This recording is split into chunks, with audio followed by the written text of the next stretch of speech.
The PAAC and PAC are two committees that watch the money. The Public Accounts Committee reviews government projects after them close. They do a post-audit check to see what problems arose with the costs and call officials to explain decisions that cause budget mismanagement. And then they recommend corrective action. So the problem will happen from when, not happen again. But what about the money we are spending right now? The PAAC. That's how Public Administration and Appropriations Committee pretty much means how your money will protect as it happen, we check. While projects go on, things are fair accurate. As government spend the nation's budget, PAAC reviews it. They examine proposals and summon officials to find problems before them don't use it. So the PAC and PAAC are two parliamentary committees that watch over the country's wallet to protect the budget and keep it in check. And you can get involved. Just visit JamaicaEye.org. Me, I go show them my way of justice. I'm abused. I need legal advice. I don't deserve this. The truth of the matter is, justice there for all of it. The Ministry of Justice has trained more than 5,600 persons in restorative justice practices. More than 200,000 victims have been supported by the victim services. Legal aid has reached thousands island-wide. Make we talk it out, not fight it out. Call 888 Justice today. BGLC, the regulatory body. We regulate, you play without worry. We regulate, you play. BGLC, fair play when you play.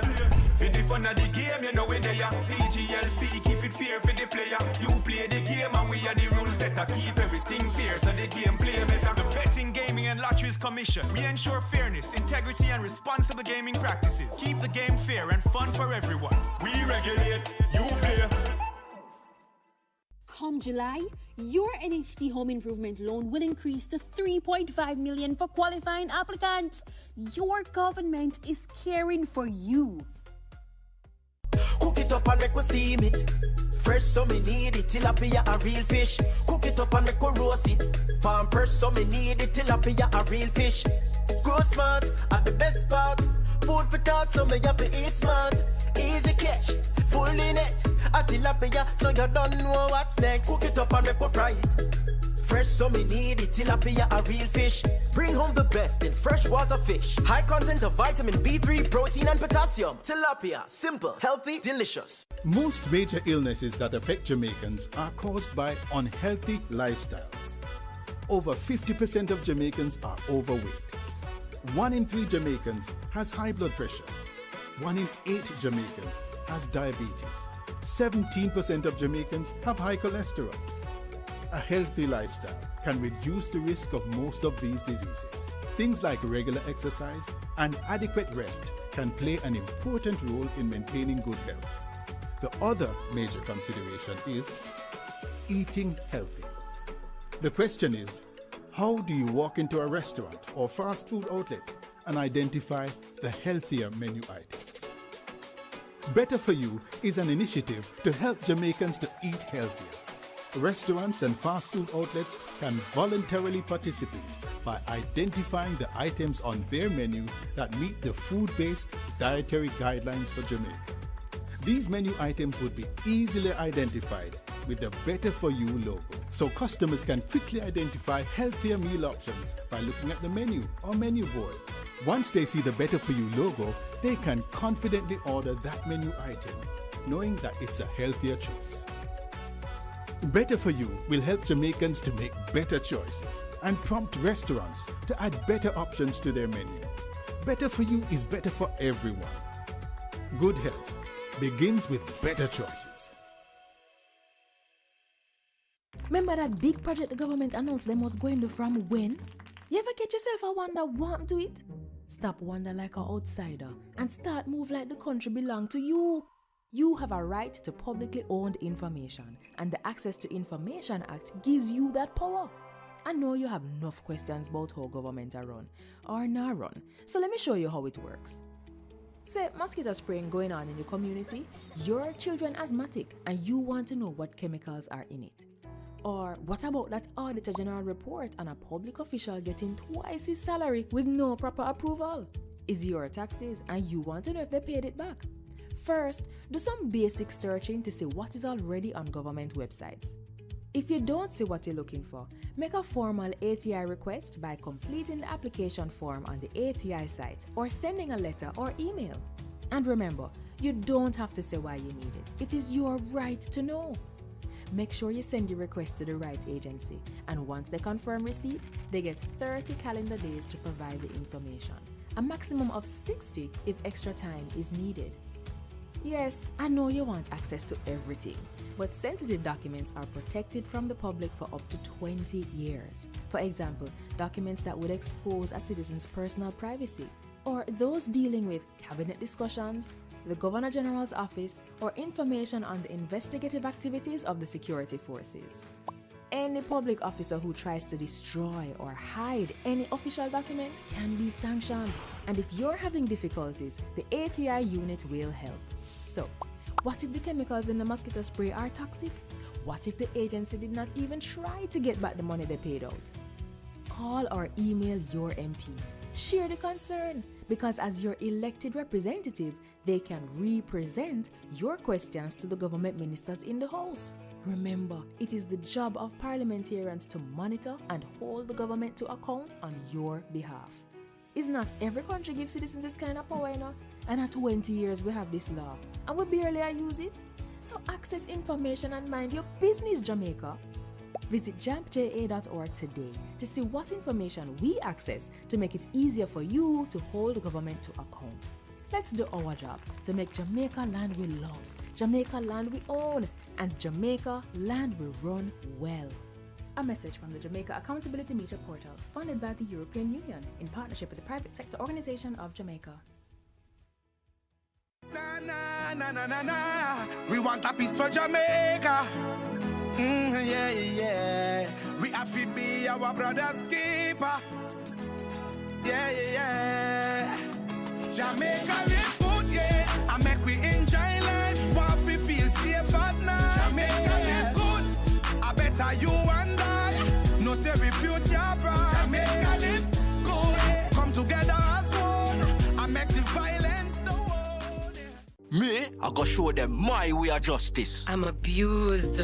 I need legal advice. I don't deserve this. The truth of the matter is, justice there for all of we. The Ministry of Justice has trained more than 5,600 persons in restorative justice practices. More than 200,000 victims have been supported by the victim services. Legal aid has reached thousands island-wide. Make we talk it out, not fight it out. Call 888 Justice today.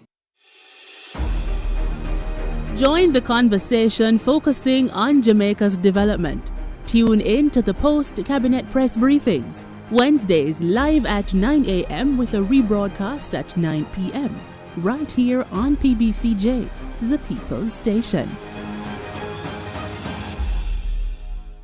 Zoom in on the nutrition facts. It there in the table on the side or the back. If you check out the servings, just do the maths. Not taking too much, finger below the facts. Zoom in on the nutrition facts. It there in the table on the side or the back. Take note of the sodium, the sugars and the fats by percent. Unless you're on the right track. You for zoom in on the nutrition facts. It there in the table on the side or the back. Vitamins, minerals and vitamin 2, 20% and more that good for you. You for zoom in. Check the nutrition facts. You for zoom in. Check the nutrition facts. You for zoom in. Check the nutrition facts. Less sugar, less salt intake and less fat. You for zoom in. A message from the Ministry of Health and Wellness, Jamaica Moves, the Heart Foundation of Jamaica, the National Health Fund, and Japan.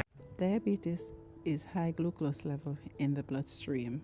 In Jamaica, we have 236,200 people living with diabetes that are known. It's a chronic illness, therefore it's not curable, sad to say, but it can be controlled through proper monitoring such as dieting, exercise, medication, the checking of the glucose level, and consultation with your physician. It is our duty to give care to patients that are diabetic.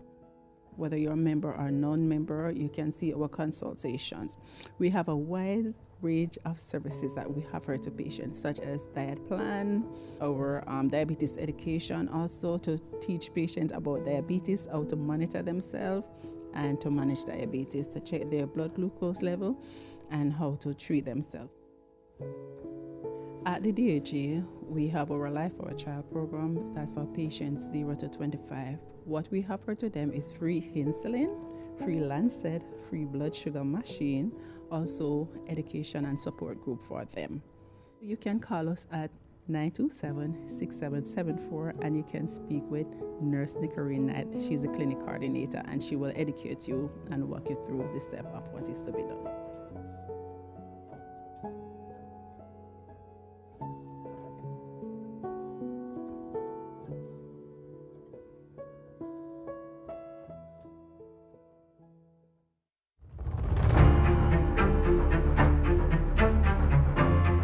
Jamaica is your homeland.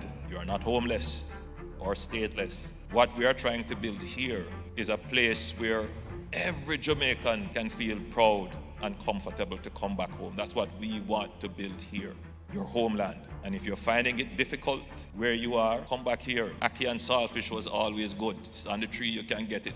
Don't stay there and suffer. Come back home. But as I said before, don't come back here to destroy your homeland and what we have been working very hard to create so that you wouldn't have had to leave in the first place. And as I said, we have been making strides in that regard. So expect to be dealt with a firm hand if your intent is criminal. Come back and let us build your homeland so that you can stand up with pride with the citizens of the world about your country. That you don't have to be economic refugees. That's what it is about. Disabuse yourself of this notion that you can only make it through crime and therefore you're going to join a gang and become a part of the problem. I appeal to all of you who have been exposed overseas and see what prosperity is like. Come back home and let us work together to build the prosperous nation that Jamaica is destined to be.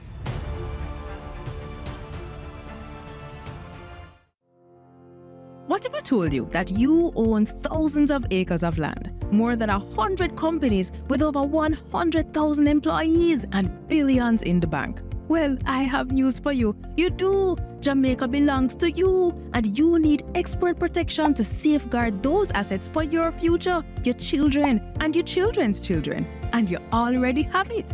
A key protector is our Auditor General, whose role is outlined by the biggest, baddest law in all the land, the Constitution.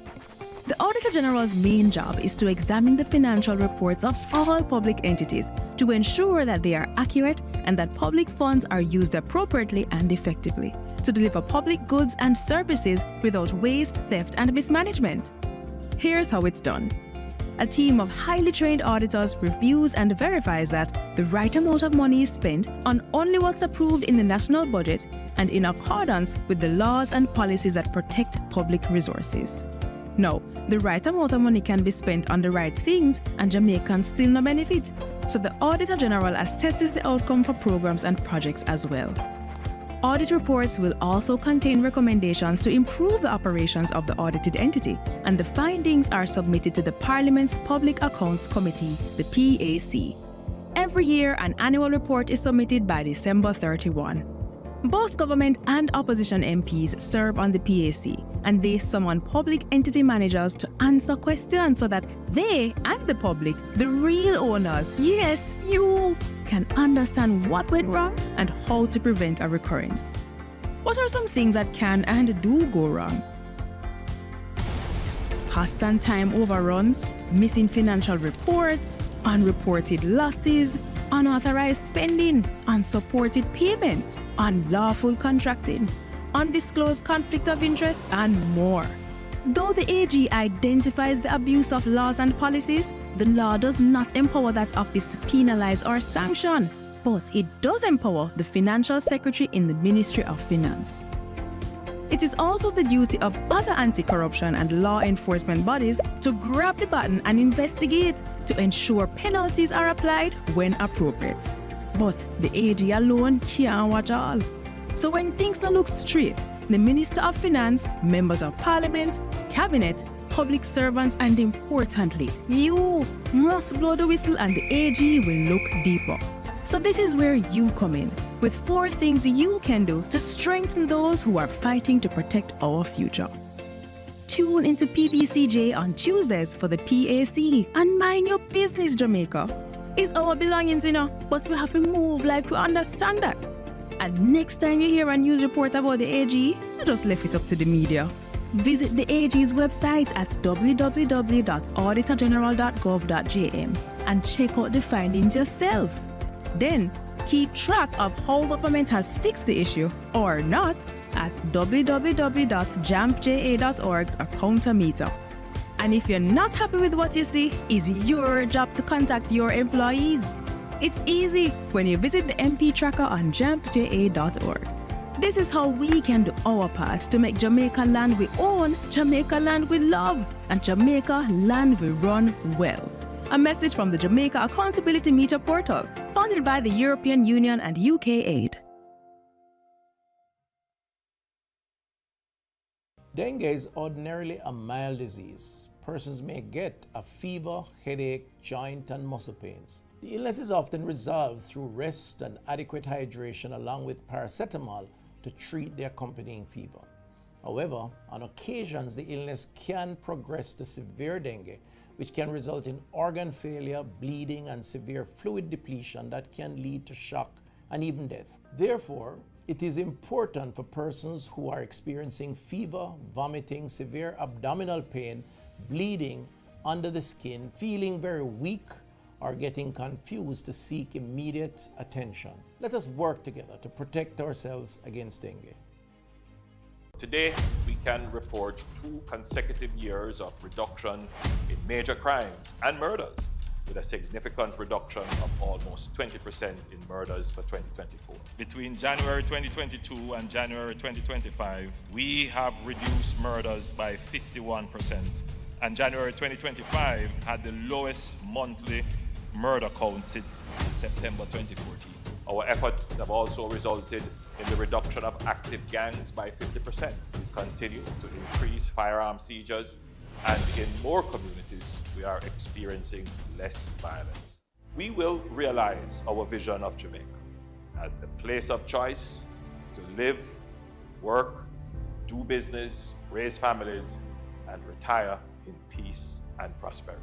The proceeding was brought to you by the Office of the Prime Minister. A new story is being written for all Jamaicans. The Ministry of Economic Growth and Job Creation is on a mission to transform lives. From increasing access to potable water, to providing secure homes for the most vulnerable, and helping you own a piece of the rock. We're revitalizing communities and preserving our environment. We're making an impact. See the difference. Feel the difference. Building a better Jamaica for you and me. You can feel it. Make JC. Zoom in on the nutrition facts. It there in the table on the side or the back. You fi check out the servings. Just do the maths. Not taking too much. Finger below the facts. Zoom in on the nutrition facts. It there in the table on the side or the back. Take note of the sodium, the sugars and the fats by percent. And let's end up on the right track. You fi zoom in on the nutrition facts. It there in the table on the side or the back. Vitamins, minerals and vitamin 2, 20% and more that good for you. You fi zoom in. Check the nutrition facts. You fi zoom in. Check the nutrition facts. You fi zoom in. Check the nutrition facts. Less sugar, less salt intake and less fat. You fi zoom in. A message from the Ministry of Health and Wellness, Jamaica Moves, the Heart Foundation of Jamaica, the National Health Fund, and JAP. What is the role of a backbencher in government? I'm glad you asked. They're members of Parliament who are not appointed to cabinet. So they sit in the back of the legislature and they apply pressure. They examine what government legislates, participate in Parliament debates, raise issues and advocate and question chamber when things don't look straight. Backbenchers represent the constituents in Parliament. Backbenchers oversee the interests of citizens, you and me. But how can they be agents of government accountability after them no hold a portfolio? And them and a minister? No. So then how can they facilitate government transparency? And the next thing, them and a front bencher. So how them affect me? You see, a lot of work is in committees. So these portfolio-free MPs with less dire responsibilities are more accessible to you and me. So they help with policy, but it helps if we engage them, you see. So they're not just in the back benches, but on the ground, in the trenches. Though in the back of Parliament, we're at the front of their cause. So pause. Find your backbencher at jampja.org. Me, I go show them my way of justice. I'm abused. I need legal advice. I don't deserve this. The truth of the matter is, justice there for all of we. The Ministry of Justice has trained more than 5,600 persons in restorative justice practices. More than 200,000 victims have been supported by the victim services. Legal aid has reached thousands island-wide. Make we talk it out, not fight it out. Call 888 Justice today.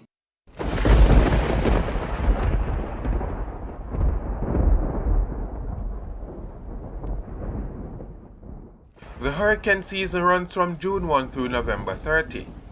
It normally peaks between August and October. Be prepared. Secure the outside of your home. Check the roof of your house and repair areas that might leak.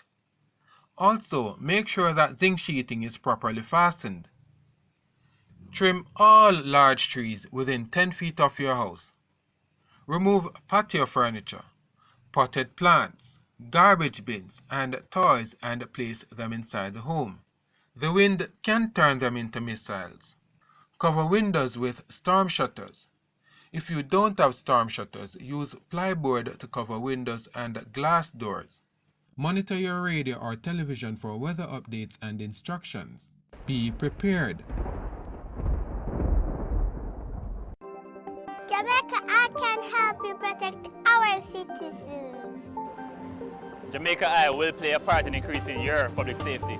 JamaicaEye is part of an island-wide network of camera surveillance systems designed to increase the safety of you, our citizens. If you have a camera system outside your home or office facing a public space, log on to JamaicaEye.gov.jm today. JamaicaEye, we're all connected. The Ministry of National Security, creating a safer and prosperous Jamaica.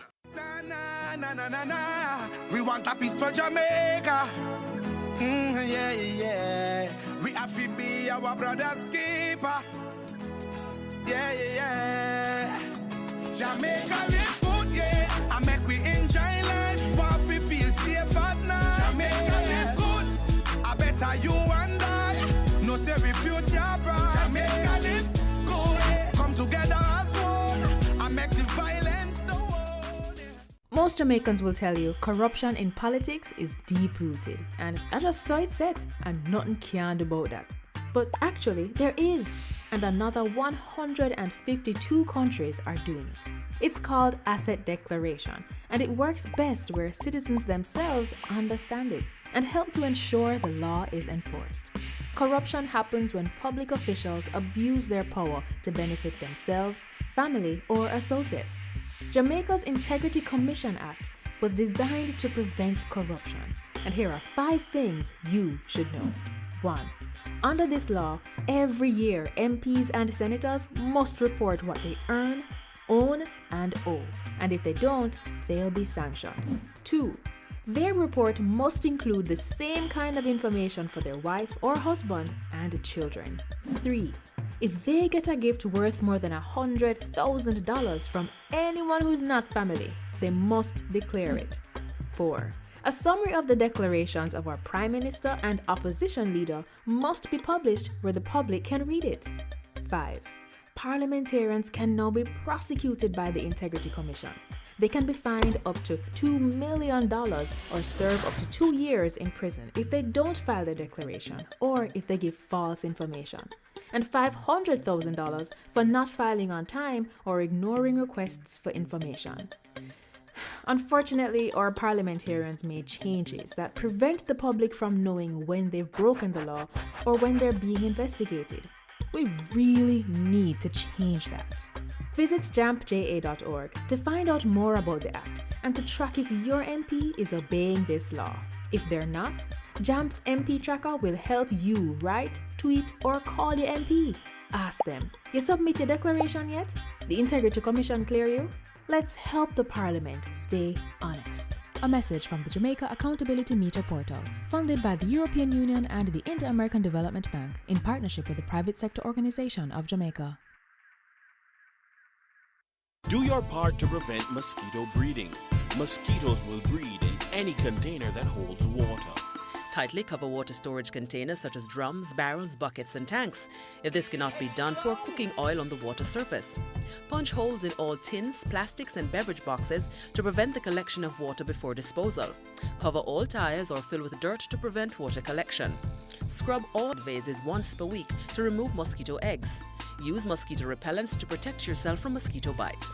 Dispose of garbage properly by placing in plastic bags and securing properly to prevent water collection. A message from the Ministry of Health and Wellness. I wonder who that somebody be. No, sir. Let me look for my glasses. Oh, how that somebody look like right, sir? It's Lottie, walk on. Me glad for see you, right? Although things never go on for you, America, me glad say you there. Yes. Lift your head high. Yes. Stay out of trouble. Yes. And you can have a fresh start back home. All right, Mr. P.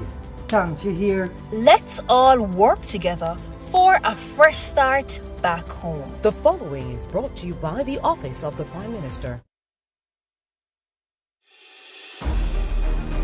Join the conversation focusing on Jamaica's development.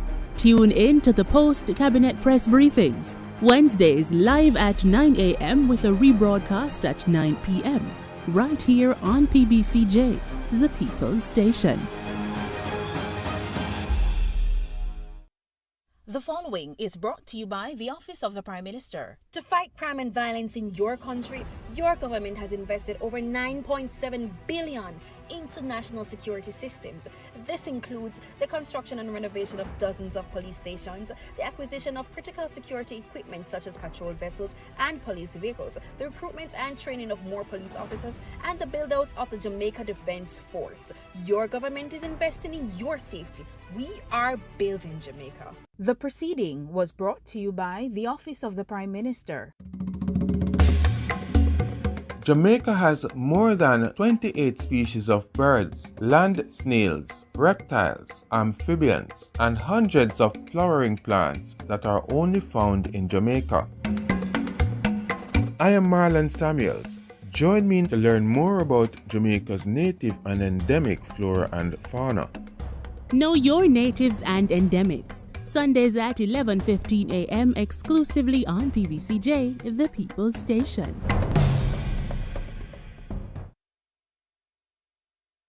So who keeps our taxpayer money in check? Well, the PAC and PAAC help watch over the country's budget. And one might sound like it just have an extra A, but they're way different. Here's how.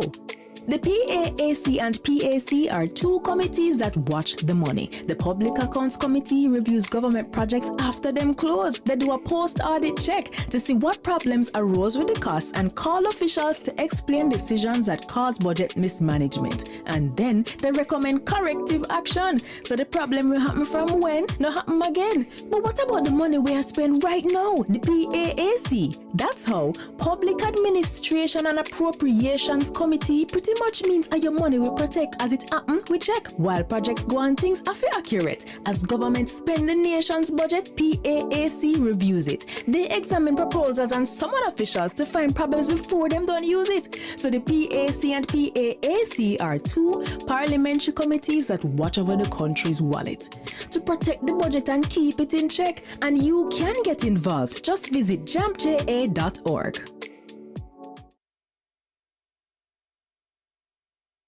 Do your part to prevent mosquito breeding. Mosquitoes will breed in any container that holds water. Tightly cover water storage containers such as drums, barrels, buckets and tanks. If this cannot be done, pour cooking oil on the water surface. Punch holes in all tins, plastics and beverage boxes to prevent the collection of water before disposal. Cover all tires or fill with dirt to prevent water collection.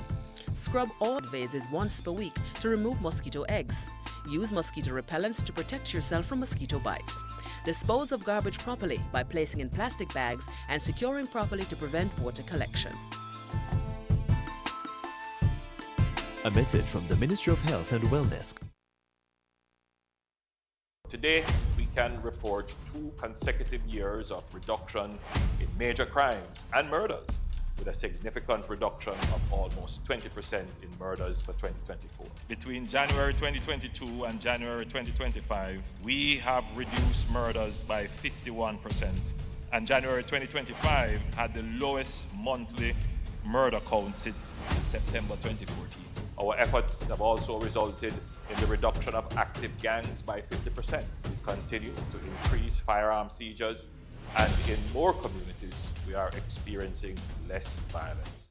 We will realize our vision of Jamaica as the place of choice to live, work, do business, raise families, and retire in peace and prosperity. The proceeding was brought to you by the Office of the Prime Minister. What a flow, what a flow, what a flow, what a flow, come on. What a flow, what a flow, what a flow, what a flow. The water put it just like a freestyle. The lifeblood flowing mile by mile. It's legacy, a beat that don't stop like Bob Marley said. One love on top. The sewage water out of sight, but it's always wrong. Don't lose the light. From factories and wells so deep. Mangoes and fish they weep. Green water for the garden, keep it green. Save the cash and the earth gets clean. We use the water with a mindful mind. It's out of sight but never far behind. In nature, the answers always flow. Like water running pure, the cycle grows. It renews itself, same drop, same beat. It's all good, man, you got the heat. Water flow, water flow. No clean water, no pipes we grow. Protect our water, protect our future. Time to go. Most major illnesses that affect Jamaicans are caused by unhealthy lifestyles. Over 50% of Jamaicans are overweight. 1 in 3 Jamaicans has high blood pressure. 1 in 8 Jamaicans has diabetes. 17% of Jamaicans have high cholesterol. A healthy lifestyle can reduce the risk of most of these diseases. Things like regular exercise and adequate rest can play an important role in maintaining good health. The other major consideration is eating healthy. The question is, how do you walk into a restaurant or fast food outlet and identify the healthier menu items? Better For You is an initiative to help Jamaicans to eat healthier. Restaurants and fast food outlets can voluntarily participate by identifying the items on their menu that meet the food-based dietary guidelines for Jamaica.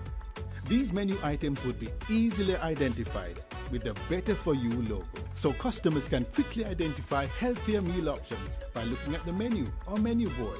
Once they see the Better For You logo, they can confidently order that menu item, knowing that it's a healthier choice. Better For You will help Jamaicans to make better choices and prompt restaurants to add better options to their menu. Better For You is better for everyone. Good health begins with better choices. Most Jamaicans will tell you corruption in politics is deep-rooted, and I just saw it set, and nothing can do about that. But actually, there is, and another 152 countries are doing it. It's called asset declaration, and it works best where citizens themselves understand it and help to ensure the law is enforced. Corruption happens when public officials abuse their power to benefit themselves, family, or associates. Jamaica's Integrity Commission Act was designed to prevent corruption, and here are 5 things you should know. 1. Under this law, every year MPs and senators must report what they earn, own, and owe, and if they don't, they'll be sanctioned. 2. Their report must include the same kind of information for their wife or husband and children. 3. If they get a gift worth more than $100,000 from anyone who's not family, they must declare it. 4. A summary of the declarations of our Prime Minister and opposition leader must be published where the public can read it. 5. Parliamentarians can now be prosecuted by the Integrity Commission.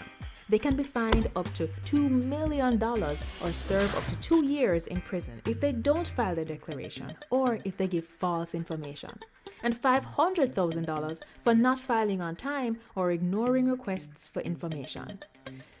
Unfortunately, our parliamentarians made changes that prevent the public from knowing when they've broken the law or when they're being investigated. We really need to change that.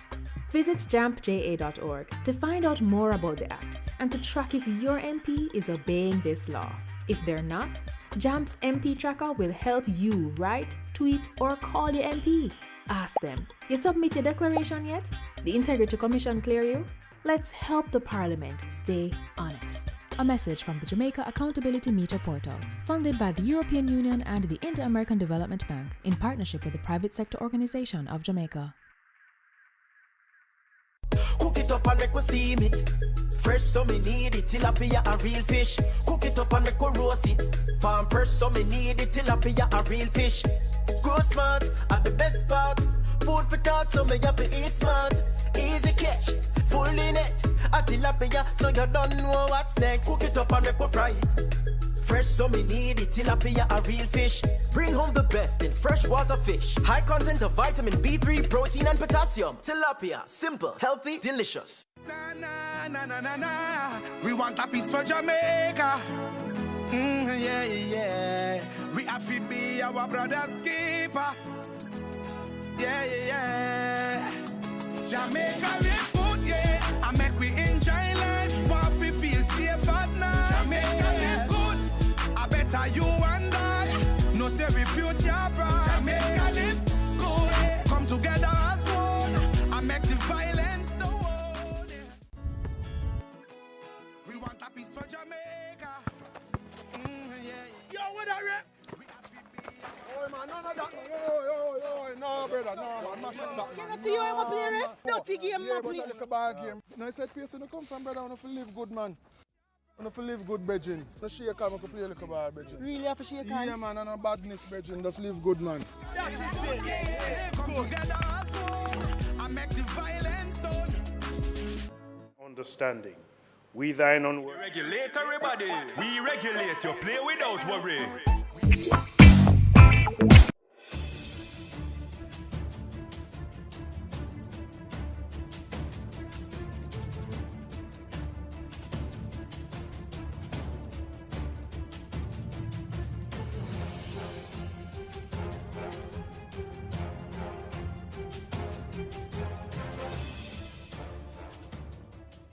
Safety, honor, and happiness of the King, the public weal, peace and tranquility of the island, and the uniting and knitting together of the hearts of all persons and estates within the same, in true Christian love and charity, one towards another, through Jesus Christ our Lord.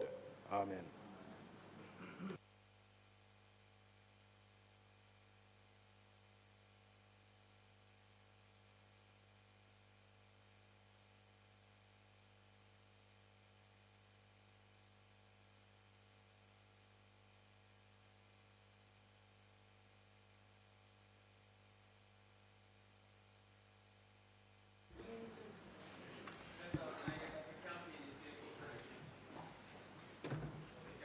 Where is the agenda? This? Okay. Okay, good. I don't get this yet. This meeting of the Honorable Senate for the 4th of July is called to order. Just a few observations to make. There are three of our members, Thompson, Gabriel Morris, and Ms. Allen, Senator Allen. So Senators Thompson, Allen, and Gabriel Morris seek permission to join the session online. Those in favor? Against? Just to welcome members, persons who are joining online and members of a particular organization who I'll recognize later in the gallery joining us today. Say welcome to you all. It would be remiss of me not to identify that today is the 4th of July and it is celebrated elsewhere for something else, but in Jamaica celebrated as the birth date of the Right Excellent Norman Washington Manley, whose birth date is today. I had the 132. I had the privilege of attending the wreath-laying ceremony at Heroes Park this morning. And talking about that, 2 members of our group, Senators Longmore and Hill, celebrated birthdays early in July. I think July is a special month for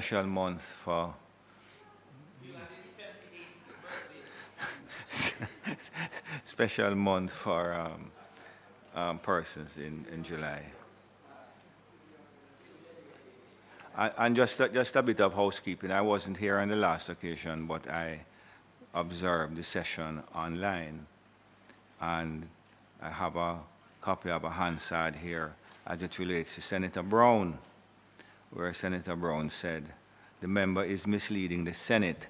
That is you, Senator Apka Fitzhenley, because the leader of government business in the House conveyed to Philip Paulwell, the leader of opposition business, that the parliamentary year would have come to an end last week. It is on that basis that the information of which Senator Scott Motley has spoken, the parliamentary secretary, that is you, Senator Apka, the parliamentary secretary knows not of which he speaks, but he loves to speak his spokey. And that's exactly the reaction that the Hansard reports. But of course, Senator Paulwell came out subsequently to say that, I'm sorry, Member of Parliament Paulwell came out to say, and leader of opposition business in the House, what I said is that the sectorial debate was ending 1 week earlier than planned on June 24 instead of July 2. But Minister Bartlett did not say that we would be in recess. There was the assumption that we would not be meeting, but that was not what was said to me by Senator Bartlett. So, Senator Brown, I'm going to invite you to withdraw. Mr. President, on this side we put a premium on truth. And when I made the comment, I was operating under the assumption that the words were conveyed to Member Paulwell. I have since learned from Member Paulwell that it was an assumption that he communicated to me. Now, I would therefore withdraw any statement which would reflect that Member Bartlett said the Parliament was going to be closing. I'm glad the Parliament is opening, so today we can continue the debate on the people's business. I withdraw the comment about, because it was based on assumption. It's no big thing. We move. And you accept that Senator Fitzhenley was not misleading the House? The Senate, you accept that? The issue of misleading is really for the chair to decide, not for me to decide. Well, he I was made not. the allegation. Yeah, but he was not. And you have withdrawn it. Yeah, I withdraw it.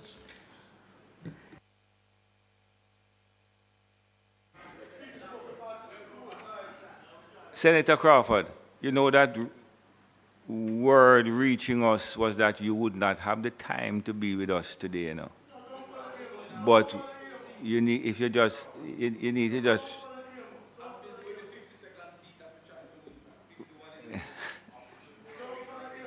Recognize that it's nice to see you, but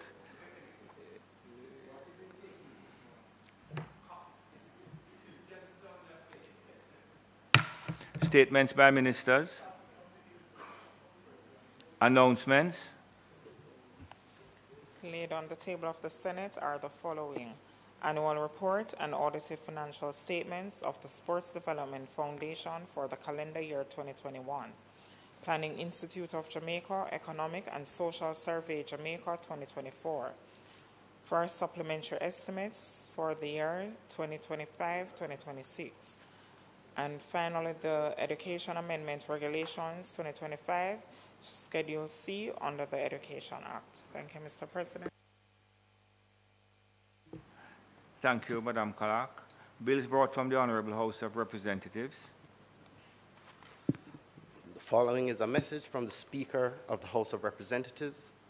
To the Honorable Senate, I have the honor to advise the Honorable Senate that on the first day of July 2025, a bill entitled An Act to Amend the Road Traffic Act to create a new period of validity for fitness and registration certificates of motor vehicles to facilitate the use of electronic fitness and registration certificates for motor vehicles and for connected matters was passed in the House of Representatives without amendment. Most Honorable Juliet Holness, Speaker of the House of Representatives. Thank you. Petition. I'm sorry. Mr. President, I signify my willingness to take charge of the bill. Thank you very much. A bill shortly entitled the Road Traffic Amendment Act 2025, read a first time. Mr. President, I beg to give notice of second reading of the bill, and I further beg to give notice that at a later stage today, I will move for suspension of standing orders to allow me to take the bill through all its concluding stages. Thank you very much, Minister. The Speaker of the House of Representatives wishes to further advise that on the first day of July 2025, the House concurred with amendments made by the Senate to the following bills: a bill entitled An Act to Amend the Offences Against a Person Act, a bill entitled An Act to Amend the Child Care and Protection Act, and a bill entitled An Act to Amend the Pradell Larceny Act. Thank you very much. Petitions, papers, reports from committees, notices of motions given orally, questions and answers to questions, motions that may be made at the commencement of public business requiring notice, motions relating to the sitting of the Senate, motions for leave to introduce bills, the presentation of bills without the leave of the Senate first obtained, public business. Minister.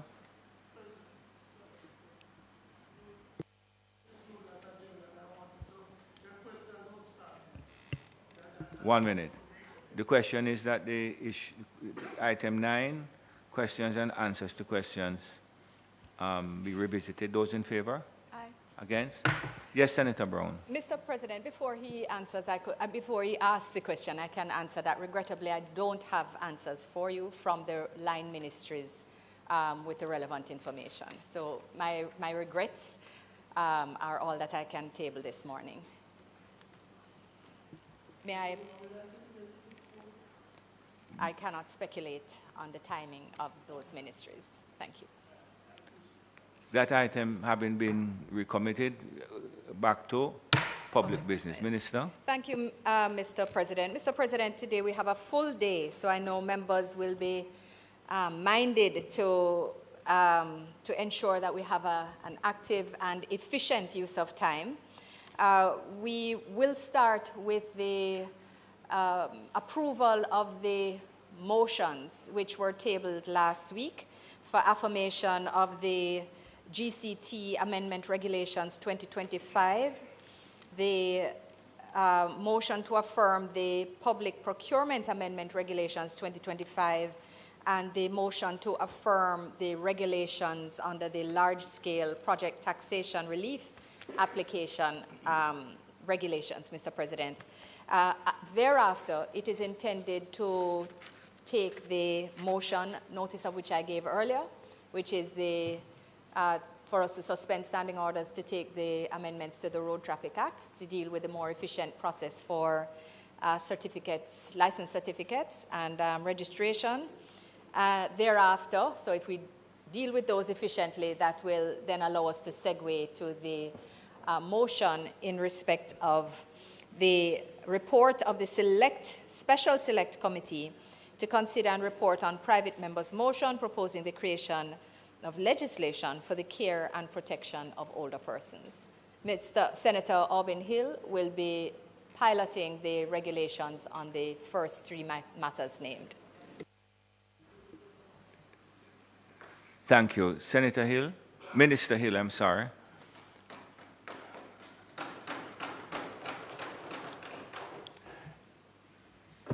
Minister Hill, you're starting with the general consumption tax regulation.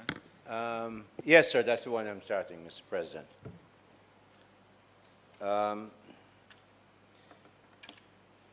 Mr. President, this Honorable Senate will recall that a number of revenue measures were announced as part of my budget presentation earlier this year, or the Minister's budget presentation in March 11th to be exact.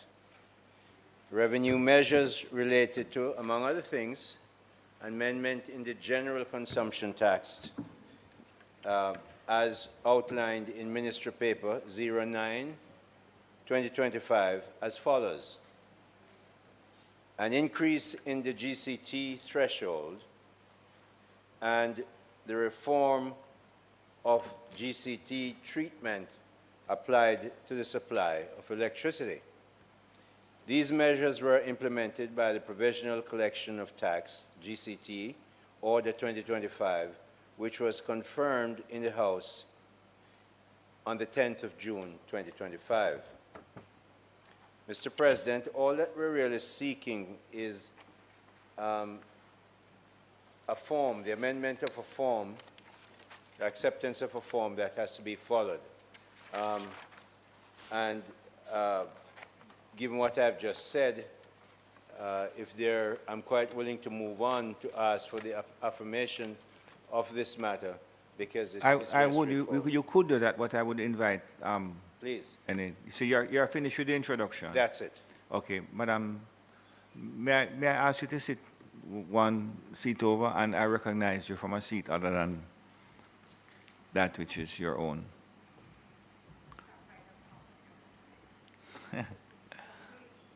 We support the resolution, Mr. President. There's no need to engage in a debate on it. Thank you very much. So, Minister? President, I now ask that the motion, notice of which was given on the 27th day of June, 2025, be approved. Thank you very much, Minister Hill. The question the members would have heard. Those in favor? Against? The ayes have it. The Public Procurement Amendment Regulation 2025, Minister. Thank you, Mr. President. It's a little longer, but not too complicated. As this Honorable Senate is aware, the Public Procurement Act of 2015 was recently amended by the Public Procurement Amendment Act 2025, effective March 27, 2025. These amendments corrected conceptual or fundamental deficiencies found in the Public Procurement Act, clarified procedural ambiguities, established a new competition threshold, and the increased contract approval limits. Consequently, Mr. President, there is now need for corresponding amendments to the Public Procurement Regulations 2018, the regulations to ensure legislative concurrence, enabling the achievement of anticipated improvements to public procurement practice. Mr. President, this Honorable Senate may also recall that the Public Procurement Regulations, the Public Procurement Review and Reconsideration Regulations, and the Public Procurement Registration and Classification of Suppliers Regulations were brought into effect by appointed day notice along with the Public Procurement Amendment Act 2018 on April 1, 2019. It is within this context, Mr. President, that I am pleased to table in the Honorable Senate today the Public Procurement Amendment Regulations 2025. This amendment is being made pursuant to the regulations making powers set out in Section 60 of the Public Procurement Act. Mr. President, I will now proceed to present specific provisions of the regulations. These regulations, Mr. President, are entitled the Public Procurement Amendment Regulations 2025. Mr. President, the preamble sets out the statutory content within which we are seeking to promulgate them. We then come to the enacting provision, Mr. President, and move to Regulations 1, which sets out the name of the regulations. Regulations 2C, Mr. President, is updated to reflect the new terminology competition threshold, thereby standardizing the regulations with the language introduced in the Amendment Act. Recall that the competition threshold allows a procuring entity to restrict competition in the manner that best accommodates the circumstances of the procurement, and in particular provides the restriction of competition on the basis of the estimated contract price. It is an improvement and replacement of the term procurement method threshold. Regulation 7 has been repealed and replaced to take account of the treatment of the primary legislation of procurement in the emergency circumstances, and in relation to single source procurement, it clarifies the onus on procuring entities to satisfy themselves that value for money will be achieved before awarding a procurement contract by single source procurement. Mr. President, I must say that value for money is important in every procurement procedure. However, in single source procurement, given the typical power asymmetry in those negotiations, procuring entities must exercise great care to ensure that each dollar is properly spent and should be able to demonstrate the value in the single source transaction. In other words, we must always be looking that value be had. Regulation 8, Mr. President, is amended to align with the new competition threshold terminology and specifies procurement methods based on competition thresholds as set out in Part 1 of the first schedule, which retreats with works, and Part 2 of the first schedule, which deals with goods and services. The term value limit threshold is also replaced by competition threshold for consistency.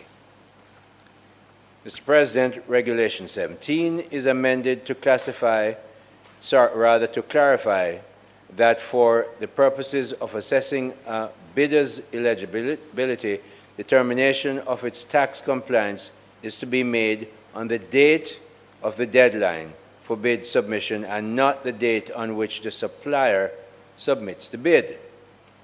The regulation also now recognizes that some suppliers have no tax obligations in Jamaica or elsewhere. In those cases, once verified by the Tax Administration of Jamaica, tax compliance requirements would not apply to those bidders.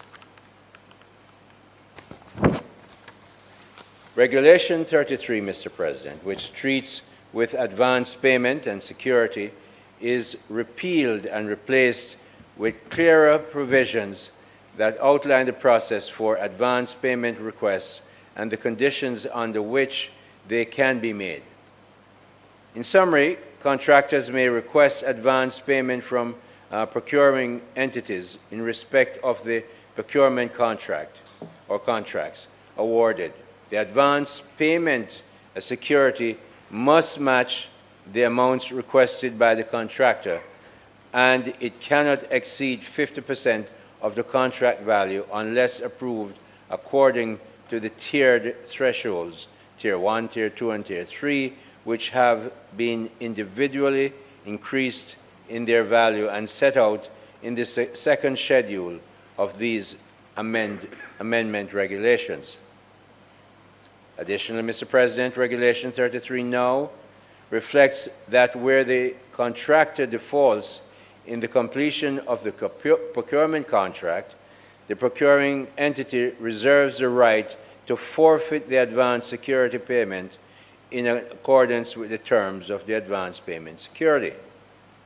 Mr. President, Regulation 39 is also amended to allow for shorter time frames for bid notification upon request.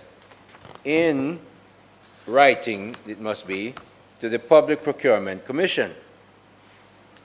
This now, Mr. President, allows procuring entities to have greater flexibility in their bid advertisement timeline prior to that actual solicitation process and announce, and once it is deemed necessary for properly justified. Mr. President, I wish to advise this Honorable Senate that the first schedule has been repealed and replaced. The first schedule now details levels of competition and corresponding procurement methods for works, goods, and services as they're now outlined. Take, for instance, Mr. President, in the procurement of contracts for works, where open international level of competition may be deployed for the procurement methods, the following methods may be used: international competitive bidding, national competitive bidding, request for proposals with consecutive negotiation, and request for proposals without negotiation. While, Mr. President, open national level of competition can be done using national competitive bidding, requests for proposals with consecutive negotiation and the request for proposals without negotiation procurement methods. Additionally, restrictive competition level of competition for works can be done, Mr. President, through restricted bidding with a minimum of 3 selected suppliers. These measures are expected to not only improve decision-making accuracy, but would also for improved transactional efficiency while respecting the importance of competition. Mr. President, I must say that you would notice that even in the case of open international competition, which would ordinarily be selected for very high-value contracts, procuring entities may invite participation from local suppliers only. This was also the case, Mr. President, since the 2015 Act, but it is worth highlighting. Some local suppliers have demonstrated their capability for high-value, complex work, and we should be internally focused so that we may benefit from their expertise and continue our commitment to us public procurement policy as a, rather to use public procurement policy as a lever to increase local competitiveness. That's such a vital part that we get more and more local suppliers and contractors involved. Mr. President, the second schedule of the regulations is revised to define procurement contract approval limits, categorized into 3 tiers and updated contracts value as follows. Tier 1, Mr. President, which is for contracts less than or equal to Jamaican dollars 60 million that require the approval of the head of the procuring entity. Tier 2, Mr. President, which is for contracts greater than Jamaican dollar 60 million and up to Jamaican dollar 100 million, requiring the approval of both the head of the procuring entity and the Public Procurement Commission.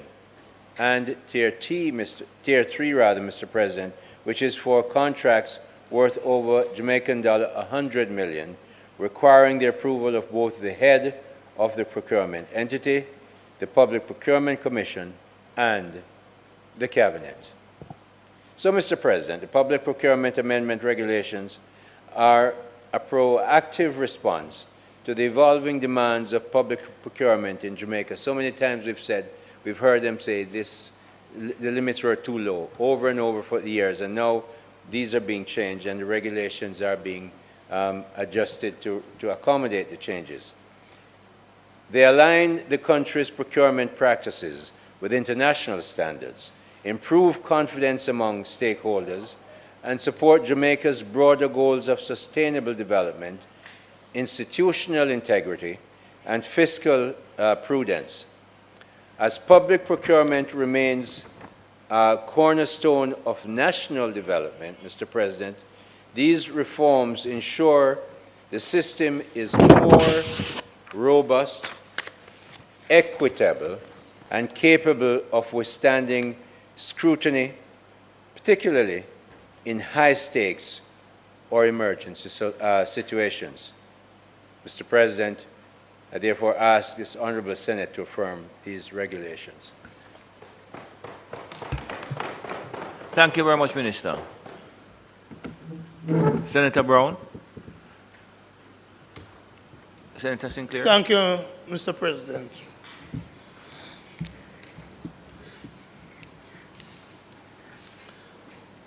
When I came here today on the anniversary of Norman Manley's birthday, I thought we were going to have a long sitting, but the GCT issue moved through very quickly, and I believe this one will move through as quickly. I hope so. Too. It would have helped Minister if, as Senator Scott Motley quickly pointed out to me, that the editorial corrections that are needed on page 6 of the regulation and page 7 are noted and dealt with appropriately. In other words, under page 6, part 1, under works, open international competition, international is properly spelled there. But when you move to the column, the international is improperly spelled. Hold on, okay. It's a typo. That's what I'm saying. Not fighting, I was telling you, pointing it out. And it's also occur on page 7. Because sometimes we're accused of not reading the bills and the documents. You know, I said you accused us. Where it said 1, right? Under part 1 works, and under part 2 on the next page. It's a typo. But I just want us to note it so the parliamentary people who do the corrections can fix it. That's all. For me, Minister, the comment which you also picked up on at Regulation 3, the proposed amendment to 7B, which reads, in a single source procurement, the procured entity shall be satisfied that the objective of value for money will be achieved before awarding a procurement contract by a single source procurement. And I raise this because I agree with it. Not just a single source, but for any bidding. Because what this says is that you can go through a perfect procurement process that exists. And Jamaica, our taxpayers, do not get value for money. Otherwise, this clause would not be there. And I well remember, President, that in January of this year, I stood here in the State of the Nation debate, and I spoke about a particular procurement process, and that I thought Jamaica did not get value for money. Some sought to focus on the procurement policy. Certainly at least one senator over there, certainly the Minister of Health, who described the issue I raised as the mystery drill. And you will recall that in that State of the Nation debate, I said that the drill, while the procurement process might have been followed, Jamaica did not get value for money because that drill, not state of the art, not a drill with 100 attachments, because I'm aware that less than 10 attachments accompanied that drill to the Bustamante Hospital for Children. But I made the point then, and some went on radio to try and contradict me, that Jamaica could have purchased that drill for significant less than the US dollar value, which Sarah has admitted that they paid for the drill. So in this regulation, the value for money point accords with what I was asking about for the drill. It accords with what Dr. Alfred Dawes have been saying about the drill. That drill, Jamaica did not get value for money. And it's so important what you said, Minister, that when Jamaica doesn't get value for money, it means we can buy a CT scan for the children's hospital. It means we can buy a microscope necessary to carry out surgery at the children's hospital because we give that money to people who prefer to write an American invoice, Jamaican date form, rather than American date form. When we don't get value for money, we can't provide an MRI machine for the children at Bustamante Children's Hospital. And when we don't get value for money, it's difficult to provide the bed that the patient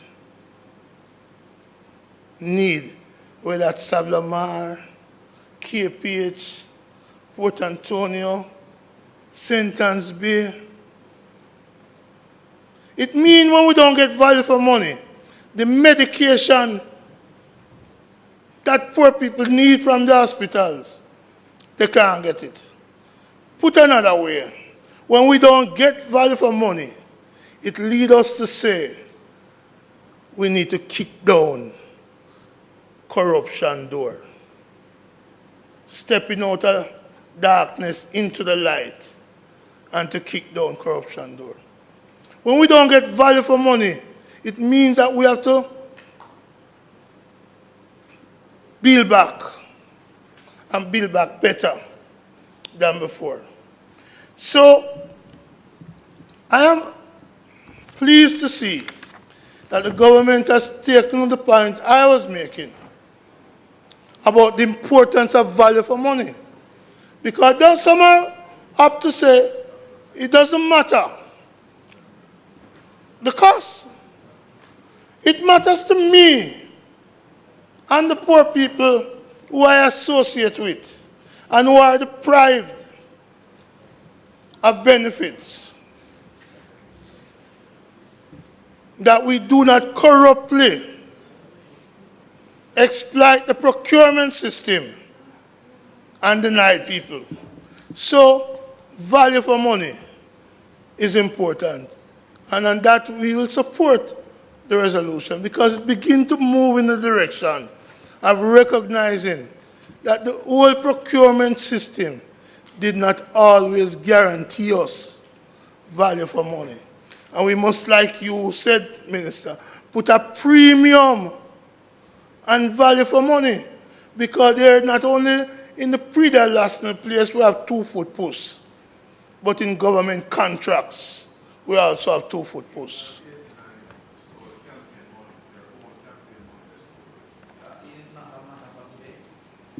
So, Mr. President,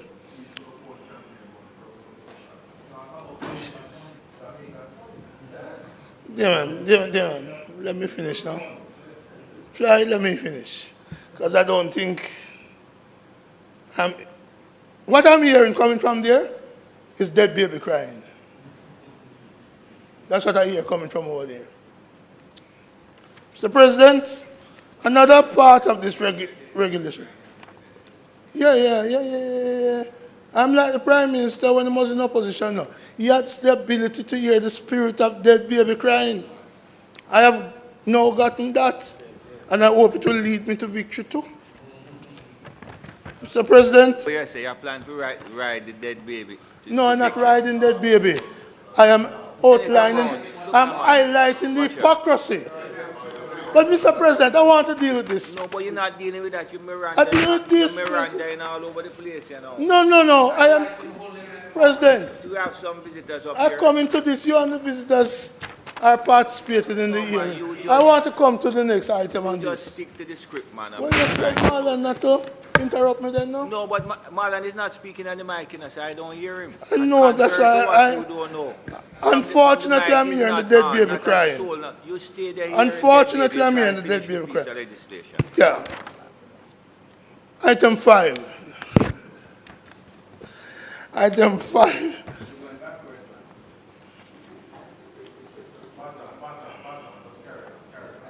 Item 5 on page 3. You haven't even read the thing. You can't tell me what to do. Senator Brown, once you tell me to control it, you want a wicket without any... No. You can't make all the noise you want now. Okay. All I'm hearing is the dead baby crying. So, I dealt with item 3, which dealt with Regulation 7. I'm now going to 5, which deals with Regulation 17. But we don't read it, so I can understand why I say we're going backwards. So, the proposed amendment for Regulation 17 speaks to the need for these persons who are seeking to enter into contract with the government to be in compliance with the Act and with the tax laws. But I would hope, Senator Hill, that there's a law under your ministry. I believe it's under your ministry. The Companies Act, which requires that beneficial ownership should be declared. It's under your ministry. And the Company Act it has to be under the Company Act. And I'm saying that this regulation ought to also include that you should not be allowed to enter into contract with government if you have a company where the beneficial owners are not declared in accordance with the laws of Jamaica. So this is regulations too narrow, and it ought to be, consideration ought to be given, since we can't amend it here, to make that adjustment, to ensure that the requirement for companies seeking to contract with the government are compliant with the Companies Act, and that the declaration and any other legislation which require that beneficial owners. So, in the case of the drill that I spoke about, which saw the problem with the value for money, we also saw the breach of not complying with beneficial ownership declaration. And so, Minister, while we can't amend this here, we are happy you have brought it.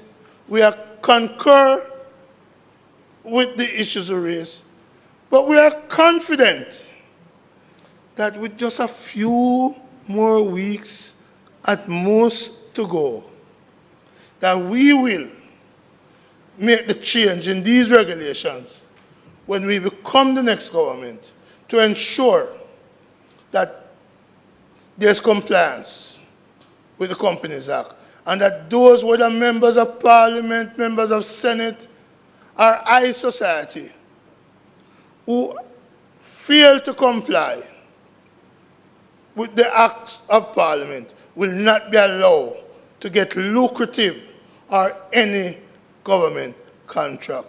We're going to set it right. We're going to restore it. That's what the sound alarm says. Right?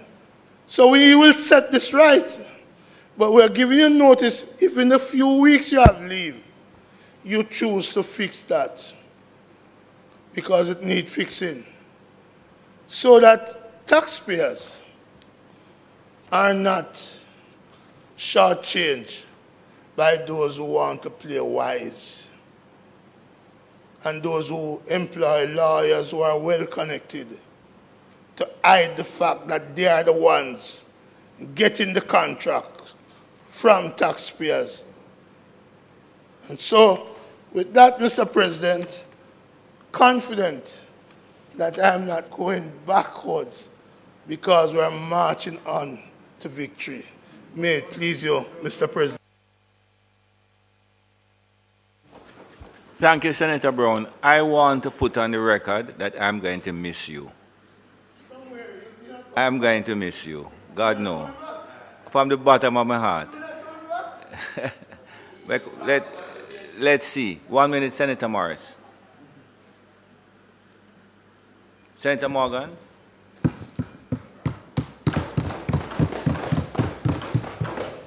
Thank you, Mr. President. Mr. President, I rise first and foremost on this, the anniversary of the birth of one of my mentors, the late Shahini Elizabeth Robinson of St. Anne Northeastern fame, to join with the minister and indeed the members on this side in signaling our support for and endorsement of the regulations that are. Sir, you're in a seat, you don't usually, that's not your assigned seat. Very well. So I recognize you from that seat.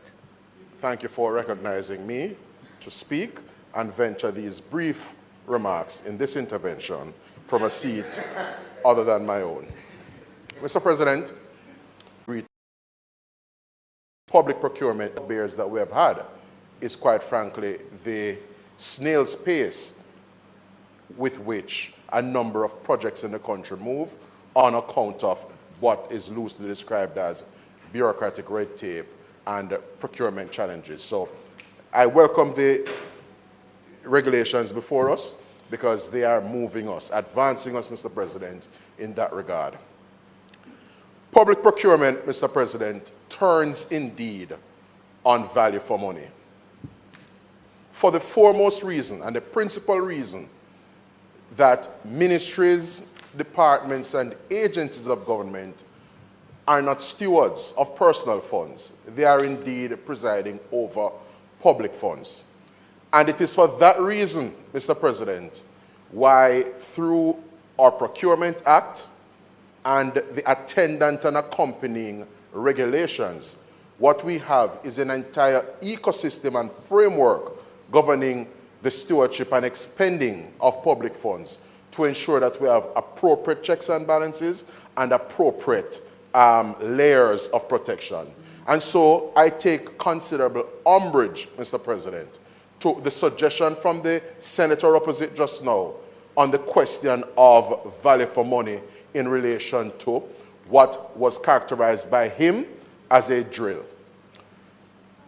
I note over the past several weeks, Mr. President, that what has been characterized as a drill is really properly a bit of a complete surgical system to treat with neurosurgical and spinal surgical procedures in the health service sector.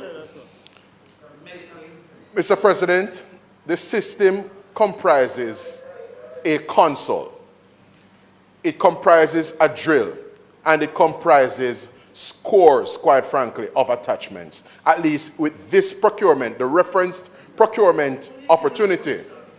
Mr. President, the referenced procurement opportunity in respect of which the senator opposite ventured some comments just now. It is an entire surgical system. So for it to be characterized as a drill, as they have been wont to do, and as they have done time and time again, yes, is to frame in the minds of the public that what was purchased for tens of millions of dollars was essentially something that does not befit that level of expenditure. And the truth of the matter is, Mr. President, having regard to the protocols that were honored and observed in respect of that particular procurement opportunity. We heard in no uncertain terms, Mr. President, colleagues all, from the chairman of the Southeastern Regional Health Authority, SARA, in respect of the medical team and their technical expertise on which they relied first and foremost to spec out and make a determination as to the specs that the requisite surgical system ought to comprise and possess. They made mention of the appropriate channels that were used first and foremost to identify what was referred to as comparable estimates. Mr. President, when procurement is being undertaken in the public service, so as to not be operating in the realm of the arbitrary, because senators opposite who have the luxury to babble, they may operate in the realm of the arbitrary, and that is what landed him in trouble. Lambert Brown, that is, landed him in trouble last week because he ventured some comments here in this chamber that were predicated based on his acknowledgement this morning on certain assumptions that have since proven, and by virtue of the Hansard records, Mr. President, proved to be false, patently false, pellucidly false, and that is why he had to retract this morning. So just to be very clear, Mr. President, whilst persons will always have and may always have personal views as to whether value for money was derived, the truth of the matter is that the fact that the procuring entity, and of course the procuring entity in this case was SARA, the Southeastern Regional Health Authority, the procuring entity, Mr. President, ascertained first and foremost comparable estimates. In other words, they sought to avail themselves of what it is likely to cost in relation to the procurement of this particular surgical system that has been characterized by some as a drill. Yes? Suggesting and conjuring up in the minds of listeners and observers that it is merely a little drill that you go down at hardware store and go buy. Yes? And quite frankly, Mr. President, we know how these highly specialized and highly technical medical equipment serve the communities and, of course, the clients they serve. Because this drill system, Mr. President, may make the difference between continued discomfort and an abatement to the discomfort that our children, our beloved children here in Jamaica, that we seek to protect. Yes? At the Bustamante Hospital for Children and indeed elsewhere around the island benefit from. So just to be very clear, the suggestion that no value for money was derived from this acquisition, Mr. President, I dare say you can hardly place a price on the saving of lives at the Bustamante Hospital for Children, Mr. President. We have prescribed protocols and mechanisms governing public procurement to ensure that we militate against, yes, persons who may seek to undermine the public purse and fleece the public purse of its resources. So the idea is that when a cabinet submission, for example, in the old regime, in relation to procurement opportunities in excess of 60 million Jamaican dollars, is to be done, a number of procedures are set out, including the comparable estimate rather, and of course, setting out the value for money.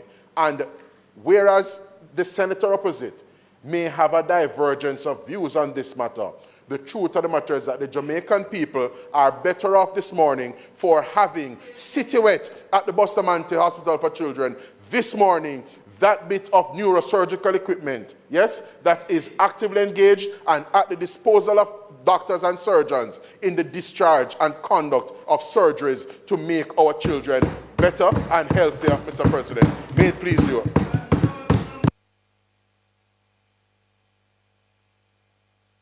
Thank you very much, Senator Morgan. Senator Brown, please. Senator Fitzhenley, please. Senator Professor Morris.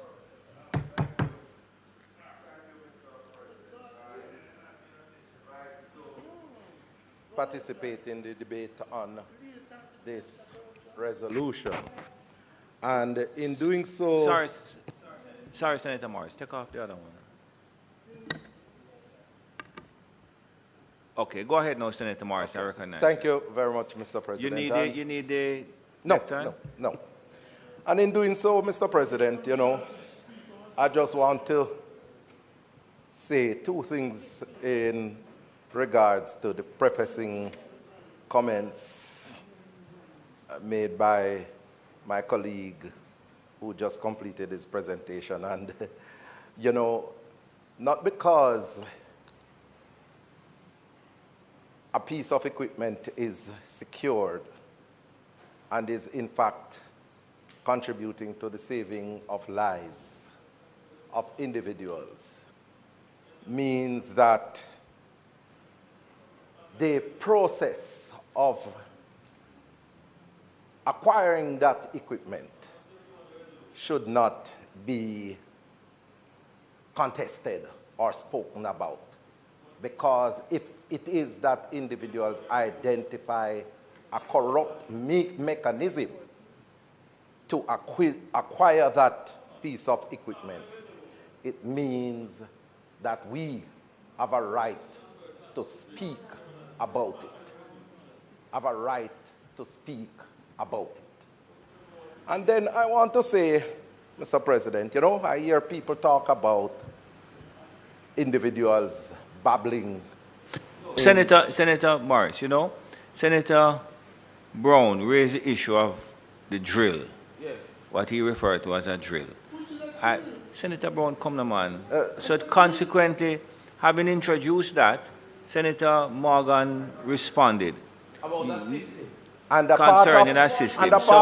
So we are a part of debating is rebuttal, Mr. President. But I don't want you to talk about the babbling. Yes, I want Mr. you to talk about no, the but Mr. Public President, you Procurement can't tell Act.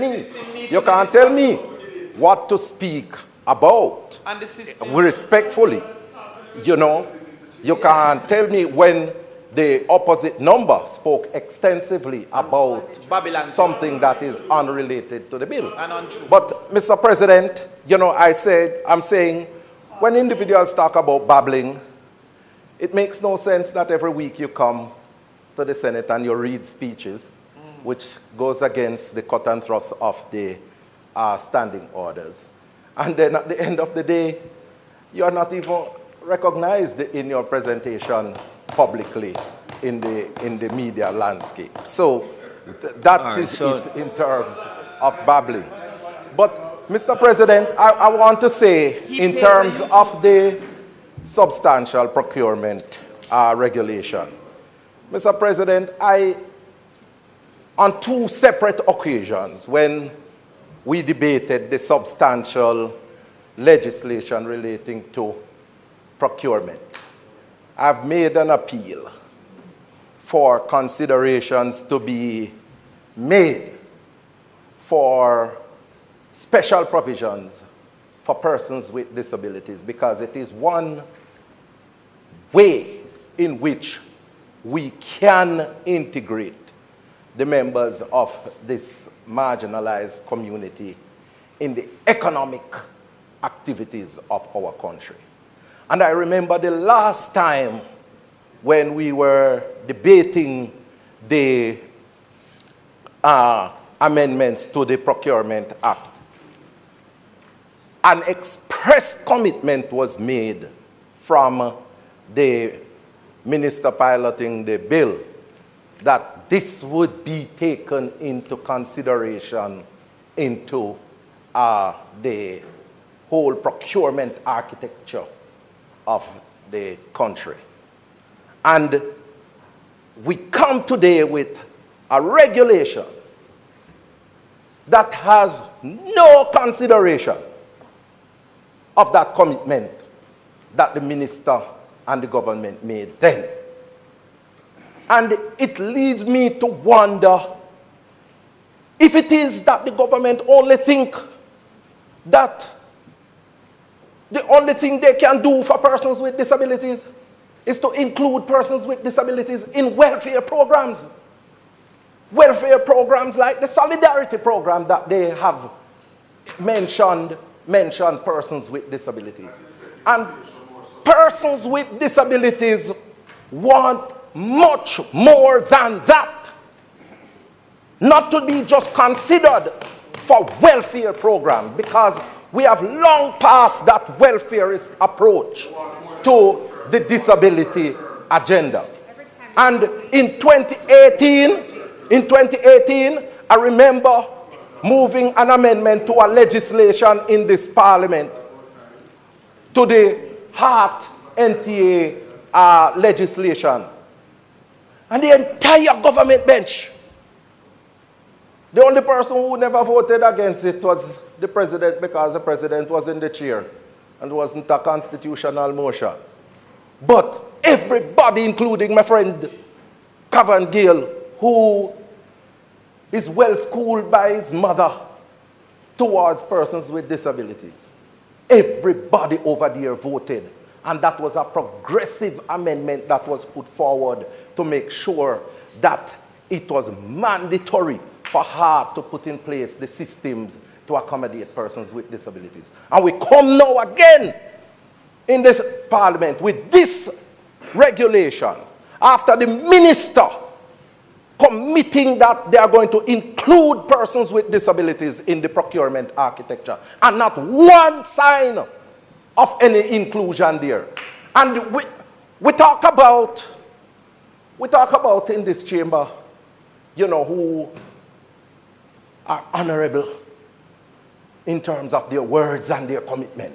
Minister, that commitment doesn't constitute honor, because you come back here not... Senator, I'm sorry to interrupt you now.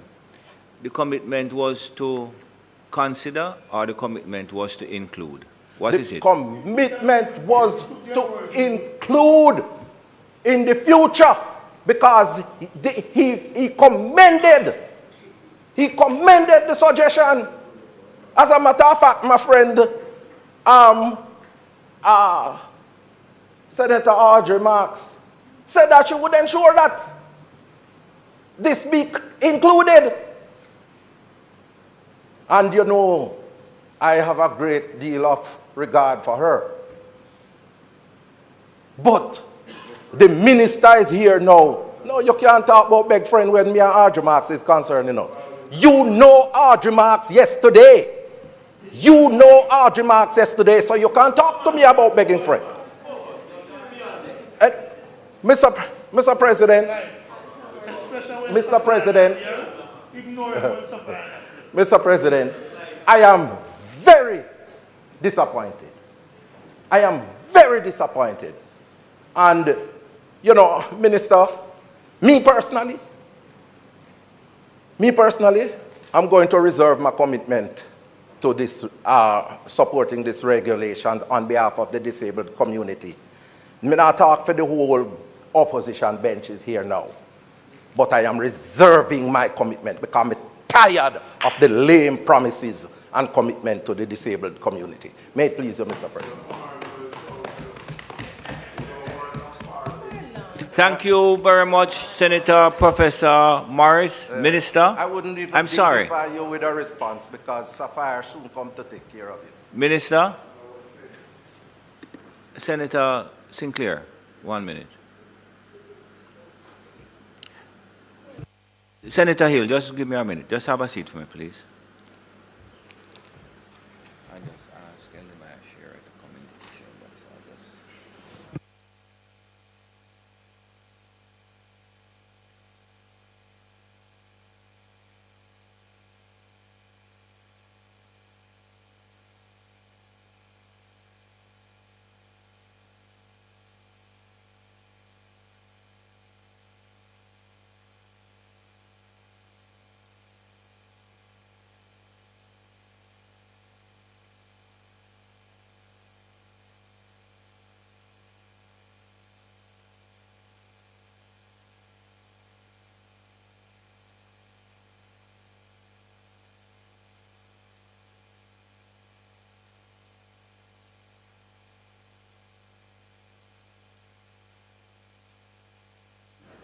Just 1 minute, Senator Hill.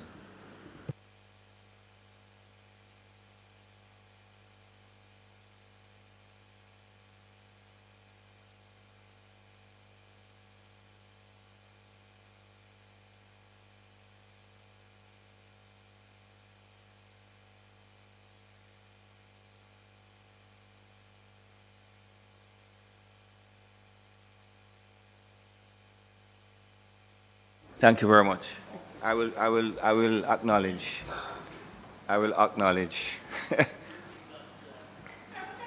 my special guest in due course. Senator Hill.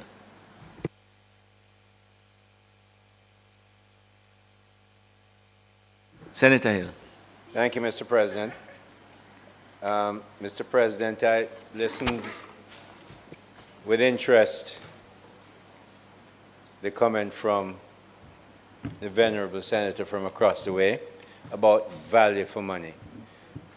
At least he was careful, and I'd even say gracious enough to recognize that it was something that I stressed in the submission. And there's a reason why I stressed it, Mr. President. I have the privilege of chairing the Infrastructure Committee of Cabinet that looks at all contracting arrangements over 60 million, and very, very carefully. I'm in there practically every week interrogating the submissions that are made to the permanent secretaries, to the procurement officers of the entities, sometimes to the chief technical directors who might represent their permanent secretaries, explaining our findings to Cabinet. We ensure that when those monies are being spent, we dig and interrogate for value for money, not for 60 million Jamaican dollars, Mr. President, but tens of billions of Jamaican dollars. You just think of the Portmore Park, that I think is probably just under $3 billion, and so on and so forth. We don't make people get away and talk about that they're going to not have value for money. And yes, I must say that I respect that Senator Brown can have his opinion on anything. Yes, he's right. He has a right to stand up and say it. But I don't believe he has a right to his own facts. And so when we come here, and I stress specifically that this is being looked at on every case for value for money, it's that. And for him to claim that it's because we're reacting to something he said a few weeks ago, these regulations, this law, these changes have taken months, in fact, in this instance, years to come to change. This is not because of him. This is because of the government policy. The Andrew Holness administration make it clear that all that money we spend, we must get value for money, and his opinion can be separate. So, Mr. President, I know firsthand that we do go for that. And yes, he might be able to pick out one contract that he might not like, but there are scores of contracts that represent tens of billions of dollars that are correctly done, and I want to make sure we emphasize that. And yes, there might be exception, and the exception that he raises is not one that is universally accepted. So on that basis, Mr. President, yes, I reinforce that what I said earlier, that we will make sure that we get value for money, and that's why it's in the regulations. The second thing is we have gone, and I know this again very, very personally, because the FATF arrangements that we really got through and moved us off the gray list into a place where we're now seen by the OECD people as our arrangement and the process that we followed to get regulated or compliant with FATF is something that can be used as a model elsewhere. In getting to that, the Companies Office of Jamaica is the agency that did the heavy lifting to make sure beneficial ownership is on the books and in time to have met FATF. Yes, we work with the Bank of Jamaica, the Foreign Affairs, Ministry of Foreign Affairs, Ministry of Justice, Ministry of Finance, of course. But the heavy lifting was done at the Companies Office, and I went through every single piece of that legislation, every clause. I went through it. So I'm aware of it. So but I must say it as well, in response to the comment by Senator Brown, that there are some big international institutions who are not going to register here. We don't need them they don't need us as much as we need them. And they are therefore going to do what they have to do. And that's why we have the clause in there about internationally recognized and approved facilities. Sometimes we use the World Bank procurement system, the IDB, and so on. So, Mr. President, I now ask that the motion, notice of which was given on the 27th day of June 2025, be approved, if it pleases you. Member.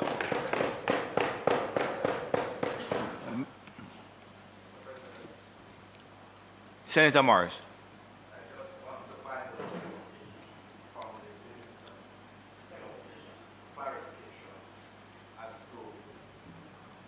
The issue of inclusion of persons with disabilities in the whole procurement architecture as a special group for consideration. And he has evaded that issue in his I don't think response. he evaded, man. I'm taking some instructions here now. Okay. Eh? Try don't make it work out. Try don't make it drop there, sir, here. You know, you want to avoid conduct that would require my professional assistance. Mr. President, the commitment was made. Clearly, the legislation and regulations were down the road. They are not being, we're not avoiding them. The issue is a matter of timing. And no piece of legislation is absolutely perfect. Dynamic things change it, but it's being considered and it's not being avoided. The commitment was made. It will be included. Thank you, Minister. The question, motion has been put. The question put now. Those in favor? Against? And just before we move to the third regulation, I ask the Senate to recognize the presence of Professor, the Honorable Denise Eldemar Shearer, who has joined us for obvious reasons. And she is a special guest in the chamber of the President and her patient. I had occasion to say to her the other day that she had recommended something to me, and I said, but that is our old people remedy, man. And she said, but Tom, you're old enough. So there you have it. Welcome.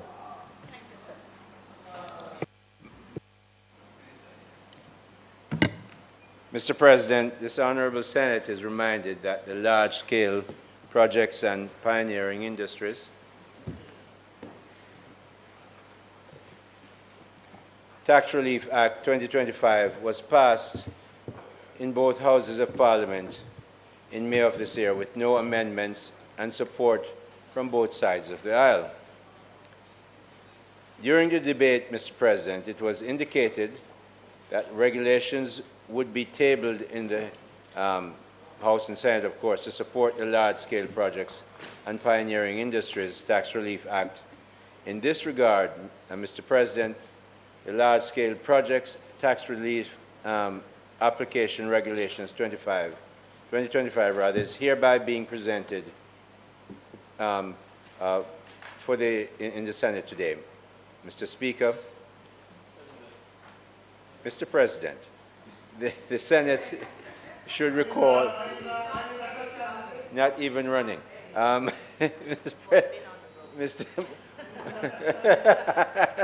Mr. President, these projects should be aligned with the strategic priorities of the government of Jamaica. The Act is therefore designed to encourage projects with large capital investments and to stimulate job creation and growth within the economy. Mr. President, the regulations before us today have been crafted to clearly set out the requirements for approval as well as streamline the application process for entities seeking to receive the benefits provided under the Act. Accordingly, Mr. President, the proposed regulations set out the required criteria for designation of an approved large-scale project in addition to the required criteria for declaration of an approved participant. Mr. President, the regulations also include the relevant forms to be utilized to apply for the benefits and stipulate the supporting documents that should accompany these forms as part of the application process. The regulations provide for the fees to be charged for each administrative function in the Act and the necessary reports to be provided annually by applicants who are successful in the application process. Mr. President, I will now go through the regulations, and the first one is citation, which establishes the formal title of the regulation. Number 2, application for certificate of approval, Form 1 schedule. This provides for the application process and documentary requirements for an approved participant under Section 6 of the Principal Act.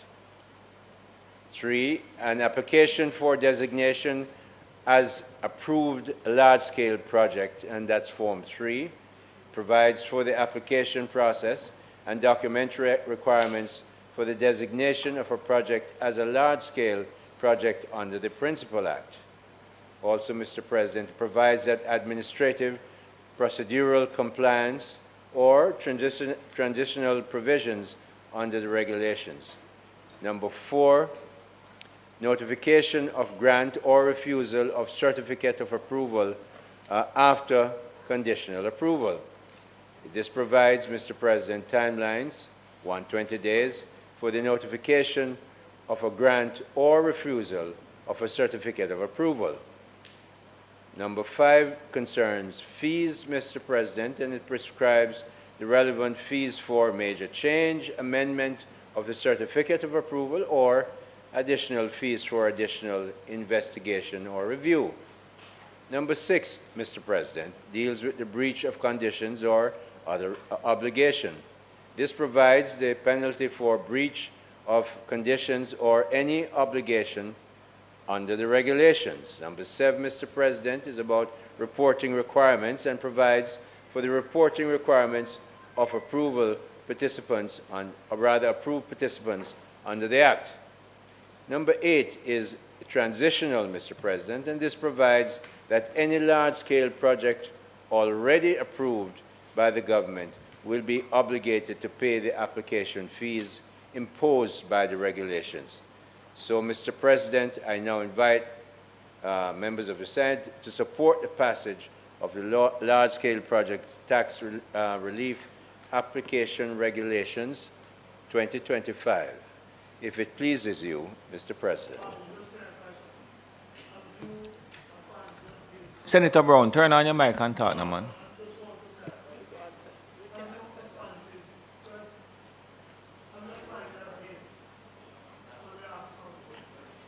That would come from the minister. I can't answer that because I don't have the answer right now.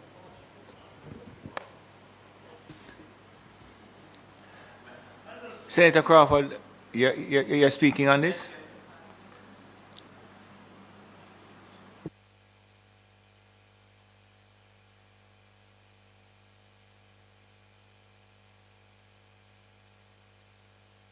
Engage your mic, Senator Crawford.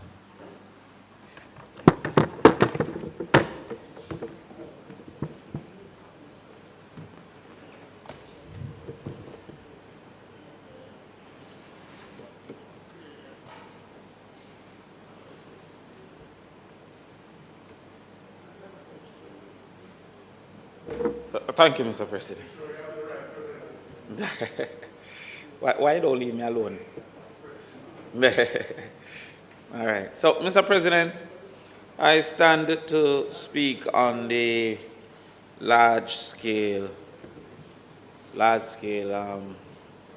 projects bills. So, President, this is one of those bills especially that we are seeking to encourage a certain level of investments, foreign direct investment seemingly, mainly, into our society. However, Mr. President, as I was listening to the earlier conversation, put forward by our good Senator Floyd Morris. Sometimes to know the priority, who are the priority of the government, is to see who is included and who is excluded from bills like these and considerations that were made to educate these bills.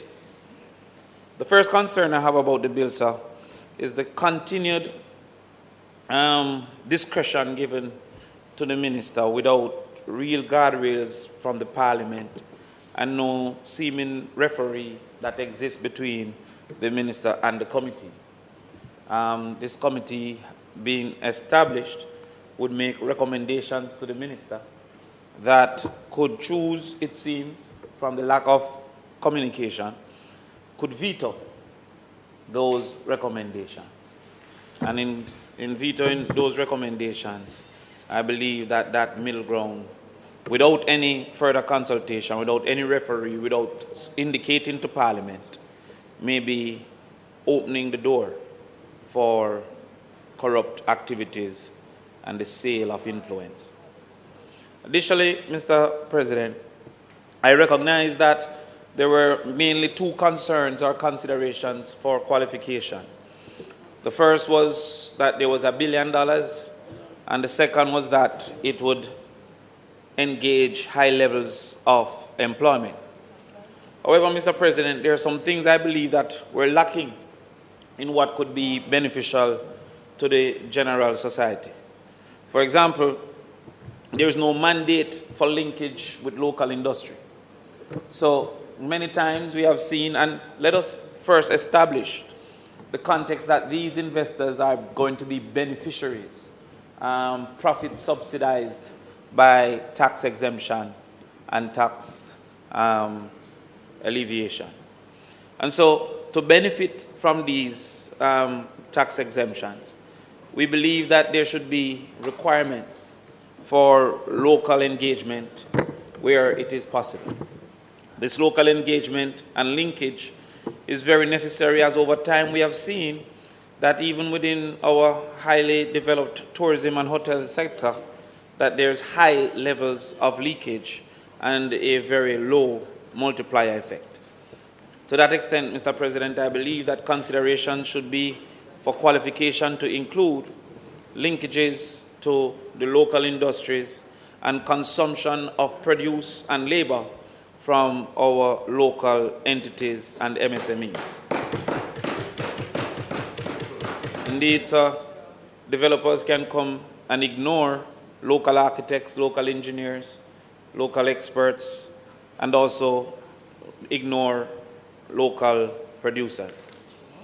Additionally, there was no obligation for decent work or labor standards.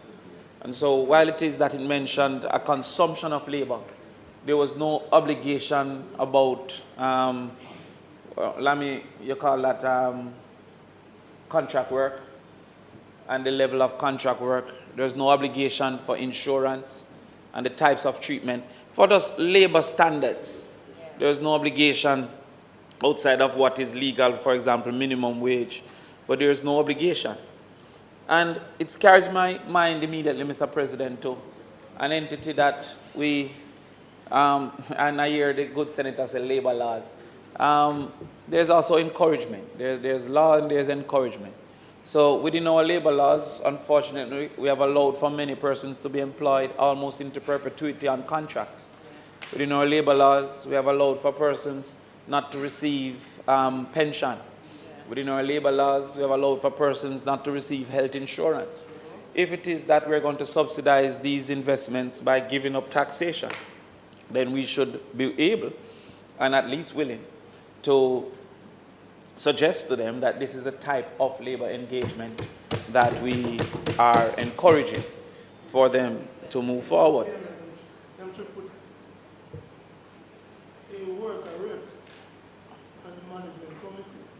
Well, that is not included. A worker rep is not included on the management committee because it's really a billionaire bill that they're putting forward. Additionally, there seems to be a disconnect between a labor encouraging bill, meaning that we want entities that produce high levels of labor, and the continued conversation that we don't have a shortage. We have a shortage of labor. In fact, I've heard the Prime Minister suggest that he's under pressure, he says, to import labor. And so that is a problem. So there are some investments that would not be high labor. For example, I've been researching data centers more recently. That is high investment but not high labor. So if it is that we are truthfully at the point where we're saying almost 100% labor consumption, I think they said that was 3% unemployment. All this time, ignoring the 670,000 Jamaicans not participating or interested in the work. Yes. Well, Mr. President, yes, the ignoring at this time of the 670,000 Jamaicans who have withdrawn themselves from the labor force, unwilling to seek work and uninterested in work. The public should understand that in calculating unemployment, this 670 is not included, 1,000, because they are now at a state of depression, I would posit, and uninterested in labor. However, the labor component, Mr. Minister, the labor component seem to disqualify some entities, especially now with technology, though there's an innovation component, but the innovation seems to be more in the newness of the activity than in the technological center of an original activity. So if there was an original activity that is not new, a new industry, but not a high labor consumer, though the investment may be high, it might be ignored. One of my concerns, historically and continuously, is that while we seek high labor consuming investments, we often don't pair that with community development activity. I praise the recent hotel development, Princess, down in Hanover, that have taken it upon the... I keep on telling you, one station you come and they look at YouTube where you pay for carry, you know. You don't come on the news.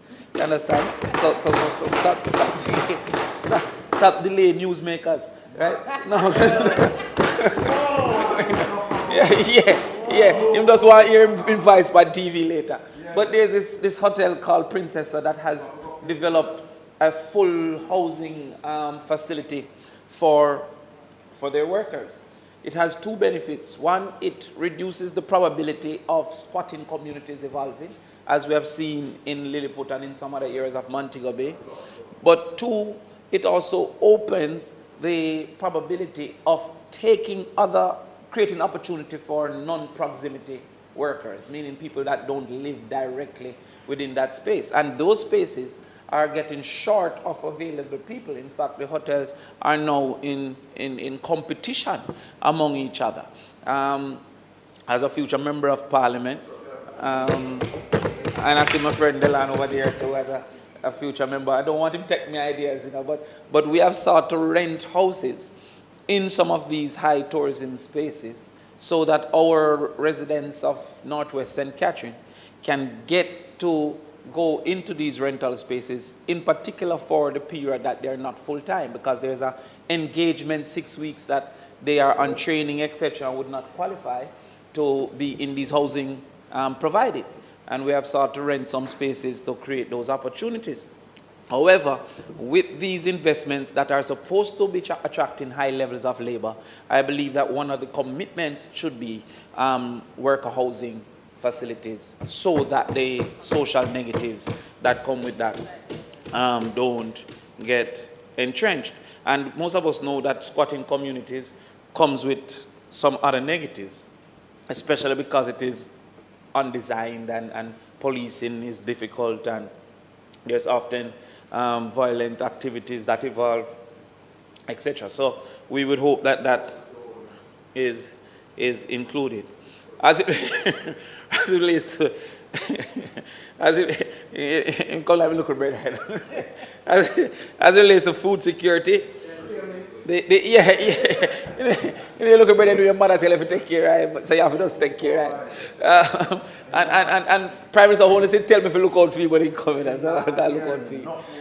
But in the list of innovative industries and cultural dependent industries, I was taken aback, Mr. President, that food security was not included as a specific segment for investment, because food security is of great importance, especially with the general uncertainty that we're facing.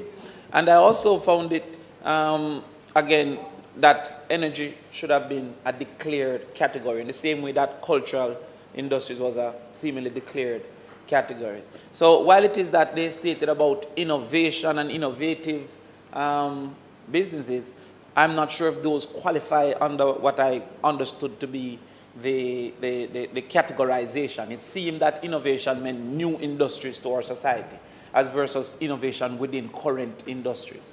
So with what we're seeing with energy instability, what we're seeing in the Middle East now, and that uncertainty, there seemed to me that we would want to encourage high investments in that space.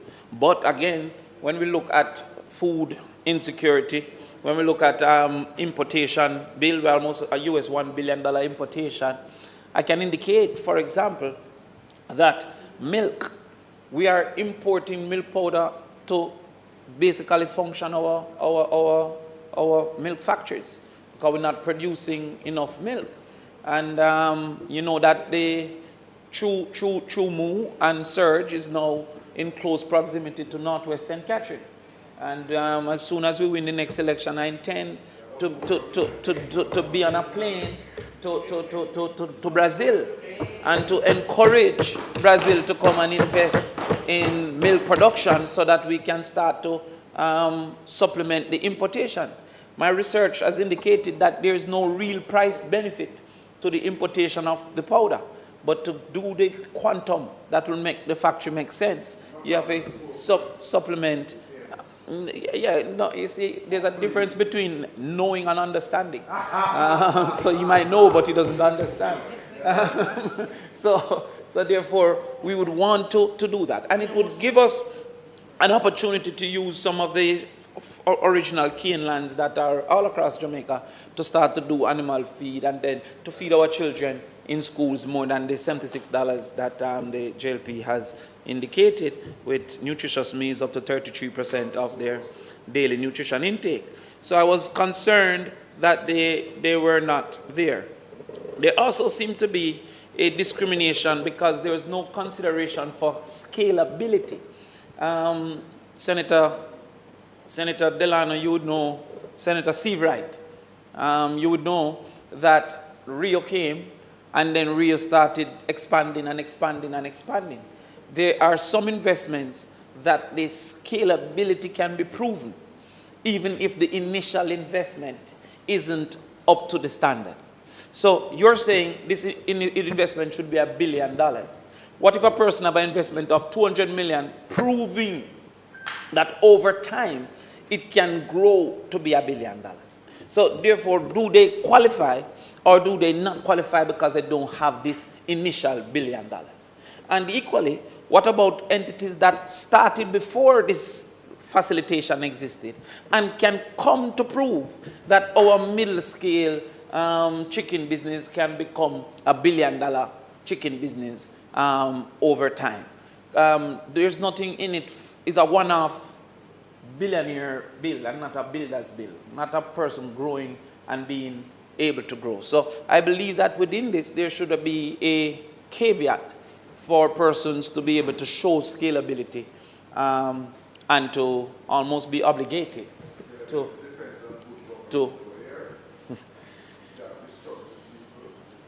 you know, we spell scalability.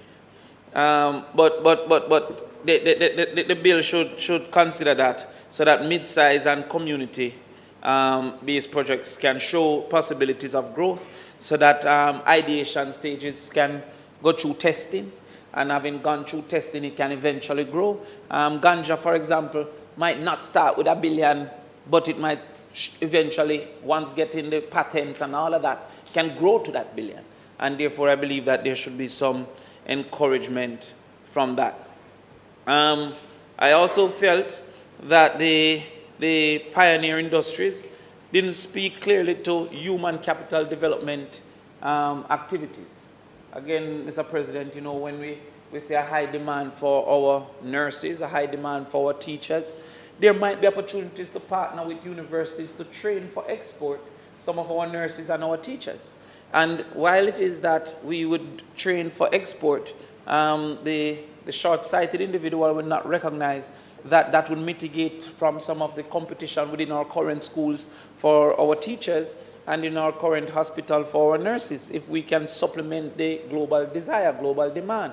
So we might go to find some investors that are willing to do medical training for nurses. You know, they do a lot of it for doctors in some of the Caribbean islands.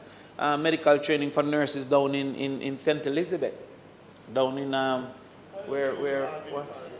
what is our little girl's name that is? Yes. Down in Miranda's, down in Southwest, St. Elizabeth, where you're quite busy, Minister, running around. But if we have a futile effort,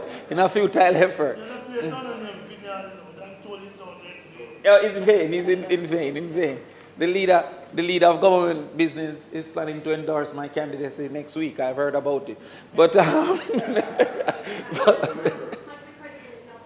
look here, we have some visitors here who are here for something specific, and you need to just let us move on as quickly as possible here. When this man was talking about system, you never stopped him. I'm talking about legitimate things. And you're stopping me, Mr. President? Am I stopping you? Yes, sir. No, man, I'm not stopping you. I'm saying rather than engaging in babble, just deal with the I was seeking issues an at hand. Mr. President. All right. The pioneer industries, sir, it didn't speak to human capital development. It spoke to cultural, depending on cultural resources, etc. And I believe that there is a role for investment in human capital development that should be highlighted. There was an obligation to develop the human capital as it relates to the investor should have training, etc. But businesses focused on human capital development. There was no particular avenue stated there.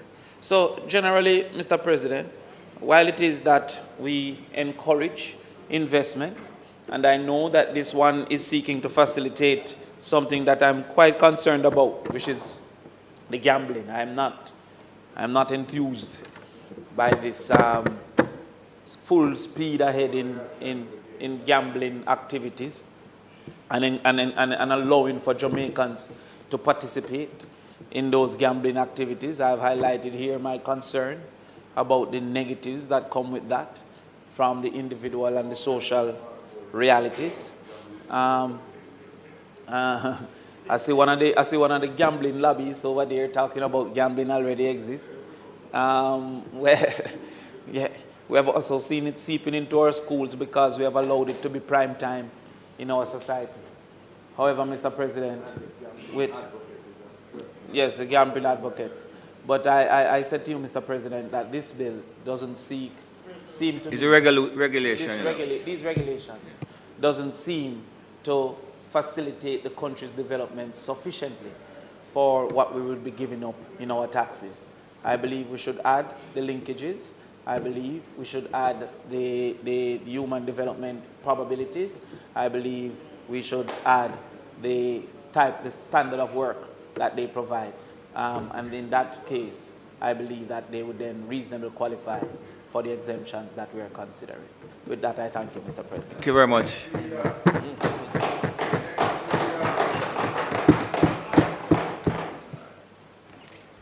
Since Marlon was, no. If nobody else, I just... You've never come out with nothing physical, man. Both system. President had asked across the floor of the minister... If there was a time for the bill, sorry? If there was a time for the bill, yeah, I did. For the act. If the bill had been if the appointed date has been decided, because in the bill, a clause think one, two are near there. It says the bill would come into effect at a time to be appointed by the minister. I'm not sure if since then you have gotten from the technical people whether or not this bill, the appointed time, has come, because the next question would be, when will the resolution be effected?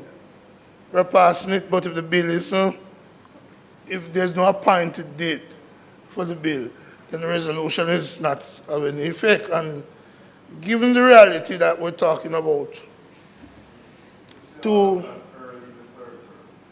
Minister, Senator Morgan. Given that we have just a few more weeks, we may not see the resolution and the bill come into being. And I raise this, President, because when we debated the similar bill in 2013, then you were on this side and Nigel Clark was on this side. And he spoke in that debate. And Senator Fraser Binns was on that side, as she will soon again. And she also spoke in that debate. There was a specific date set. It was December 2013. And the bill would take effect on the 1st of January 2014. And that's bill, if there's no appointed date for this, that bill would be the bill that is still in existence. And I'm aware, Minister, that the IMF have been pushing for tighter control over the relief, the tax relief that is given. A cap has been set on the annual budget, I believe 0.25 of GDP of the previous year.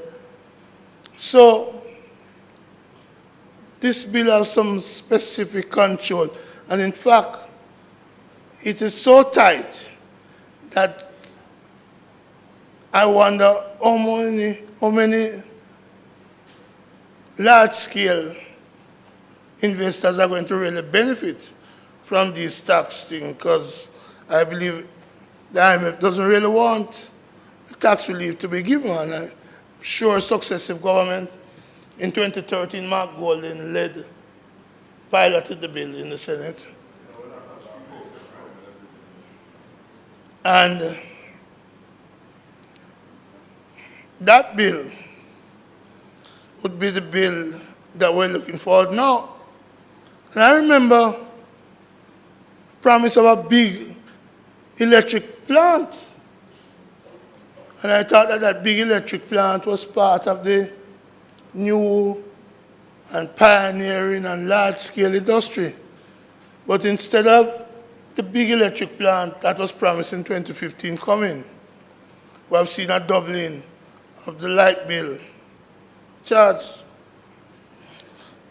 President, I hope that there will be these large-scale projects that will come. I just want to say, one of which, and I must say, since you're bidding me farewell, President, one of the things that will help me leave quicker, when you took over the chair in 2016, you made certain promises about certain things. I won't go into them today, because the Right Excellency is here, and she will know that elderly like me is not being taken care of when I walk up a step. I have no elevator nor escalator. And but we won't go into those promises that were made in 2016. But there are some other promises that were made, President. The promise for this new Parliament from 2018, which was a national strategic priority. Will that benefit, will the contractors of that Parliament, which was promised in 2018, 7 years ago, for which groundbreaking was scheduled, whether that the contractors from that would benefit from tax relief? But as I sit, Minister, I just ask you to talk with your colleague about two aspects of the bill that may need a little review. And I know we're talking regulation, and I'm being sincere here, very, very sincere. Clause 14.3 speaks to cancellation of approval.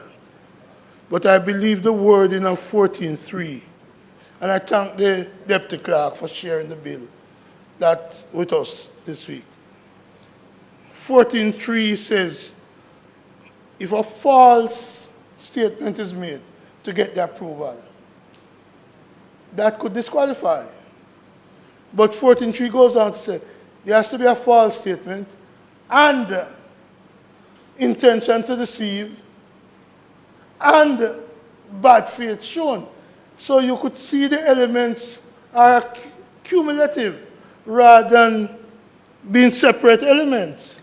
And I'm just going to ask you to look at the, I'm not asking you to change it today because you can't, but 14.3, whether the word and should not have been replaced by the word are. Or. So that, so that what we will be looking at is three different elements rather than a single element of three things that need to be proven. For deceit, intent to deceive, doing stuff, and bad faith. Sorry? Yeah. Well, I'm not going to be. I'm just asking them to look at it, just to make sure that we're not asking for three elements to be proven as against any single element being. So that's one. Second one, Minister, is that because we are going to do it if you don't do it. 16.3. 16.3 speaks to confidentiality. But it's an offense to disclose issues unless certain conditions are met.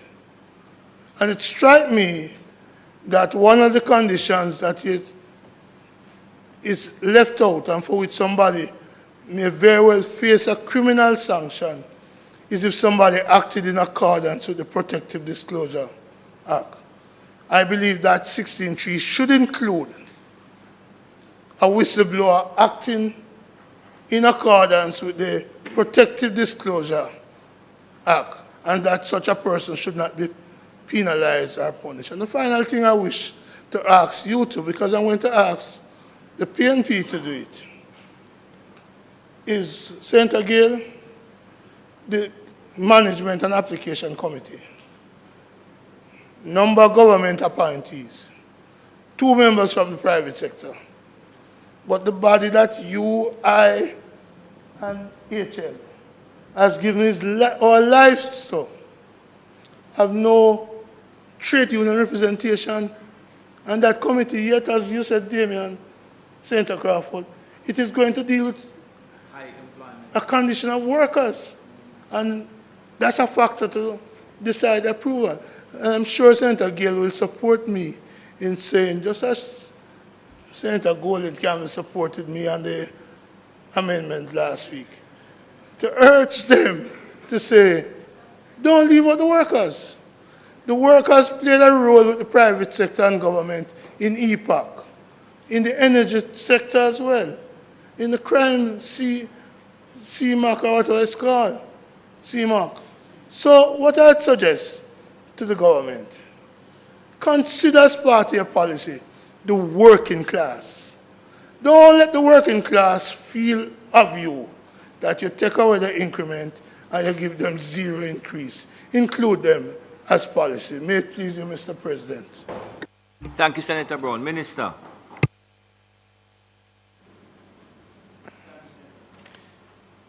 Thank you, Mr. President. The issue as to when this becomes law, the minister will announce and it will be gazetted, and that's when it will have my knowledge, almost my certain knowledge, that it will not be very long. That's all I will say at this stage.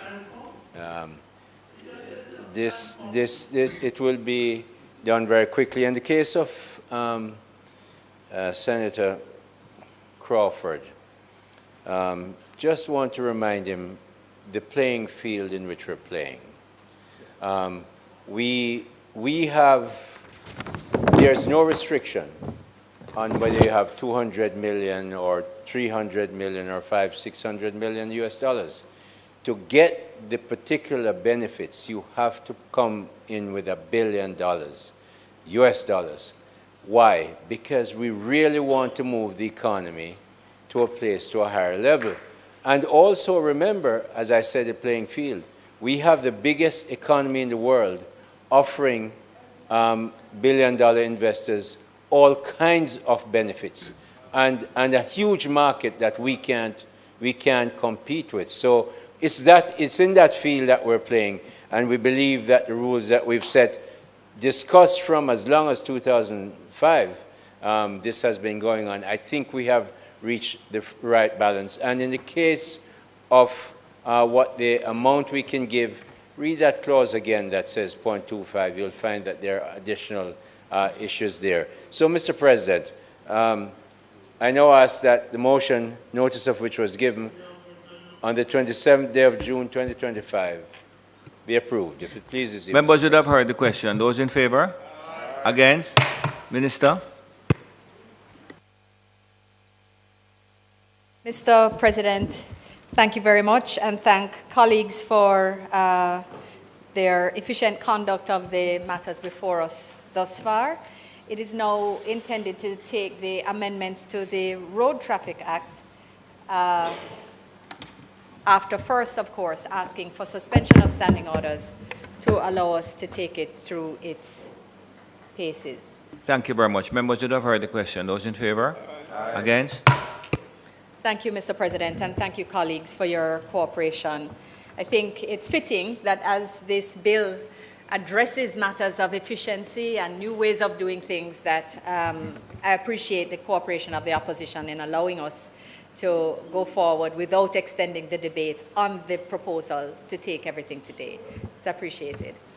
Mr. President, the bill complements the government's broad goals of modernizing and enforcing traffic management by, in part, enhancing administrative efficiency. It resolves existing inefficiencies associated with a paper-based license and registration system and facilitates more robust interagency data sharing. In this regard, the bill provides for the electronic issuance of fitness and registration certificates.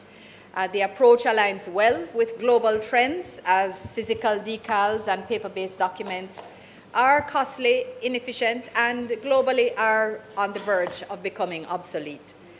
It will also allow us to make better use of the technology with which we have been effectively equipping our police. As you know, significant improvements have been made in this regard, and so the information available to our members of the constabulary as they are on the road enforcing traffic matters, that the availability of information has also similarly significantly improved. Mr. President, just to remind and make clear right up front that this will not change how the insurance certificates are treated. That falls under a different act, and there has to be further consultation with the insurance sector about how that information would be shared to allow for electronic verification of that matter. So right now, we are concerned with fitness and licensing. Mr. President, the amendments not only modernize the government's processes, but perhaps more importantly, they benefit motorists by providing longer periods of certificate validity, and they also reduce the costs to operators, reduce the costs. I know Senator Crawford must be dancing at seeing these amendments, shelling down even. Shelling down. I don't know how much shelling down happens in St. Catherine, but we know where he finds the opportunity, he takes it for us to. Because, no. But because I know he has always had a concern about the revenue aspect of traffic enforcement, and therefore the very clear manner in which the amendments before us will allow a savings to be experienced by our motorists. I'm sure that that is something to be welcomed by both sides.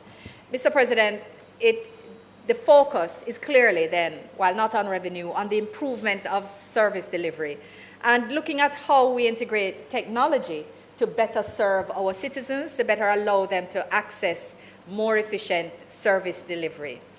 Mr. President, the key objectives of the bill are as follows. They are to create new periods of validity of the fitness and registration certificate for all categories of motor vehicles. Secondly, to enhance administrative efficiency and modernize road user management by applying Section 129 of the Act and the Electronic Transactions Act generally in order to facilitate the use of electronic documents for motor vehicle fitness and registration certificates. And of course, after we've done this, then of course we can move to other documents, etc. The removal of the requirement to affix license decals, you know, that sticker that changes color that no one can ever figure out how to get off your windscreen clean. Yes, that decal will be no more. It is gas and warm water. And kids, don't try this at home. Please don't listen. Please don't listen to the President's advice on that point. You may take it on other matters. But the decal is going to go away, and we're very happy to hear that, as well as the offenses of failing to have the decal, to have it displayed.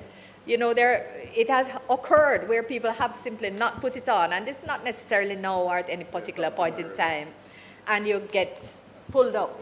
You have the old one with the wrong color on, and it's just not on yet, and it's just an offense to not even have it on the screen. That goes away, Mr. President. That goes away. And also, what goes away is the offense of failing to physically present. You no longer have to physically present your certificate of fitness to a member of the constabulary. They no longer have to request it from you because they have the information on their Smart Check app on their device, which we have provided them with, Mr. President. Modernized. So less of a burden on them, less of a burden for the citizen, and of course, just a cleaner process. It makes sense. So the good thing with this is that it also, of course then, if it removes the offense, it removes the penalties. So we have several positives that are coming from this bill before us today. Mr. President, I will jump right into the clause by clause because I want to recognize the members of the CCRP who are here and our most beloved, most honorable Professor Dr. Eldamaya Shearer. Yes. It's a pleasure to see you here, to see you all here. I know you're not here for motor vehicle fitness, but you will also benefit. So welcome to everyone, but in deference, I will try to move along as quickly as possible. Pardon me?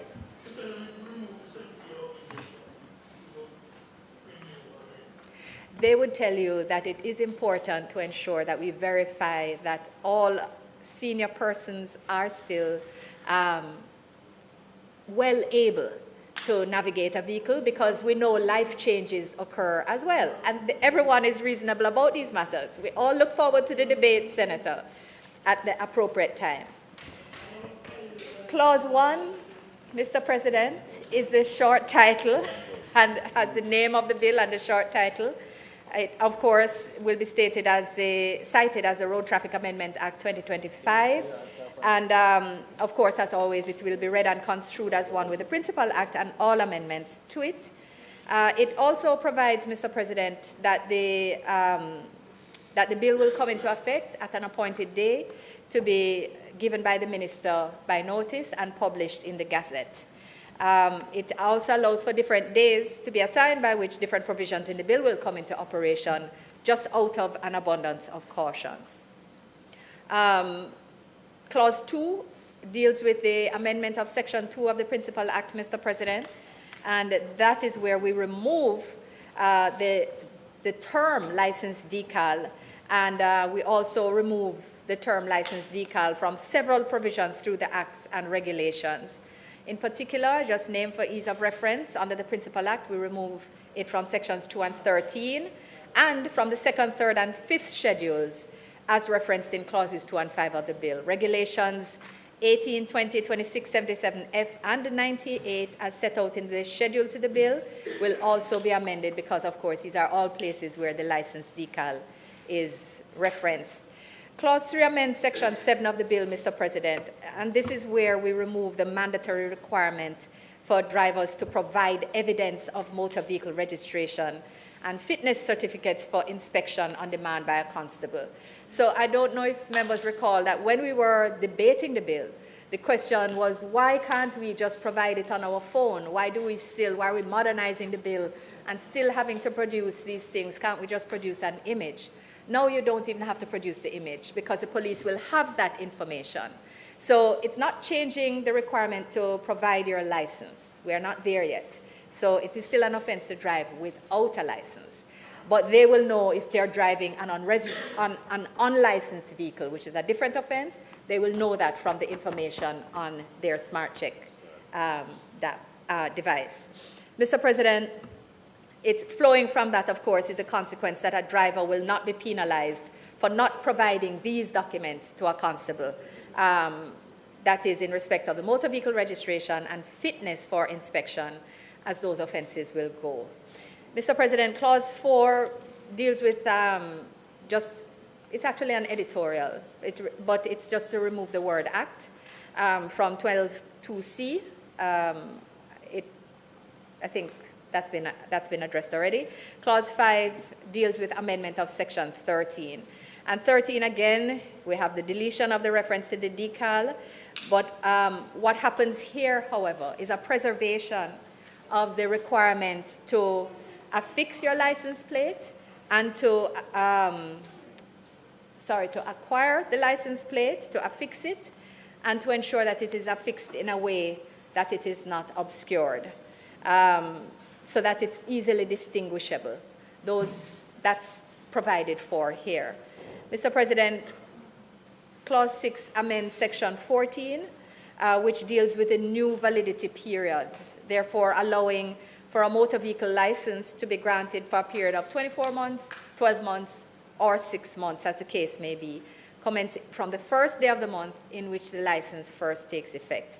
And the license duty payable will be, under Section 17, will be payable for the 24 months, for the biennial duty, rate of duty, which is actually the figure that's set out there. I think, Minister Vaz, if people were following, I know a lot of people were following the debate in the lower house, they would know that the amount that you pay is not going to change. That figure that's there as a license duty now in the schedule is the figure that you will pay for the 2-year period. And then, if you're only renewing for a year, you will pay a half of that figure, and if you are only renewing for 6 months, you will pay a quarter of that figure. So there's no increase. You're not multiplying the figure by 2 to get a biennial rate. That is the rate of the license duties under the listing of license duties in the schedule. Mr. President, Clause 7 amends Section 16. It repeals and replaces the existing Section 16 so as not to require the holder of the motor vehicle license to immediately surrender it. And that's because, by technology, it will simply be cancelled because it's in the system. So remember, you don't have to get a certificate and hand it in. It will just no longer be valid. So when the policeman stops you because your tire is worn or your brake light is broken, which are different things altogether, and offenses that remain under the Act, he will check to see if your certificate is still valid and or your license is still valid, and he will see it, or she will see it on the system. So again, efficiency. And what it means is that there's no need to physically surrender it. The remainder of the provisions in respect of the need to surrender, of any other documentation that's not changing here, that remains the same under 16. Amendment of 17 actually just works with seeks to support the fact that we now have a 24-month and a 12-month and a 6-month period by removing the word annual, because before the license duties were only annual. You remove that, they're just now the license duties, and accordingly it's the biennial rate. Mr. President, clauses 9 and 10 amend the first schedule and second schedule of the Act. They delete certain specified offenses under column 2, which are related to sections 7.3, sections 13.3 and 13.5. And again, this is because, as I said earlier, these offenses now removed because you are not required to do certain things anymore. And in respect of 7.3, the 5th, 6th, 7th, and 8th offenses specified in column 2 will be deleted, so that the failure, again, of drivers to provide evidence of motor vehicle fitness and registration is not an offense. This is where that amendment is perfected.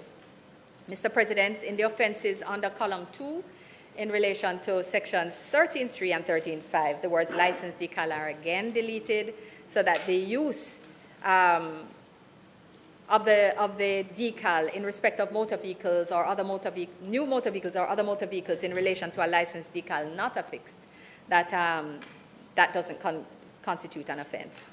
Mr. President, clause 11 actually deals with the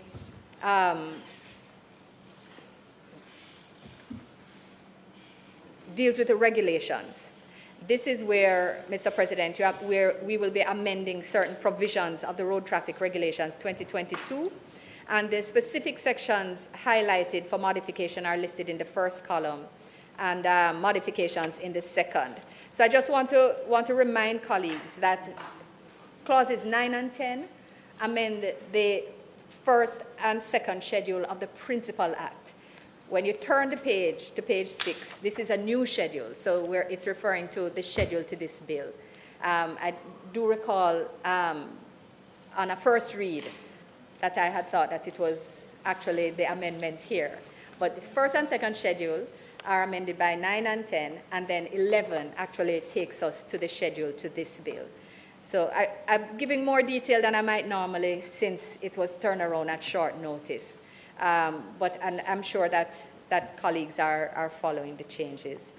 Mr. President, just to share a few of them, Regulation 4 is deleted and paragraphs 4 and 4A inserted.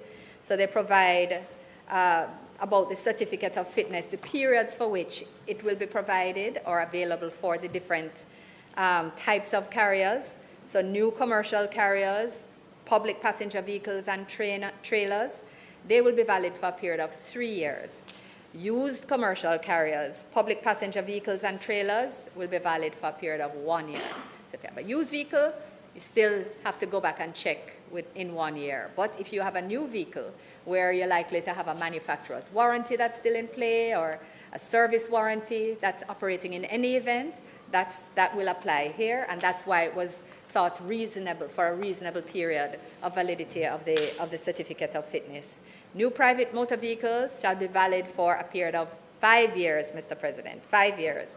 And the private motor vehicles which are 10 years old or less will be valid for 3 years, and private motor vehicles which are more than 10 years old, again, we're back to 1 year only. If a vehicle is more than 1 year old, you should be going back to make sure. The state has a responsibility to make sure that it's still roadworthy. Mr. President, there are a few other changes under here. There's a definition of the new private motor vehicle, as this distinction between new and used is being introduced here for these specific purposes, and the used commercial carrier. And Mr. President, there are also provisions in respect of what happens on the first time application to licensing, recognizing that the new period of validity for 24 months or 12 months or 6 months, that is now taken into consideration as well. Mr. President, on the renewal of licensing, under Regulation 10, the license certificate reference is to be deleted and going to be replaced with registration certificate. And that occurs throughout different regulations throughout, Mr. President. Can also just make clear that that under Regulation 11, it's still required that the driver of a motor vehicle bearing demonstration plates is to make available for inspection upon request by a constable or an officer authorized by the ITA the receipt of the annual fee associated with the demonstration plates and the fleet insurance certificate of the dealer. And this is to address the concern that there was somehow mismanagement or an abuse of a loophole that existed by persons using demonstration plates for purposes other than that for which they were granted and beyond the period for which they should reasonably be used. So here we're quite clear now. It's supposed to be 1 year. You need to be able to provide your receipt to prove that you have paid for these demonstration plates and also the fleet insurance certificate relevant. Mr. President, Regulation 12 is going to be amended to ensure that the registration plates are affixed properly to the front and back and again not obscured, and they must be visible from a distance of at least 20 meters. So no Sharpie changing a P to a B to try to avoid the glare or the quick observation of the constable, and no placing of pieces of cloth over a part or have them hanging down in a way that they cannot be read. It is important that in the general mode of enforcement and use of technology that this is required. And similar provisions are there for motorcycles and trucks and trailers. License registration plates must be properly displayed and should not be obscured in any way. Mr. President, throughout, there are several regulations, as I indicated earlier, license certificate, license decal. License certificate throughout is changed to registration certificate, and license decal is deleted. So I will try not to go through all of them because it's actually quite numerous. And thankfully, the deletions don't change the flow of the clauses in most circumstances. I have highlighted the ones where they needed to be clarified. Mr. President, also just to be clear that the third schedule will be updated in order to have a reference to the motor vehicle registration certificate as a heading to Form B1, because that is the clear reference to be made for that form. And in the fifth schedule, there are amendments again being made in respect of the offenses. They are being removed. Mr. President, it's important to recognize that this initiative, as we look at reforming governance to ensure increased efficiency, speed of business, that this is in fact the government's first speed initiative. So we had hoped that that Ambassador Marks, Minister Marks would have been here, as it's the first collaboration on review of government processes as to what can be done more quickly, less expensively, and with more thought of the citizens' ease in mind. So this is the first project in which we are streamlining processes for efficiency and economic development. So it's a collaboration between Minister Marks and Minister Vaz. We thank them both for making life just a little easier for the citizens in respect of vehicles. And I look forward very much to the contributions on both sides to this debate. Thank you, Mr. President. Minister, just before you call, would you just take the 125 motion, please? Mr. President, might the Senate be allowed to sit beyond 1:30 to complete the business of the day? Members should have heard the question. Those in favor?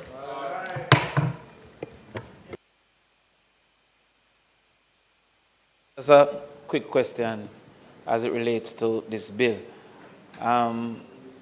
Leader, with Mobile man, go on a Mobile man and start telling the people them billboard. Minister, would evidence of a license still be provided to the customer, to the citizen? And so you say they don't have to show it, but there can be discrepancy between the police record and the person's knowledge. and therefore would that person have evidence in any way that so therefore they should still keep those receipts you're suggesting? Yes. I will be putting my decal on the car anyway. Right. So I'm saying, Minister. Senator Crawford, you know those people that keep all the decals. Yeah, multiple decals. yes. Especially with the colors, it make it look nice. But it might be beneficial for a digital certificate to at least be able to be requested, if not automatic, so that if there, because discrepancies can arise, and yes, right, good, yes, right. So I'm indicating that there should be some evidence to the citizen, so that they can rectify discrepancies if it does arise. The second aspect I would therefore wanted to say is, if such a discrepancy arises, how is that handled? Is it that I would have to go to court with the ticket, or would I go to the station to indicate their information was incorrect? Because as you have said, it's speed, and going to court don't allow that. Neither for the court nor the person clogging it up with these things. So those are the two questions. The other recommendation that I've always had, as you have indicated, my concern of the profit motive of ticketing. But I've said here, and I repeat, have we considered using a portion of the revenues from ticketing for a in-school traffic education plan? When I said, I mean driver's education plan. And that might not include physically going on the road, but the rules of the road, that little book that many have not read, is an important aspect. So I once again recommend to the government, though there's a short period left, that we consider the diversion of some of the revenues from traffic ticketing to improve drivers' knowledge at the high school level, 10 and 11th grade, as they're captive to the society at that time. So I reiterate. Sorry? Next term we'll do it. All right, thank you. We'll take that on. All right, thank you. All right, Mr. President. Minister? Oh, I'm sorry. Senator thank you, Senator Crawford. Senator Fitzhenley? Thank you, sir. I want to begin my brief comments by acknowledging the presence of Dr. the Honorable Denise Eldemeyer Shearer, who is with us in the chamber today. I want to acknowledge as well in the gallery, I see Mrs. Jean Laurie Chin and Mr. Hubert Chin.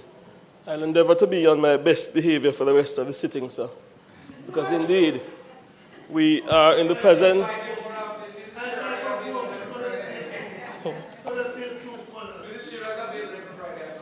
Indeed, I shall endeavor to be on my best behavior, because we are in the presence of two women of unquestionable integrity who have given much to this country, and when they speak, you can be dependent on their words that they have spoken the truth. I have assumed my feet, sir, to give support to this bill, which will essentially pave the way for changes to the way motor vehicle registration and fitness services are accessed. I think we can all agree that it is the aspiration of all who mean Jamaica well to get this economy to grow by greater margins. And to do that, we have to create a framework, an environment where people can be more efficient, in particular, members of the labor force. So a bill which reduces the amount of time that people spend in tax office, members of the labor force spend in offices across the country, seeking to access services, augurs well for increased efficiency, increased productivity, and increased expansion of the Jamaican economy. So I welcome the bill in that context and the whole digitization of processes, a step indeed in the right direction. I've heard anecdotal word as well of people who can't bother with sitting in lines in tax offices, and they want their certificate of fitness, and they might engage a third party I believe the bill as well, by limiting the amount of time that people are asked to spend in lines in tax offices when they could be otherwise productive. I'd endeavor to say that it augurs well for reducing the scope for corruption. I want to end my brief remarks by offering special words of commendation to the Portfolio Minister, Darrell Vaz, who has played a critical part in the piloting of this legislation. The Minister has been able to advance a number of initiatives, including the school bus system. Oh, here. This bill pertaining to fitness and other areas which will endeavor to make easier the lives of the Jamaican people. I want to commend as well the Minister on the indication that the administration of Prime Minister Andrew Holness will not renew the Jamaica Public Services license under the existing terms. Again, a step in the right direction and an indication that this administration places as priority measures which may alleviate the plight facing the people of Jamaica. Certainly, I recall on January 27, about a month or just under before the general election, the former Energy Minister, Philip Paulwell, inked a Jamaica Public Service, a JPS license, which has not served the people of Jamaica well. You have insisted that this side stick. No, man, that's not true, man. No, Senator Brown. Let me make my point. Senator Brown, please. I better somebody else make the point. No, I am making it. Make me hear. I am making it. Make me hear. Because I want to be the mirror that you look at. Yeah, go on, make me hear. Yeah. You have insisted, especially on this side, that we stick to the narrow confine. Well, let me finish now. Let me finish. To the narrow confine. The issue of the GPS license. Efficiency is dealing with it, you know. That's why I don't stop him. I hope when I go there next, you say nothing. But anytime you get up and talk about all sorts of extraneous things, I don't interfere. Go ahead, Senator. Thank you, sir. In the same way that the bill to amend the Road Traffic Act will enumerate to the convenience and benefit of the people of Jamaica, in that same vein, I commend the Energy Minister, Darrell Vaz, and the administration of Prime Minister Holness for having the political will to indicate that we will not renew the JPS license under the current terms. I recall on January 27, 2016, on the eve of the general election, and there's a photograph of it, you know, sir, the then Energy Minister, Philip Paulwell, committed Jamaica to a licensing arrangement which has not served the people of Jamaica well. There's a photograph of it on the screen. I commend the administration for having the political will to say enough is enough, and we will pursue measures which enumerate to the benefit of the Jamaican people, and by extension, which will cause a decrease in electricity bills. I am confident that the people of Jamaica can depend on Minister Vaz and the Cabinet of Prime Minister Holness to negotiate terms which are beneficial to the people of Jamaica. This bill, sir, the Act to amend the Road Traffic Act 2025, has my support. Thank you. Thank you very much, Senator Fitzhenley. Senator Fraser-Binns. President, and I just want to get two quick clarifications from Minister in relation to the amendments before us. Firstly, if you could clarify for us whether or not persons will be able to go to the tax office, as is a norm, to pay for their registration and their fitness. I know fitness can be done online, but I also know that option exists in person. And secondly, more of a recommendation that as you unroll the process, or as the process unrolls rather, that you may want to consider setting up special kiosks in our town centers for persons. I was reading and I'm not sure if you mentioned it when I was out, but I was reading that going forward, you can actually just have everything on your phone. Does it then mean that persons, one, will have to have an email? Is it that the certificate or the documentation will be emailed to the person? Because as it is online, when you apply for your registration or fitness online, then you have to provide an email address. Is it that the person has to have an email address? And if it's just so, we have to consider, and later on today we'll be talking about the Elderly Care Act, we have to give some considerations to our elderly and how that will be accommodated. And I want to make the recommendation that perhaps in our town centers, not just at the tax offices, but in our town centers, we can have kiosks set up to assist persons in the initial stages so they understand how it is done. And thirdly, I want to perhaps make a recommendation for consideration coming out of what Senator Crawford said in case there are differences. So technology fails, it's just the reality.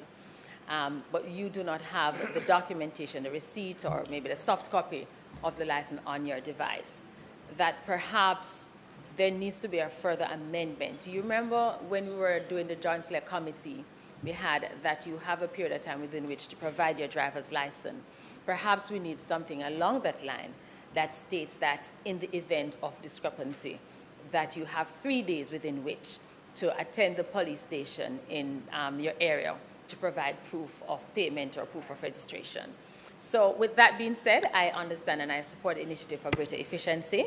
And if you could just clarify the 2 issues I have raised, I'll be comforted. Thank you, Mr. President.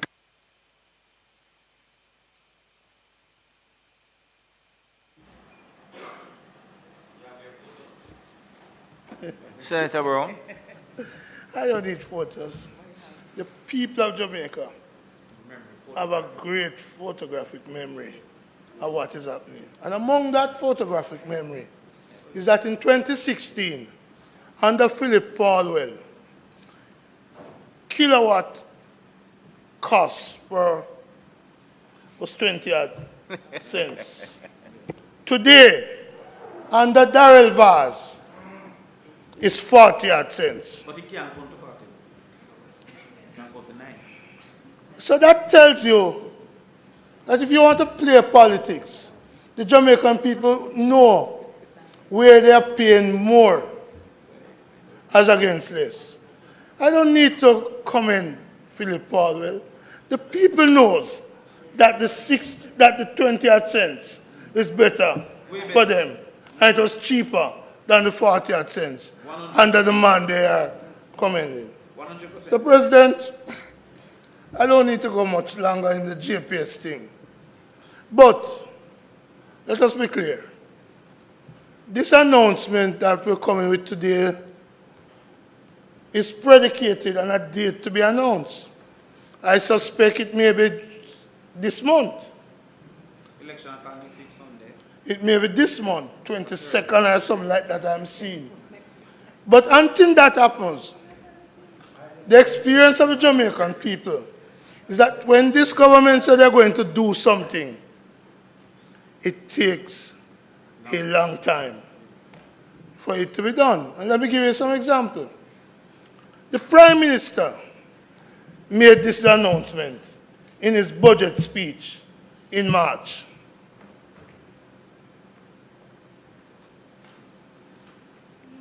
One would have expected it to have been done and have been done already from April. But they've come today to say, well, a date to be announced, and we hope it will be soon. There's a bigger date to be announced, which we hope will be sooner. But suffice that, since you are not aware when that is going to be, based on your earlier response, Minister, we await that bigger date. But, Mr. President, having said that we're going to await whatever announcement comes, a couple of things is necessary. This change is significant too.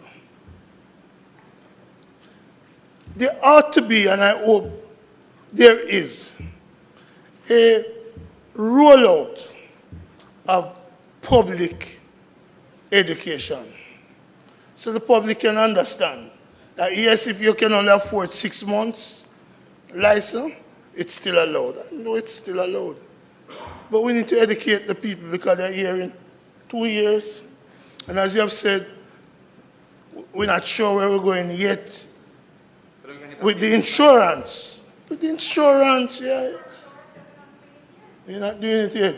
Well, you see, that's why the public education is necessary. Because what the people are hearing is that you're not ready to do it yet. Right? So, let's go on now. So what we're saying to you, Minister, a period of public education is necessary. And I hope that in this period, when the government is spending taxpayers' money to do political advertisement, that you will spend some taxpayers' money to do public education and the changes to this bill. Do I have confidence that when it comes to these electronic things, that the government is ready? No. President, you will recall the body-worn cameras. Yes. Then buy wrong camera. That's still not ready. The Commissioner of Police tell us that it requires certain, you see how you push your hand a while ago?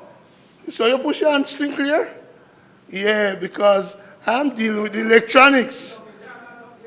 I know, I'm very happy because you may want to take down the billboard in Montego Bay.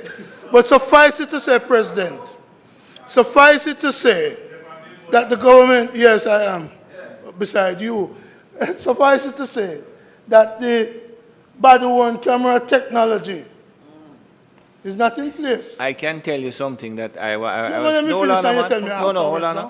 was stopped recently. Here now, man. I was stopped recently. And the reason why my vehicle was stopped was because the officer, young man too, bright young fella, had gone on the app and determined that there were some issues with the government vehicle. So was it true? Yes. So the government is broke? It was true. In other words, you are saying you don't know if the thing working. Him stop me based on what was on the app. So don't suggest that. President, I am the system is saying working. You're not ready with the body cam. But not only the body cam you're not ready with. That's what the commissioner said. You are not ready with, under the Road Traffic Act, the electronic ticketing. Even though that legislation was initially taken through the House in 2016, came back in this Parliament in 2019, 2022 we did the regulations. You're still not ready with the electronic ticketing. So a man run a stoplight, and you told us that you'll be able to boom on the camera, send the ticket to the person, but you're not ready with that. So, do I have confidence in what you're saying? Not at this point. President, Minister, I have confidence in what you're saying. You may, but you I are see not. it. I see it. I see You it. may. And you have a lot of confidence in a lot of things that I don't. What I am confident of is that the visitors have a great amount of sympathy for me and what I have to put up with every Friday, don't they? That's fine. So they are shaking their head in agreement. That's fine. There are other people who have the other view. There are other people who have the other view. And I thought when you said you're going to miss me, it is what you put up with. But that kind of sound hypocritical now. Sorry, President, but I understand. You're my brethren still, so we take that ribbon as we go. The needs. We were told how many years ago the needs was going to be implemented. And all of these electronic backbones. And how much money we borrow. But the needs still floundering. Not implemented yet. President, in or around 2022, 2023, this government implemented the regulations to the Road Traffic Act. There was a furrow about child restraint seat in public passenger vehicle, in the taxis and so forth, and in the bus. The government promised to amend the regulations. But today, that offending clause is still in the regulations, despite the government promise. Hardly shows Minister of Finance, Transport, when the promise was made. Now there's an order to replace the orderly. They say. Point I'm making is that great promises are made, but unfulfilled. The child restraint. We have the case of the market vendors traveling in the market truck, part of the cultural tradition of the country. And that run contrary to the regulations. We said we'd fix that. We don't fix it. And a young enterprising constable could any Thursday morning, 4 o'clock, stop a market truck and take the truck driver to court and probably leave the produce of the farmers and the truck to rot. Because this government has failed to recognize and to make the changes that the country says should be made, so that the lady in the back of the truck, the man in the back of the truck coming from Clarendon, St. Elizabeth, wherever, going to the market, wouldn't be charged, or the driver transporting them wouldn't be charged. Promises made, promises not fulfilled. And I call upon the government to fix the child restraint and this thing with the truck. Again, Senator Sinclair, you don't do it, we are going to do it. Because time coming.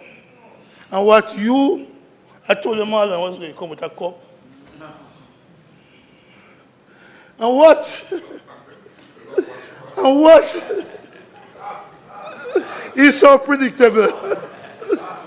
I can see the chicken on them lips. What? And what we're going to do is fix soon these breaches that you have left there to be exploited by overzealous members of the Constabulary Force. And President, in these regulations, there was the issue of usage of cell phones. And we saw where motorists were being ticketed for having a cell phone in their laps, not in their hands. We saw where motorists were being ticketed for having a cell phone on the seat of the car.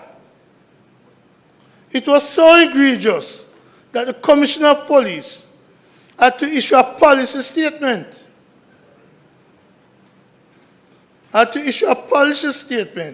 Saying don't prosecute, don't ticket those motorists.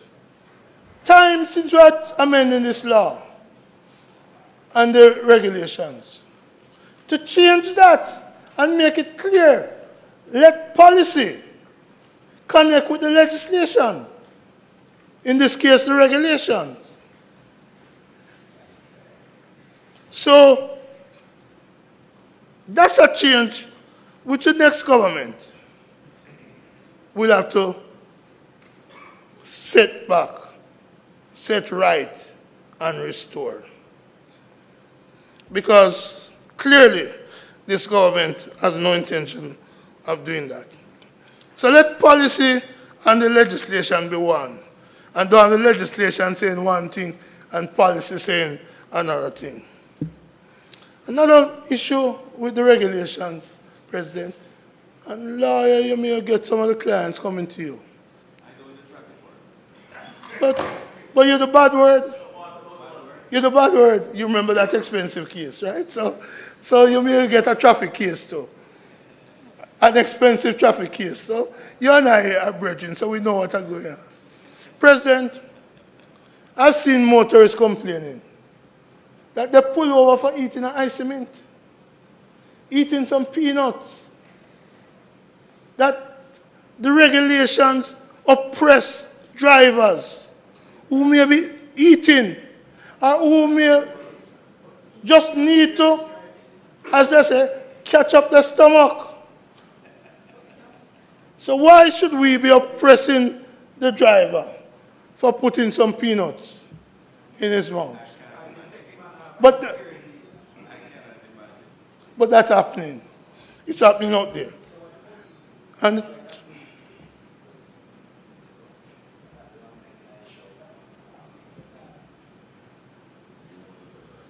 but the drivers out there, the motorists, are feeling the oppression and they want it stopped. Another issue that motorists are finding under this Road Traffic Act is that Tom, not you, but Tom, any Tom, especially the one who is not drunk or a fool, Tom is driving his pickup truck coming from the farm. Or, in your case, President, may have gone to the hardware to pick up some stuff. You put in your pickup, it's all for personal use. It's not for commercial use.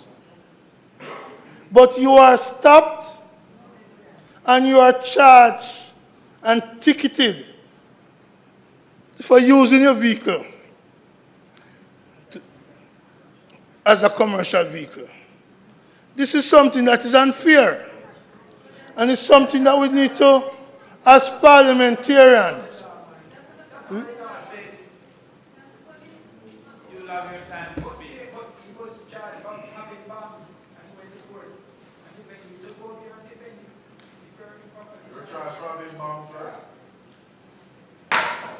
Senator Brown, continue, please. No, I was even found not guilty. I was even asked to plea. I was even asked to plea. But when, so President, let me be clear. The people out there, the citizens out there, the citizens who are going to go in the voting booth and make that X beside the head. And even one of them, I see, who want to make it beside the bell, was complaining about being charged for having a green light in his vehicle. A green light that his MP gave him to drive to some rally in Hanover. Point I'm making, President. We need to review these regulations and ease the pressure. That's what the song supplied. Ease the pressure of the people.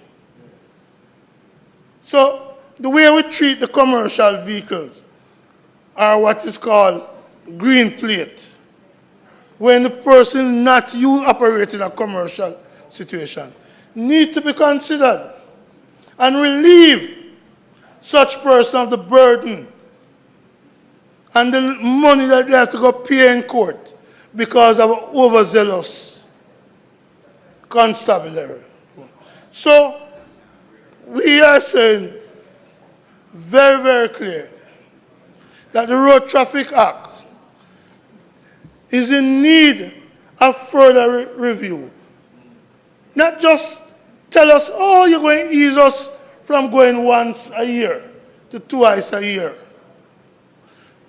There are things oppressing the people, and the people need an ease.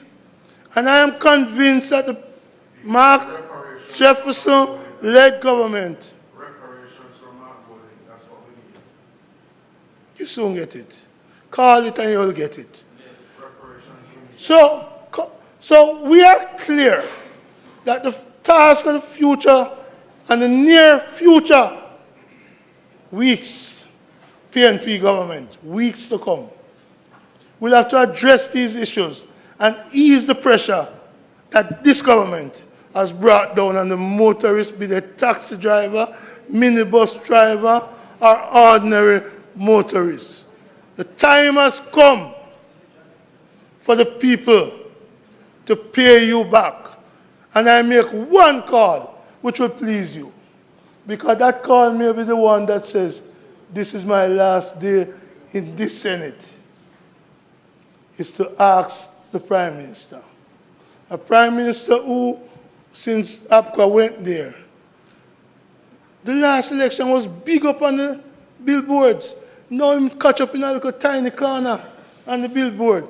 Even your candidates despise Brogard. So all I ask of you is to ask Andrew to call it so we can take you out of your misery. May it please you, Mr. President. Minister.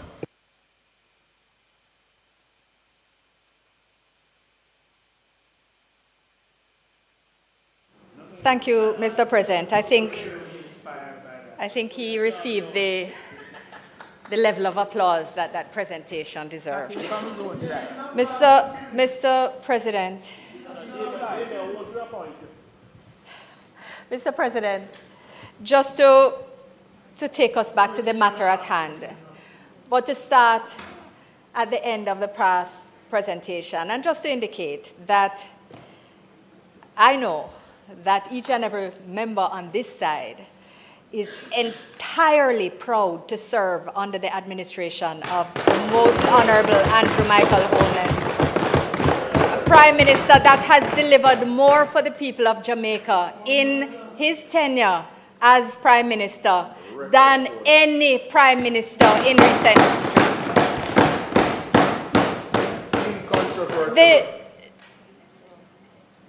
The evidence is there, Mr. President. The evidence is there. And now might not be the time for me to enumerate the number of farm roads, the number of water, new communities to which water has been brought.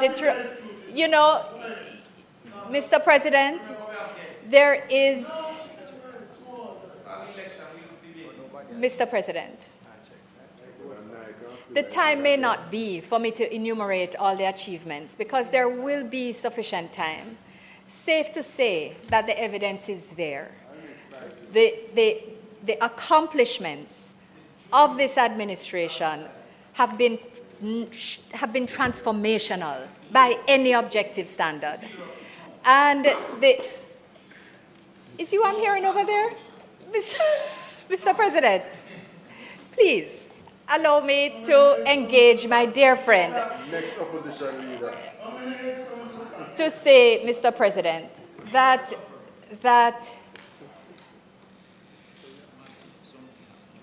the time will arrive where I am able to enumerate appropriately.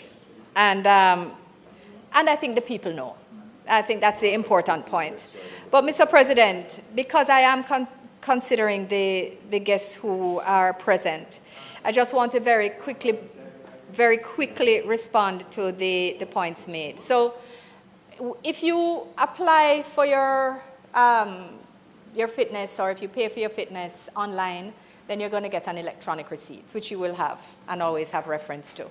And certainly if you go into the office, which is a service that continues to exist, you will pay there and you will get a physical receipt. And certainly you could then take a picture of it if you want to store it electronically on your phone, or you could keep it in a Ziploc bag, as some people prefer to do with physical documents. All of that is still available to you while people build their trust in the system. But it's important to make the point that the system is in use now. And yes, of course, technology can always fail, and it's therefore always good to maintain a backup, etc. But what you'll find is that because it's not a new system, it's a Smart Check app which has been in place for a while, and they've been testing these things. What we try to be very careful about is that when we take on a new system or a new process, is to make sure that the back office work is sufficiently robust to ensure that it is successful and that we have mitigated against the risk of failure. So we want to encourage the public to have trust in the system and know that the information that the police have access to is accurate, but also, and it will maintain historic information as well. So it's not that they'll only be able to see a current period of validity. They'll be able to pull up anything before. But the point of ensuring that there is a grace period is something that's being worked on in the regulations. So, because there will be some adjustment to, further adjustment to regulations that are here. But they're not well, they didn't have to be here right now, but there may be one or two things that will come into effect in time for when the notice of appointed day comes into effect as well. Mr. President, I appreciate the suggestion about special kiosks. We're always thinking about how we can deploy places where not only our seniors are able to access services, but we're thinking more widely about that as well. So you'll hear more about that, but I appreciate the suggestion, very much appreciate the suggestion. And yes, the fact that we have community Wi-Fi in more than 300 communities across the entire island, internet is no longer, something that you get in Kingston and maybe in Mobay. 300 all over the island, not counting areas where it's been implemented outside of that, including at the primary school where Senator Scott Motley, her father served as principal. I believe there's a community hotspot that's based there as well that also serves the school. We will get there too. We will get there too.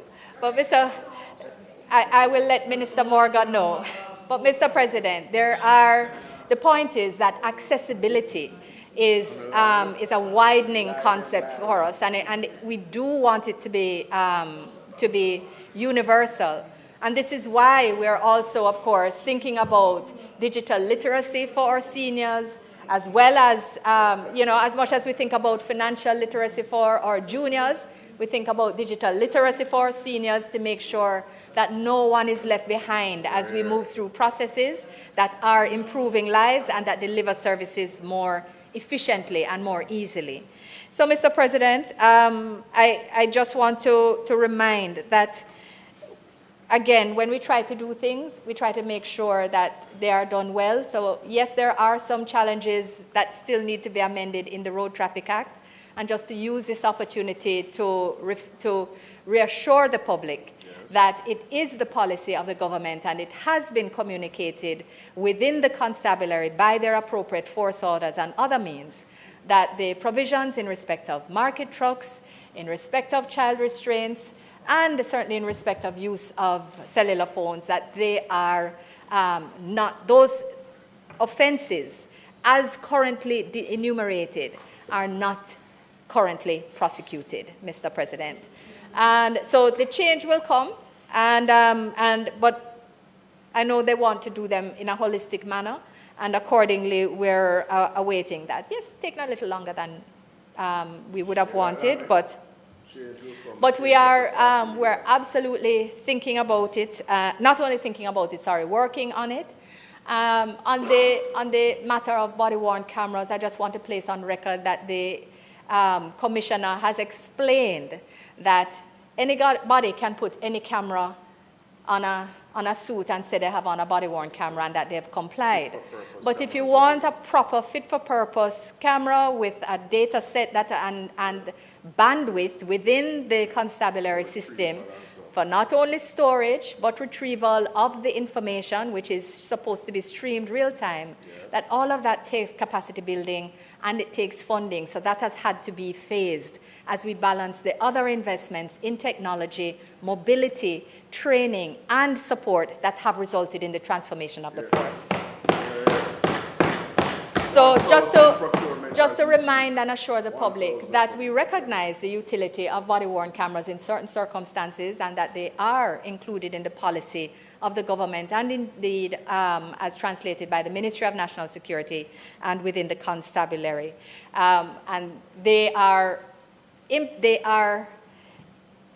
used as appropriate and will be expanded when the system, that is the back end, expands as well. Mr. President, there's just one little point that one more point before I take my seat and ask for second reading of the bill. And this is just on the point of the difference in the rate of the kilowatt rate in 2015 versus now. Apart from any circumstances, global circumstances or changes that we have to deal with, I will say that what we have been doing is abiding by the arrangement negotiated by Philip Paulwell under the last administration. We have been bound by the license. Thank you. We continue to be bound by the license. The license defines how rates, the license defines how rates are applied. The regulatory framework is specific. To be bound by law is not something for which we can be criticized, but what your side can be criticized for is the poor negotiation of a license that has stymied growth for years. So, Mr. President, with that, if I may ask for second reading of the bill, I would bring my aspect of this debate to a close. Thank you very much. The question is that this standing orders be suspended to enable, I'm sorry. Okay, the question is that the bill be read for a second time. Those in favor? Against? An act to amend the Road Traffic Act to create a new period of validity for fitness and registration certificates of motor vehicles to facilitate the use of electronic fitness and registration certificates for motor vehicles and for connected matters, read a second time. The Senate will now resolve itself into a committee of the whole Senate to consider the bill clause by clause. Madam Leader of Opposition Business, Madam Minister, we can move through. Thank you. Okay. So I put clauses 1, 2,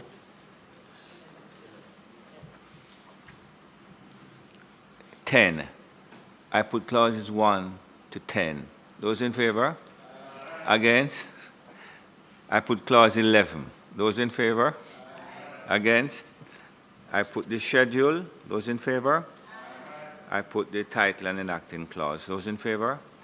Excellent. Thank you. The questions that I do report the bill as have been passed committee stage without amendment. Those in favor? Against? I do report the bill as have been passed committee stage without amendment. Minister?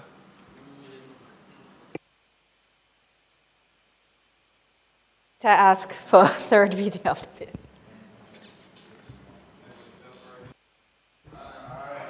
Mr. Clark? An act to amend the Road Traffic Act to create a new period of validity for fitness and registration certificates of motor vehicles to facilitate the use of electronic fitness and registration certificates for motor vehicles and for connected matters, read a third time and passed.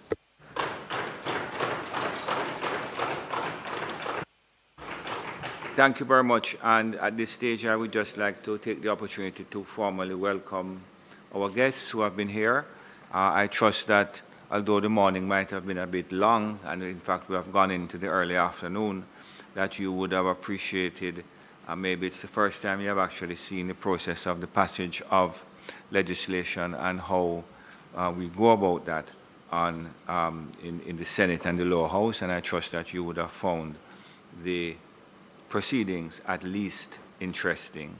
I want to welcome members of the Ministry of Labour and Social Security, Ms. Audrey Dare-Williams, the legal officer, Mr. John Watson, Chairman of the National Senior Citizens Council, Ms. Julian McCoy Davis, and from Mona Aging and Wellness, of course, the Honorable Denise Elimar Shearer, Ms. Sandra Latibadir, and from the CCRP, Ms. Jean Lorichin and her team. So welcome to the Senate. Have I left anybody out? Have I acknowledged everyone? Okay, excellent. So, against who? Who is? No, man. No, I wouldn't do that. That's why I said Jean Lorichin and team. He knows that he has a special place in the Senate here. Yeah, absolutely. Just to, again, welcome you all and trust that you have had an informative morning. Senator Golden, Minister, you want to introduce you? Thank you, Mr. President. Mr. President, it does give me pleasure to be able to invite the chairman of the Special Select Committee, which completed its work recently, to open the next debate that's set out on our agenda. Mr. President, just to commend her effort in pulling this matter together, making sure that the policy work, the wider engagement, and the general understanding and consultation that was undertaken was not only robust, but was taken in a time that pulled forward a report in a shorter period of time than usually takes for these reports to be prepared. So I really want to appreciate her industry and the support of those members who of course, were a part of the process. I just want to take the opportunity as well to express my regrets that I have to leave the Senate sitting early, and I will be asking Senator Hill to close for me, because it is the advent of the 49th meeting of Caricom Heads of Government. We are looking forward to welcoming delegations to Montego Bay. Some start arriving today, and they will be otherwise arriving tomorrow. I'll take the opportunity to wish members happy Caricom Day. It's Caricom Day today. And Jamaica, having taken the chair, of course, on the 1st of July, now looks at 6 months within which we'll build on the 52nd year of this movement's existence, and seek to, of course, make further progress on that matter.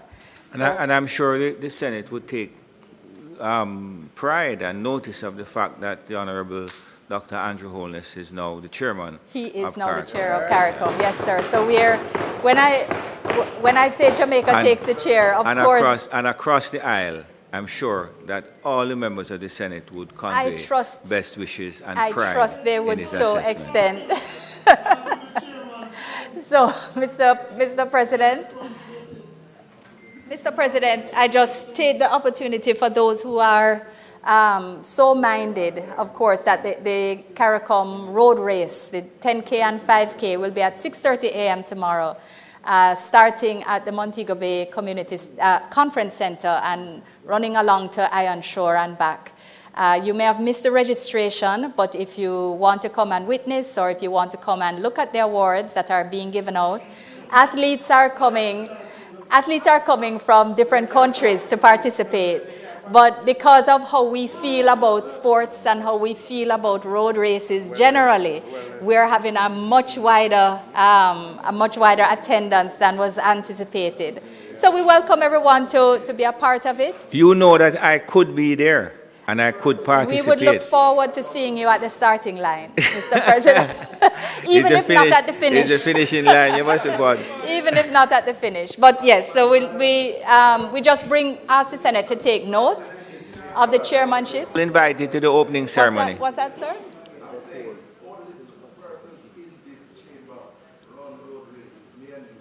You may be right, You may be right, Senator Morris. You may well be right. And I think that even now I am injured, so I will be walking. We are all invited to the opening ceremony tomorrow. Yes, I understand that is the case. On Sunday. On Sunday, I'm asking that. But I have to admit I have not managed the invitations myself, and therefore can't say, but that is likely to be the case. The Order of Precedence is generally recognized in all of these, at these official events. So thank you very much, and colleagues, I hope I will see some of you there, and thank you very much for an excellent, as I shared with your colleague, I don't get those memos. So I wish you a successful debate, and again, commend the chair for her efficiency in this matter. I know commendations will be shared more broadly as well. Thank you, Mr. Chair. Thank you very much. Senator Golden Campbell.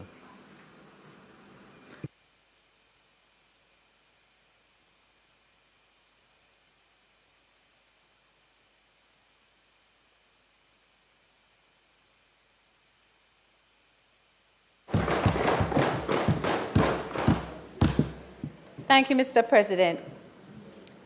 Mr. President, I now rise to commence the debate on the motion to adopt the report of the Special Select Committee of the Senate to consider and report on a private member's motion proposing the creation of legislation for the care and the protection of older persons.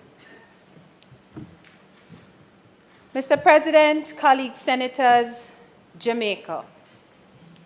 It is with a deep sense of honor, urgency, and national duty that I now open this debate.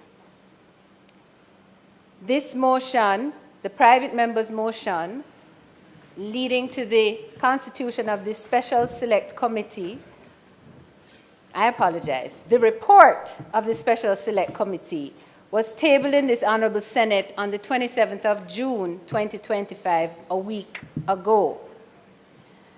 Mr. President, the report is the result of just over 6 months of careful work, expert submissions, heartfelt testimonies, and detailed deliberations which tapped into the solid groundwork done previously by stalwarts like Professor, the Most Honorable Denise Eldermeyer Shearer and the Mona Aging and Wellness Group, the advocacy of our guests from the Caribbean community of retired persons led by founder Mrs. Jean Lowry Chin, and the tireless efforts of the team at the Ministry of Labor and Social Security who oversee the work of the National Council on Senior Citizens. We held 16 meetings and received submissions from various ministries, departments, and agencies, experts on aging, mental health, social work, and family law, as well as from a cross-section of the wider public who shared their personal testimonies and suggestions. I want to thank all of them on behalf of the members of the committee for their contributions. Mr. President, I also express the committee's profound thanks to the parliamentary staff, and I single out our committee clerk and the Legislative Council Department. The work was voluminous, and the time was intense, and they rose to the occasion and delivered the quality of support that has allowed this committee to complete its work in 6 months and to deliver a report to this Senate.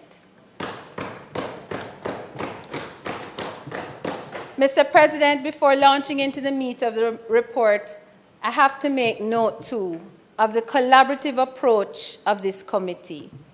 And in doing so, I recognize Senator Floyd Morris, who moved the private member's motion, which obtained unanimous support from this august body for his participation and his leadership of the opposition side of this committee. Mr. President, the private member's motion called for the establishment of specific legislation in the form of an Elderly Care and Protection Act and asked of the committee that it deliberate on the scope and the magnitude of such legislation to be enacted. Indeed, Mr. President, I was committed to leading that work and the conduct of this committee with a dogged focus on the people of Jamaica and a relentless effort to ensure that the divisiveness of our politics did not seep into our deliberations and pit one side against the other in our effort to do something positive for older persons in our country and in the national interest. And for that, Mr. President, I had full cooperation from all members in doing so. And I believe we succeeded, Mr. President.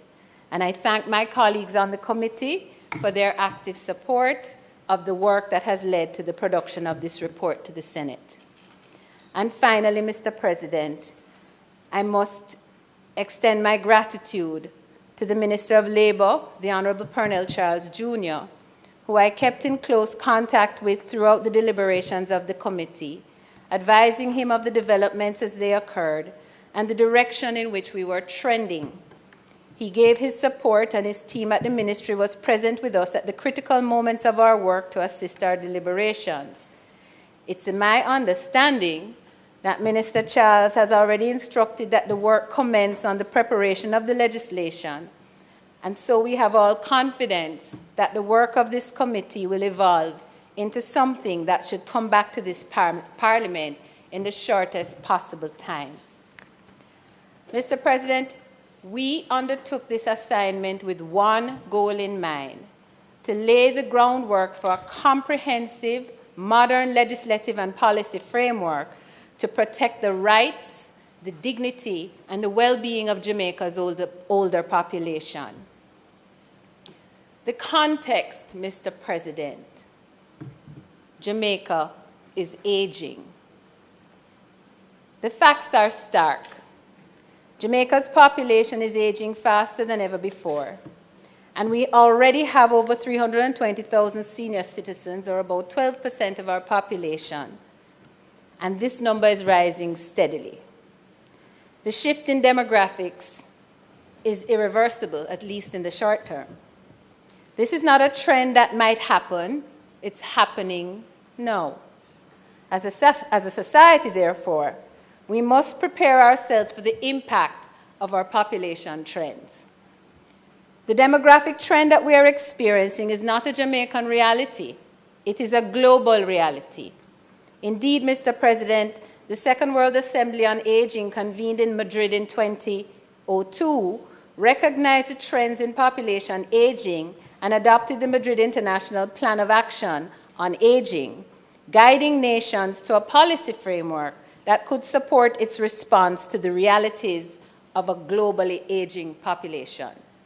Jamaica is a signatory, Mr. President, and the revisions of our own national senior citizens policy over the years has been influenced by the Madrid Plan. Mr. President, our context is that our aging trend is accompanied by rapidly declining birth rates. So while we get older, we are not replenishing our population fast enough. You know, when I thought about it, Mr. President, I wondered if the JCF might take on a new tagline and help us with that problem. I was thinking if they use "make love, not war," it might assist their crime-fighting strategies as well as improve the population trends. They have been very effective in their strategies. I was simply hoping to hop on to a success bus. Mr. President, many of our older persons live alone without the support of close family or affordable care. Others face abuse, neglect, and exploitation, often by those they trust the most.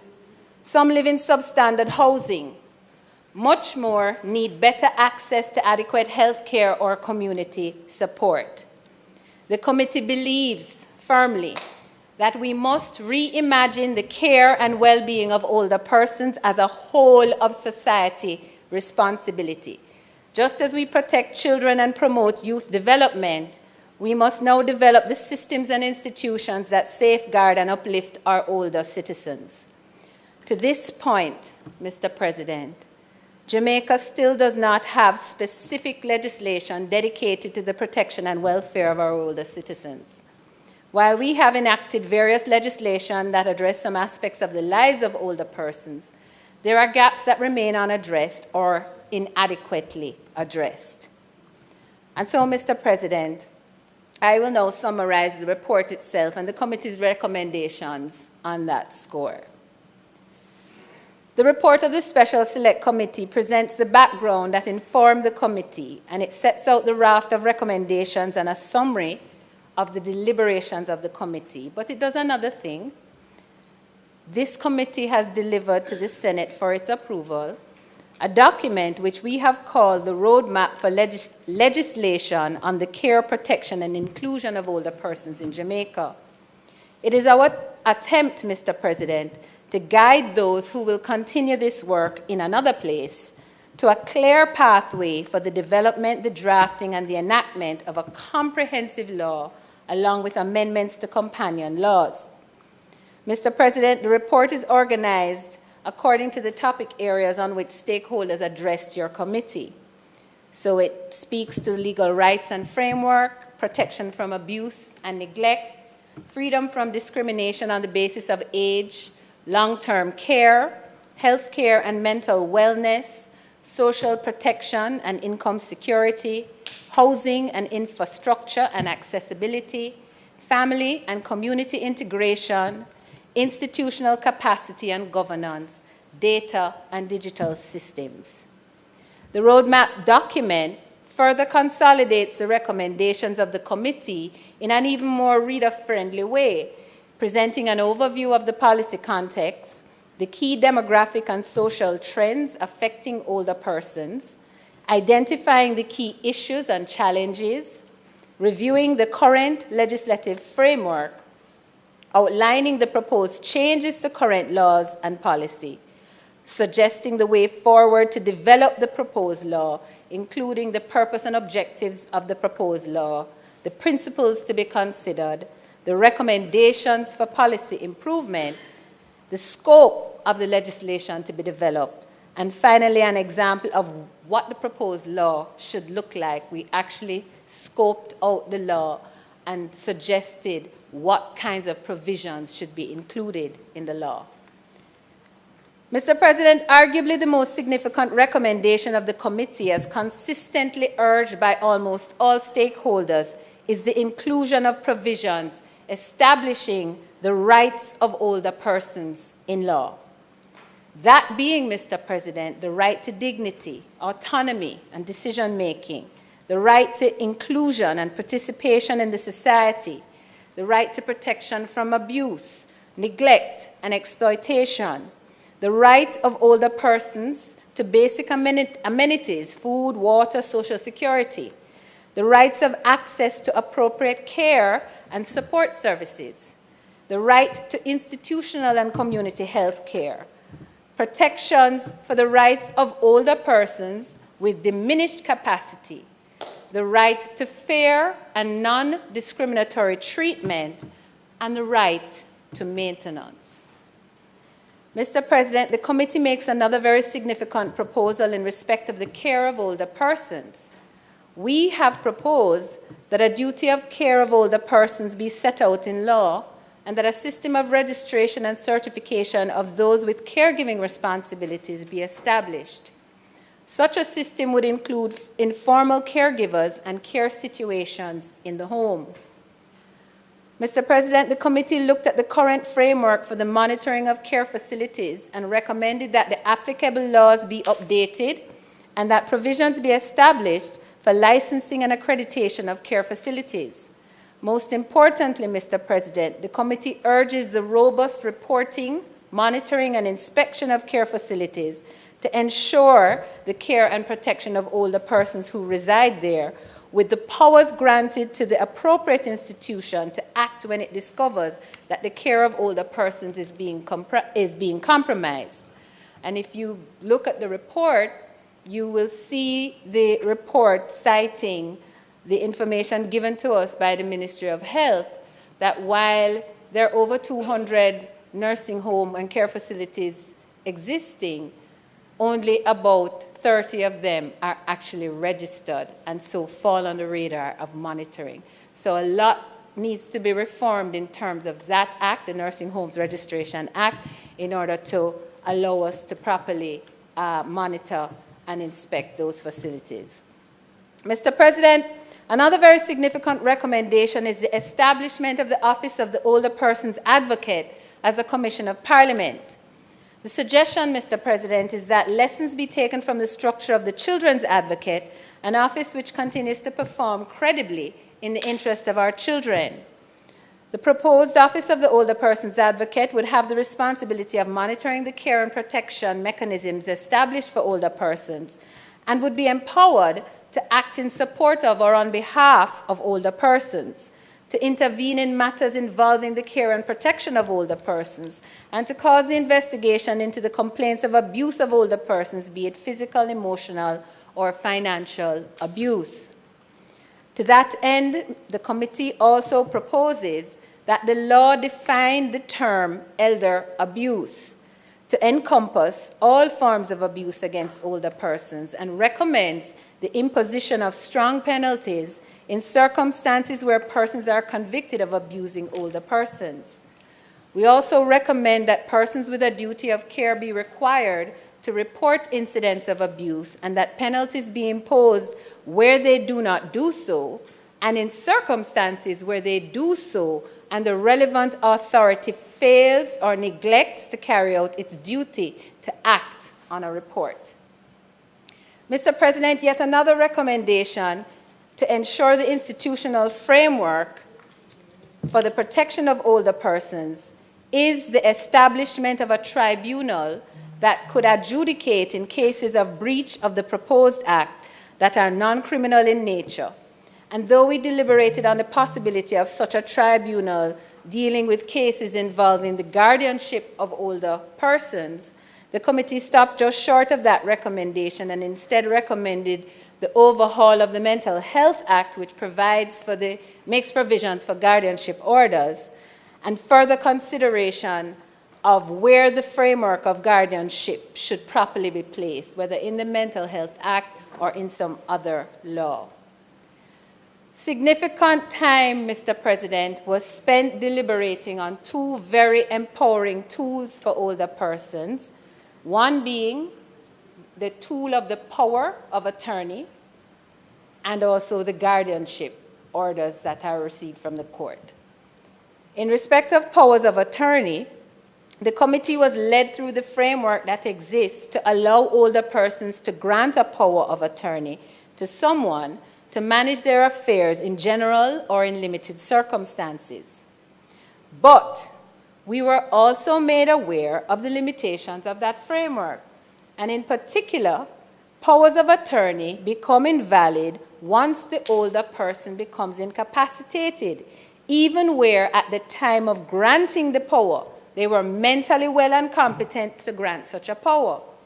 We were urged and did adopt the recommendation that provisions be enacted for lasting or durable powers of attorney that would remain in force even where an older person became mentally incapacitated subsequent to issuing the grant, and that consideration be given to establishing a registry for these powers of attorney that could inquire into the circumstances of the grant of the power and safeguard the donor of the power, particularly when the donor of the power became mentally unable.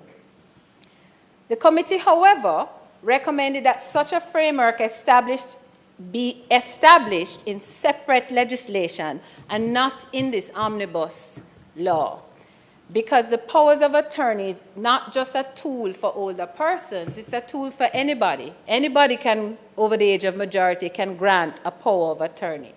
And so we thought that it was a better option for that to have a separate piece of legislation. And currently, we do not have legislation governing durable and lasting powers of attorney.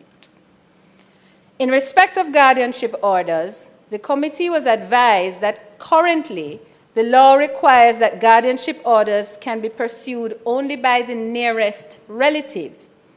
The reality, however, is that the nearest relative of an older person may well be a spouse who is equally in need of care. Additionally, the nearest relative is required to live in Jamaica.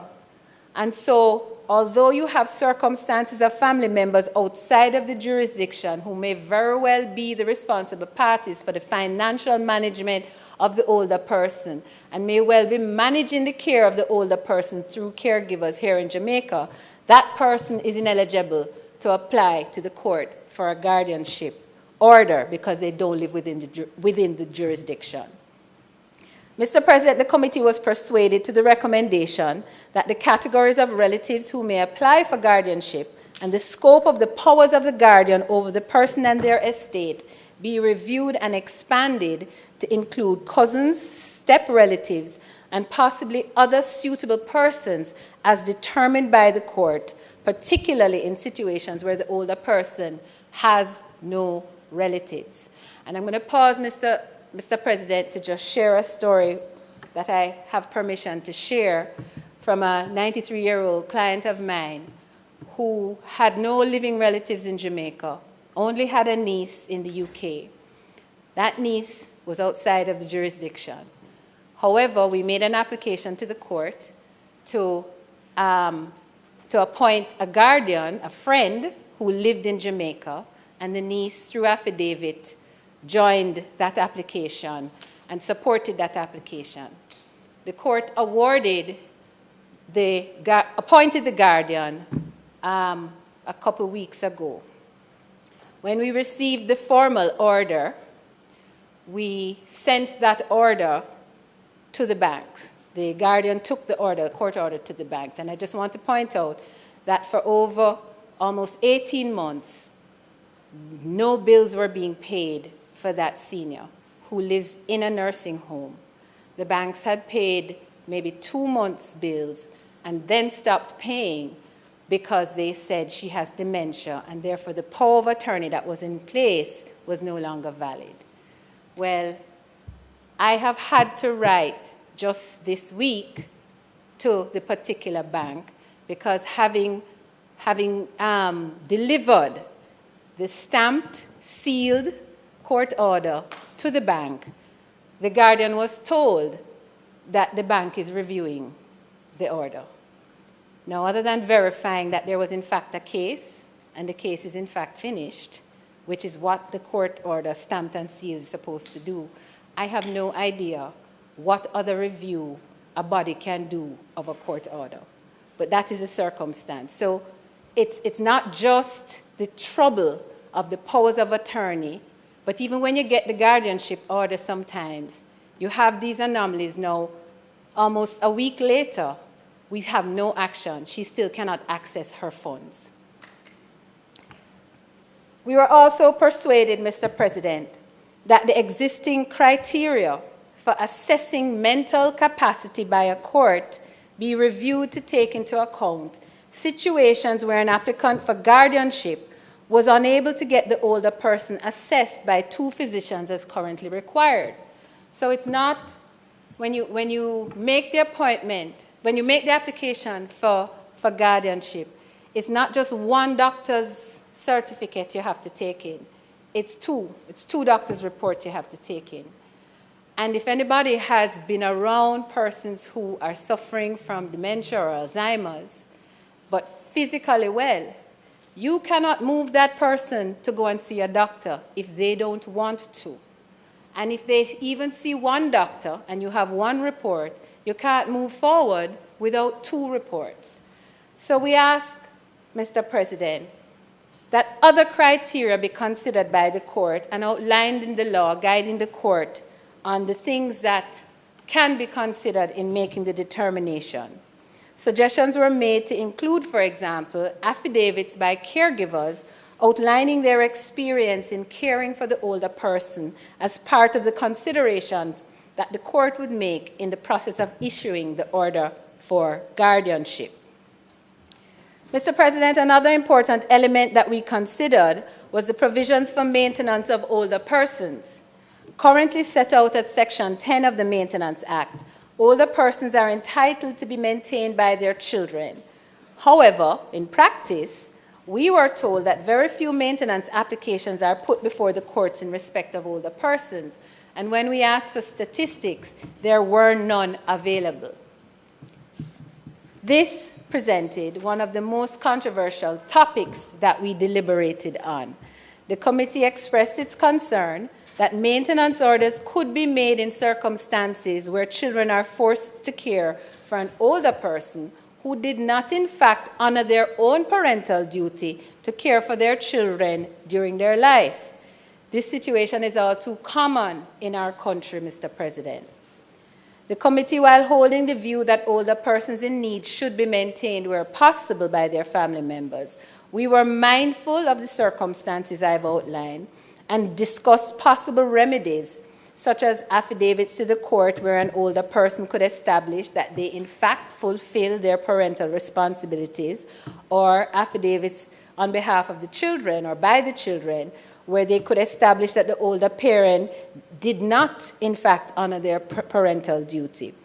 Ultimately, the committee agreed that such a provision should be considered carefully and that it required a little bit more than the committee had time to give it. And so we concluded, Mr. President, that further consultations needed to be had in light of that possible recommendation and stakeholders engaged prior to drafting the legislation. Mr. President, there are a number of non-legislative measures, even though we were focused on the scope and magnitude of the law. There were a number of other non-legislative measures that we discussed. And you will note them in the body of the report. We heard from the Ministries of Health, Labour, Local Government on various programs in place for the care and protection of older persons. We were pleased to hear the government's initiative of a new primary care healthcare policy, which would see the more targeted interventions at the community level to include support of older persons and the efforts being made to provide mental health support at that level as well. Mr. President, stakeholders raised concerns about the underdiagnosis and the treatment of mental health conditions in older persons. The committee learned that dementia and particularly Alzheimer's disease is a growing concern among that population. We have therefore adopted the recommendation that a national dementia plan be established and implemented and that budgetary support be given to increasing the number of community health aides and expansion of community health programs, the latter of which, Mr. President, is consistent with the ongoing efforts of Minister Tufton and his team at the Ministry of Health and Wellness.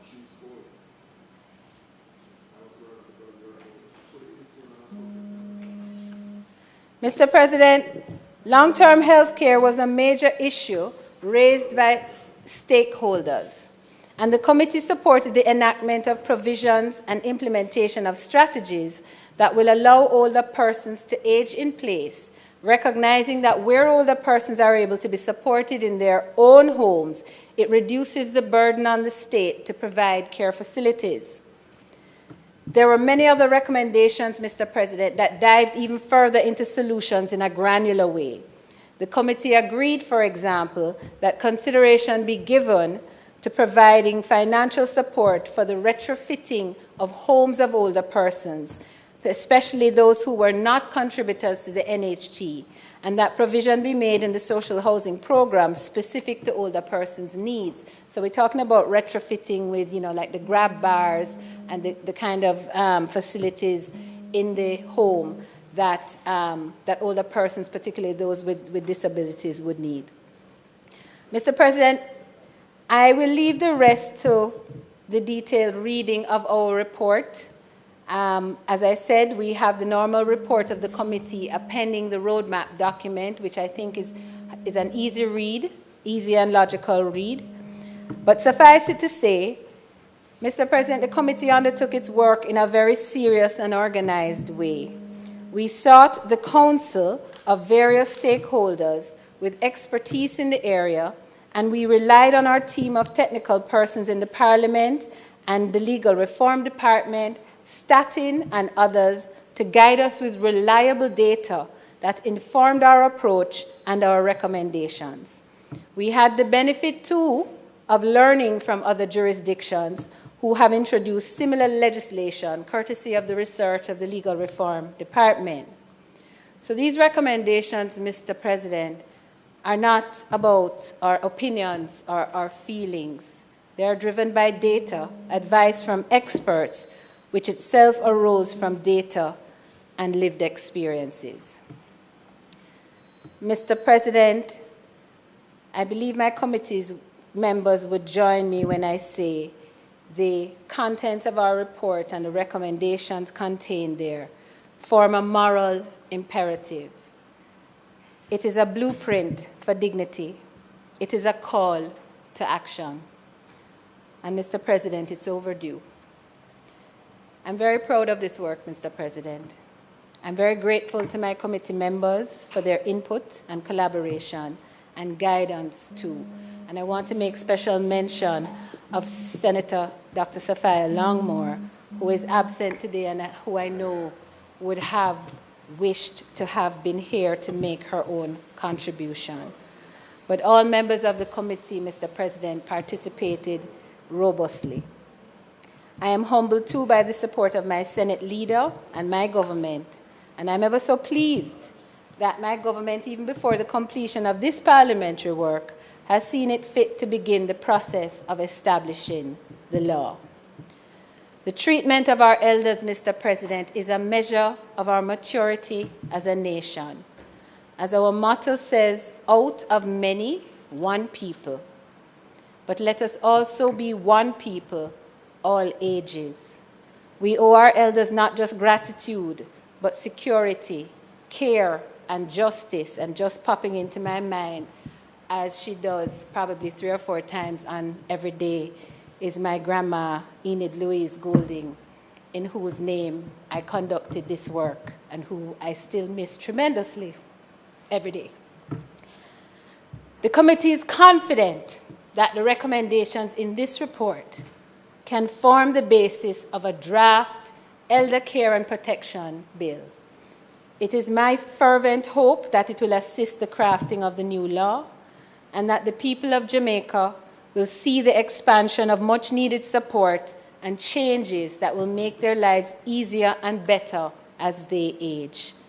I commend this report to the Senate, and with that, I yield to my colleagues who may wish to contribute to this debate. May it please you, Mr. President.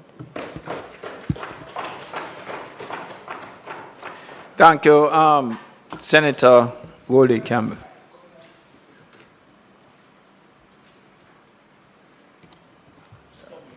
He's getting.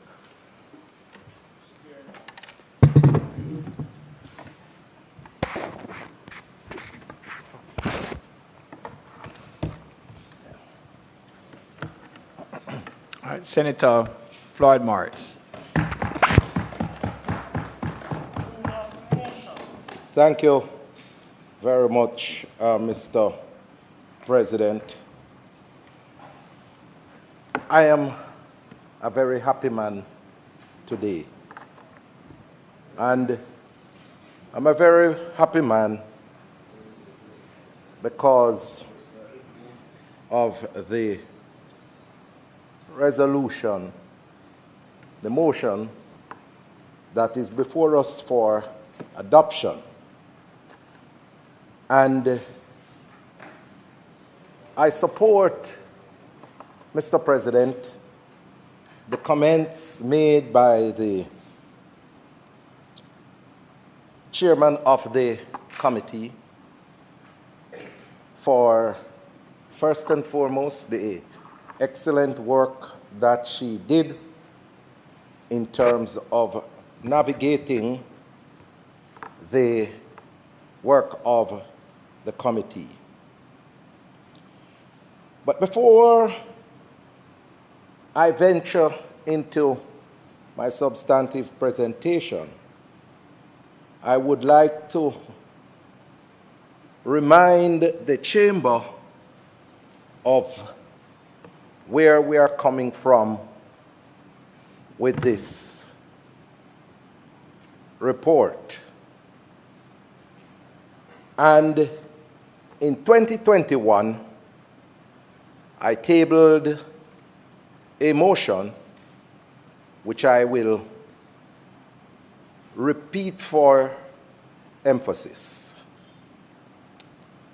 Whereas Jamaica is a rapidly aging society with senior citizens constituting a critical mass of the population, and whereas estimates are pointing to over 350,000 or over 13.2% of the population being classified as senior citizens, and whereas these individuals are regarded as vulnerable citizens, and whereas these individuals have toiled and labored for Jamaica, and whereas these individuals deserve to be treated with care, respect, and gratitude, and whereas we have seen from time to time the disregard, disrespect, and neglect of these individuals by family members, and whereas there is an urgent need to protect these vulnerable citizens, and whereas there is no specific legislation to protect the rights and dignity of senior citizens, be it resolved that this Honorable Senate call upon the government to establish specific legislation in the form of an Elderly Care and Protection Act to protect our senior citizens, and be it further resolved that a special committee of the Senate be established to deliberate on the scope and magnitude of this legislation to be formulated.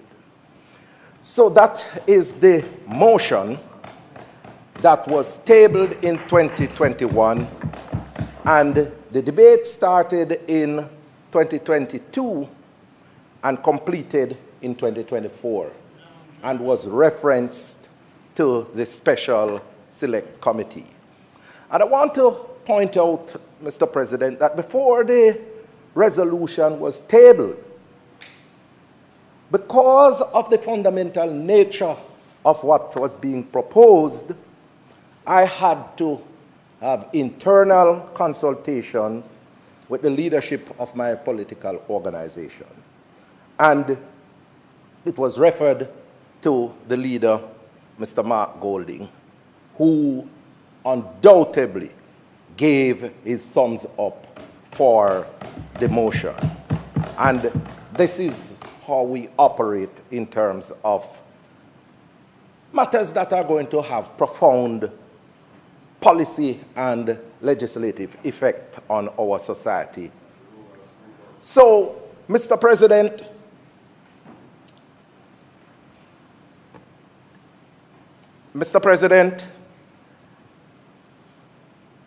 we have entered upon the reference on the committee. And I must say, colleagues, I wish some members of this chamber were on that committee to get a lesson in collaborative work.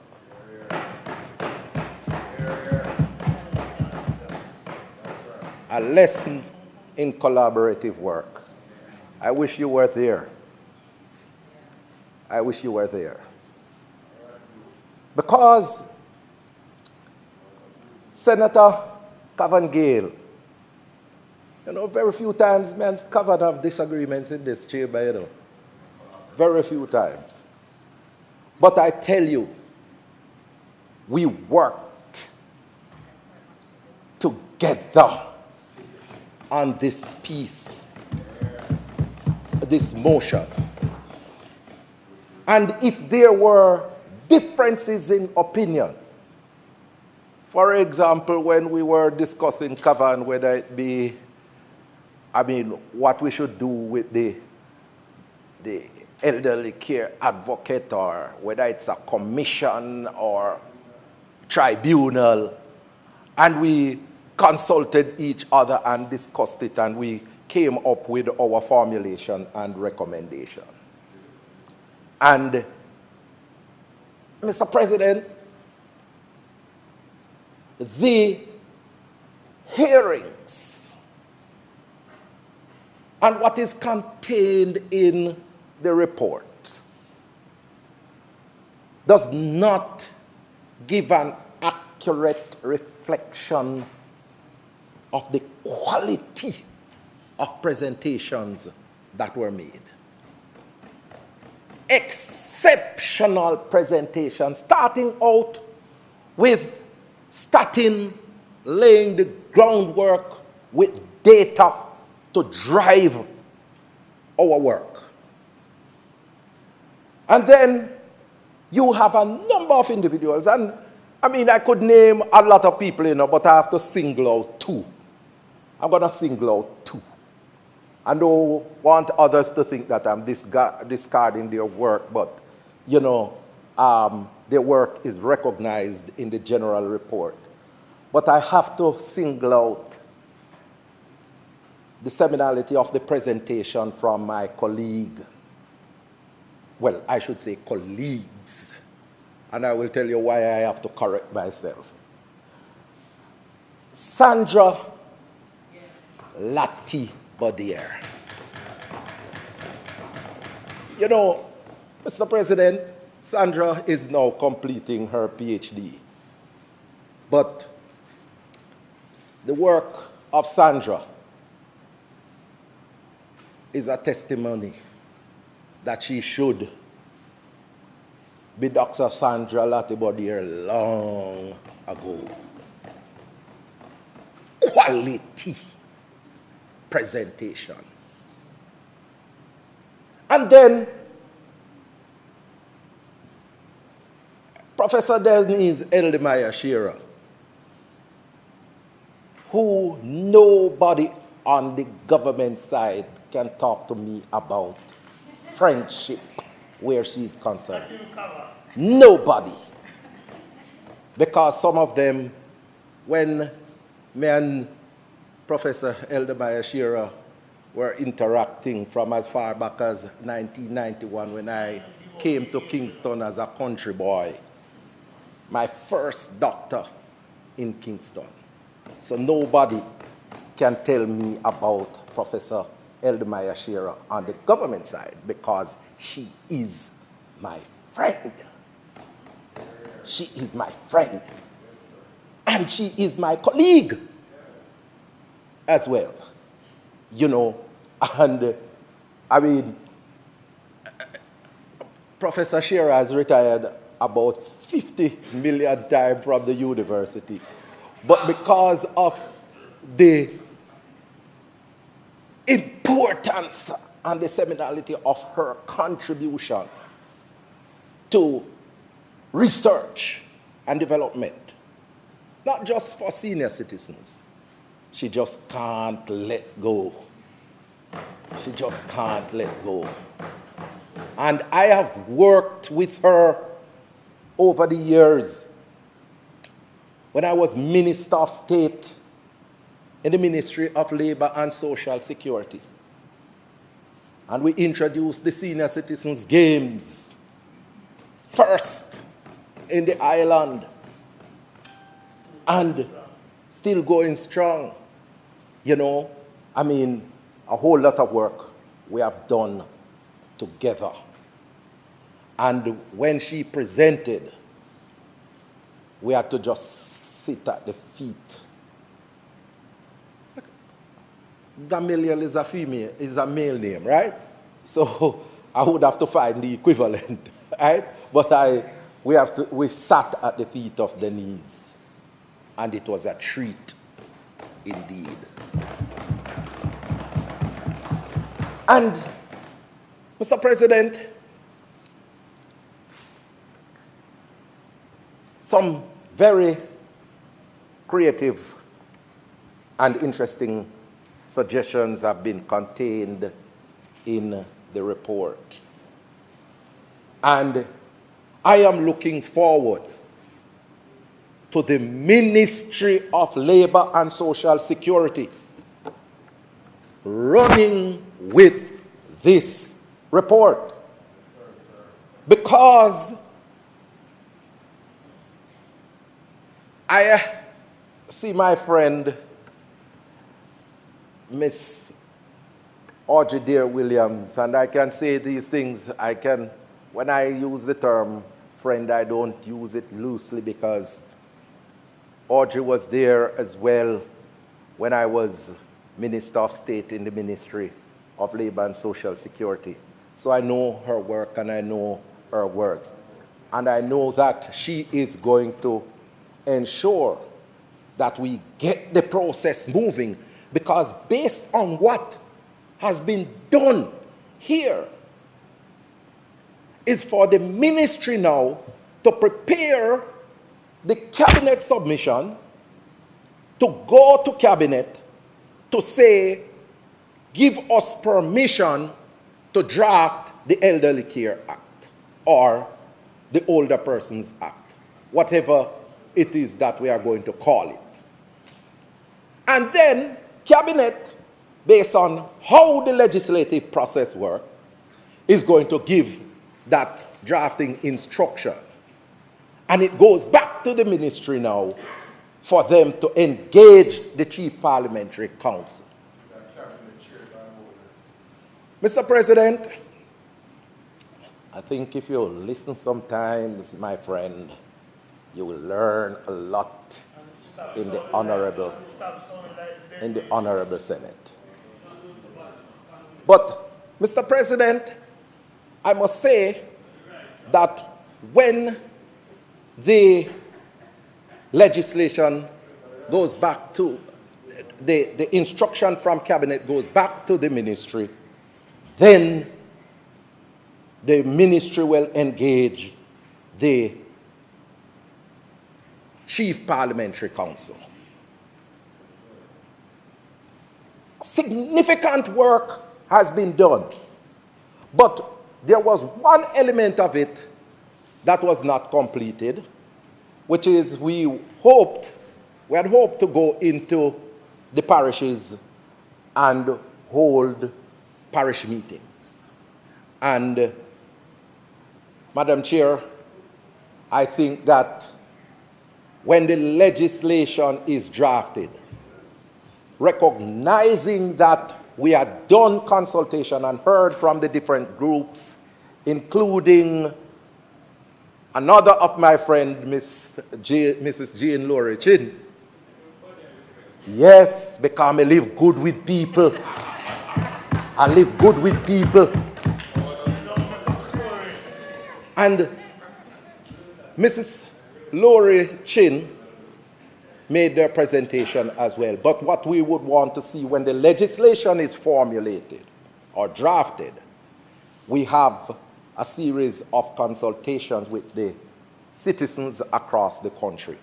But I would want to see a capping of the time frame for that, because I don't want what happened with the Disabilities Act to end up happening with the senior citizens legislation, because there's a tendency for us to drag our feet with social legislation in Jamaica.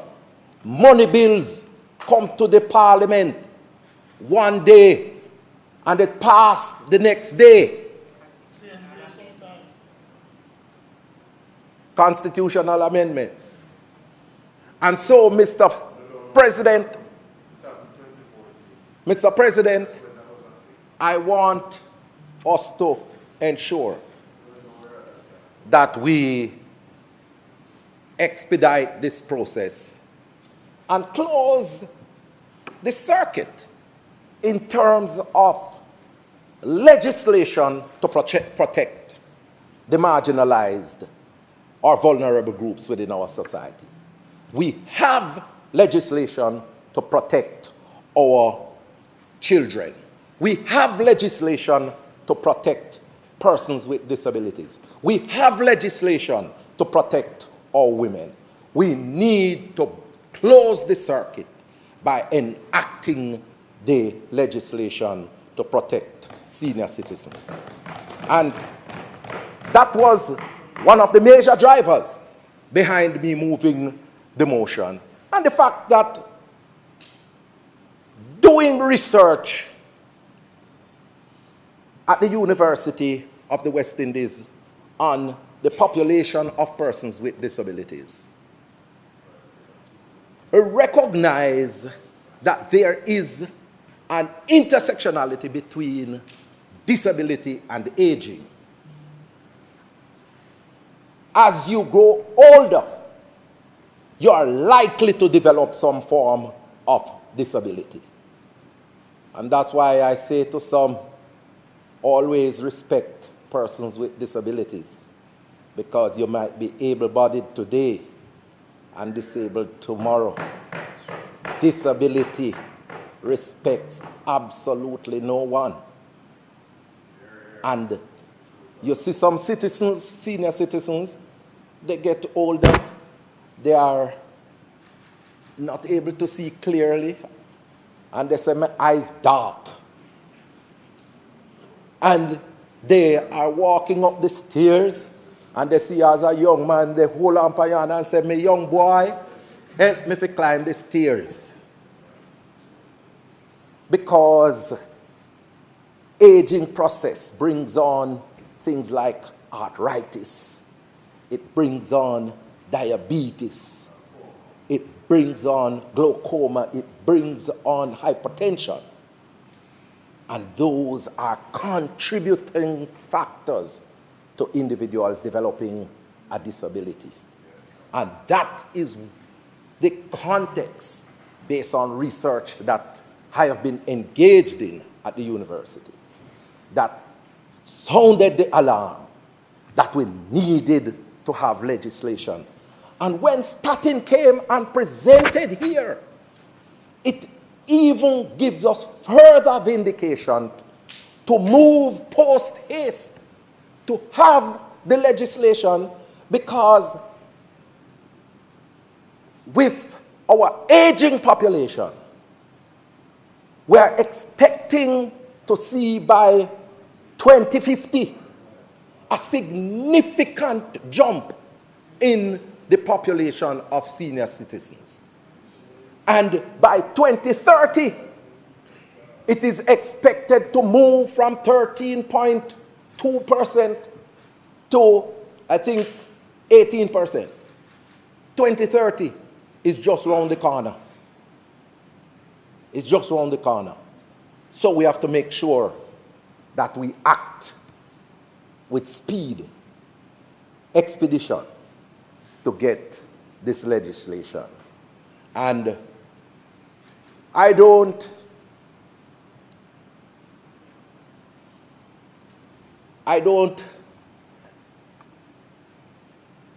want to embark upon the political here. But I want to say that whosoever forms the next administration, whosoever forms the next administration must ensure that this legislation is enacted. I say to the senior citizens who are present today that I am very committed from this side. I am very committed from this side that within 1 year, within the first year of an administration led by Mark Golding, that legislation would be enacted. That is the commitment from this side. And I want to say again, Mr. President, that I really say to you, Madam Chair, I enjoyed working every moment with you and my colleagues in this committee. It built some solid relationships. And even though I wasn't covered in the chamber all the time, if I am not there, I can expect a call from Cavan to say, boss, you know, join me. What is the situation? Cavan was one of them who was always in the chamber. I hope you will get some of his goodness.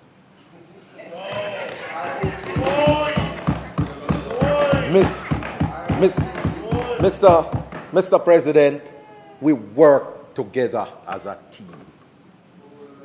We work together as a team, and teamwork makes the dream work. And we have presented this report for members to consider, and I urge all to support and endorse the report. May it please you, Mr. President. Thank you, Senator Floyd Morris.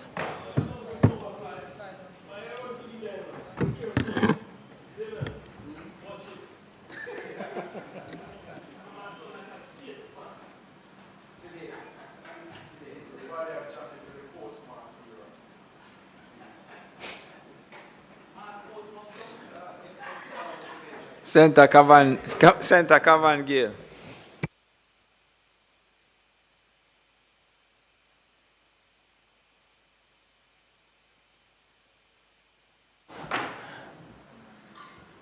Senator Sinclair say you have 15 minutes. You know, I would give you more than that, but... That's why you're President, you know, protecting our elders, it's a national duty and a shared responsibility. And the journey that has built Jamaica was part of their contribution. And so we must safeguard their future. You know, it's with a deep sense of honor, sir, and commitment that I rise to express my full support for the report of the Special Committee of the Senate. And, you know, I will say that it was, in my mind, fully collaborative.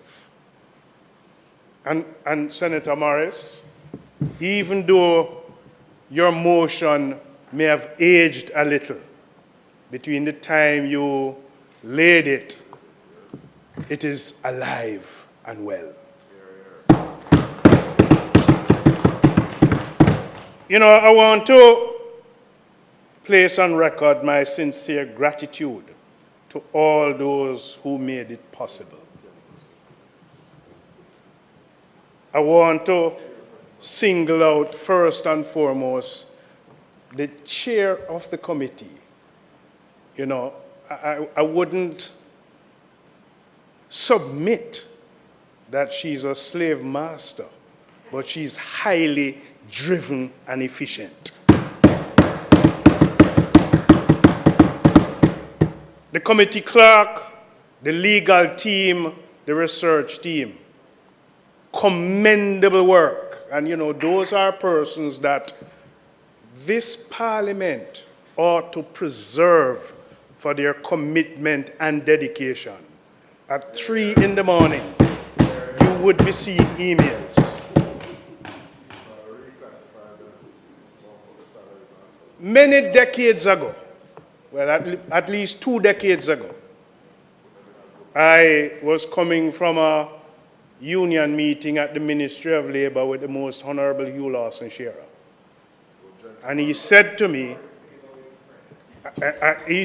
no, it's a different kind of friendship. And he said to me, I must accompany him to a forum. And then that was where I saw a different side of the life of Hugh Lawson Shearer. When he presented with the level of passion in the protection of the elderly. And then lo and behold, in these committee meetings, Professor Denise Eldemeyer Shearer's presentation, I got a sense of a deja vu feeling. Hugh Lawson Shearer in heaven must be proud of your continued contribution.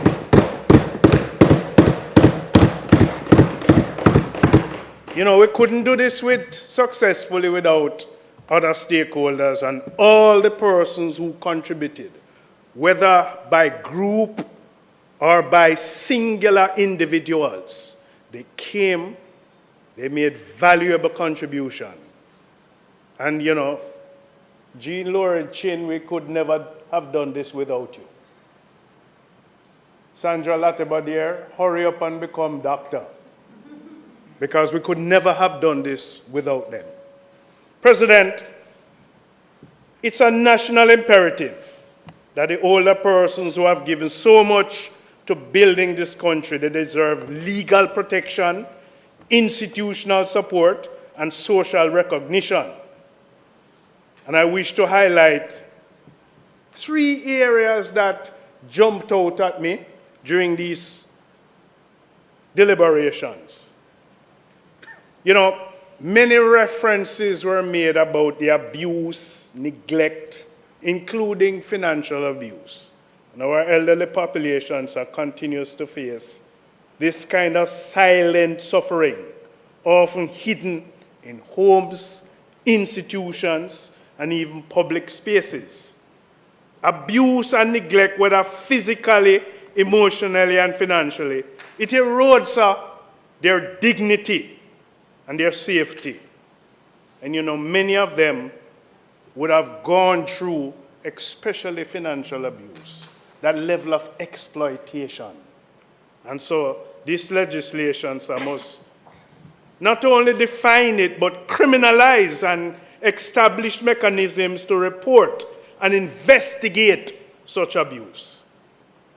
Another one that came at me was the question of a kind of discrimination in the workplace. A term used was ageism. Remains a stubborn and insidious form of discrimination. And as a trade unionist, I'm particularly concerned about the structural and attitudinal barriers that limit employment opportunities when workers get to a particular age. You know, many of them are capable, experienced individuals that are sidelined but sometimes overlooked for promotion, are forced to move into other areas despite having contributed. And our legislation must speak to defining this, treating with it, protecting workers in the workplace, not because of their age, but still promote what they have to offer and their experience. And it must be treated in the same seriousness, Mr. President, as race, gender, and disability discrimination. And so this law that we're promoting must ensure fair treatment and to accommodate continued employment. It can't be a situation where, no man, you need for go now, you're too old. You reach a particular stage. Leader of opposition business 1 minute, relegate to the next minute. We must protect our elders and the dignity of our elders. President, we must also confront the growing economic vulnerability among the elderly Jamaicans. Too many are unable to meet basic needs in their latter years. And you know, whilst we have the national insurance scheme and other pension framework exists, it is still somewhat inadequate. And we have to reach for more. You know, one of the things coming out of these deliberations and listening to the concerns of the elderly that I want to encourage in the promotion of the workplace. You know, you have health insurance coverage. But I believe when you get to a particular age, let's assume that let's use the age 50. When you get to that particular age, I believe that there ought to be a kind of enhanced threshold in terms of protection, delivering a different kind of coverage when you reach that particular age. And why am I saying this, Mr. President? There's an increased health risk with aging. Preventative care becomes more critical. And there's going to be always this higher utilization. And so it becomes a burden. And we need to promote and to pursue that at that age limit, when it is desired most, it is enhanced. And I've seen in some jurisdictions, Mr. President, where health insurance is regulated or mandated with age-specific benefits. And so, in the protection of our elderly, we need to somehow examine a scope of promotion in that regard. Mr. President, and you know, when I made that statement, there is dead silence, but I assume that it is being assimilated, not disagreement. President, one of the key things about this report is, in my mind, a critical component you know, normally we would have gone through select committees or joint select committees and we promote and provide a report. One of the critical components that I believe should be part of a template going forward is the establishment of this roadmap. The roadmaps it outlines some clarity of objectives with the precision that what the legislation must seek to accomplish: protection, inclusion, support. President, it also promotes a structured kind of implementation, a phased approach. It calls for a deliberate stage action, starting with the legal framework, building out the policy alignment, how you can have the institutional development, and ending with the program delivery. A phased approach. And I believe it is a template that we must utilize in the future scope of our legislative mechanisms. It also highlights the institutional coordination. You know, this, even though the accountable ministry is going to be the Ministry of Labor, the Ministry of Labor can't do it alone. And so it is going to require an inter-agency coordination, recognizing that it cuts across labor, health, finance, local government. And, you know, we would have seen where the references of many pieces of legislations that have been established but don't work. Established but never utilized. One of the key things about this roadmap is the ability to monitor and evaluate the progress of what is prescribed that it ought to be pursued. And it gives, importantly, sir, the level of accountability and transparency. That there ought to be timelines in terms of reporting to Parliament. This piece of work that we would have done in a very short time,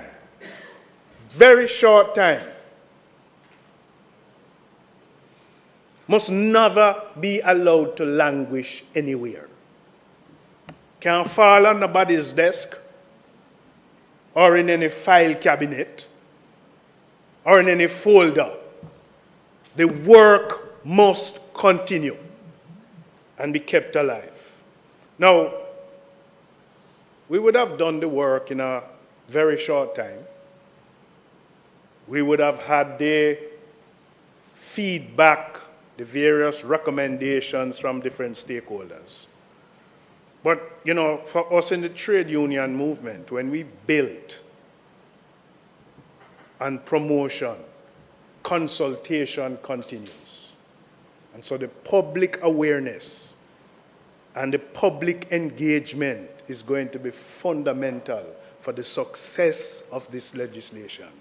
And even when it's enacted and starts to work, we have to evaluate how it's working to promote improvement. And one fundamental way of doing that is the continuous public engagement. Make we see how it works now. Make we see what is working from what is not working. Let us see what needs to be improved. And so, it's important that we continue, sir, the engagement. And I would want to suggest, that the same alacrity that was utilized in arriving at this report is the same alacrity and energy that must be utilized to promote an enactment of this legislation. And so, sir, I want to today commend this report to the Senate. And I will continue to call for the level of collaboration and support for the future legislative steps. May we honor those who came before us, not just in words, but in law and in action. May it please you, Mr. President. Thank you. Thank you very much, Senator Gill.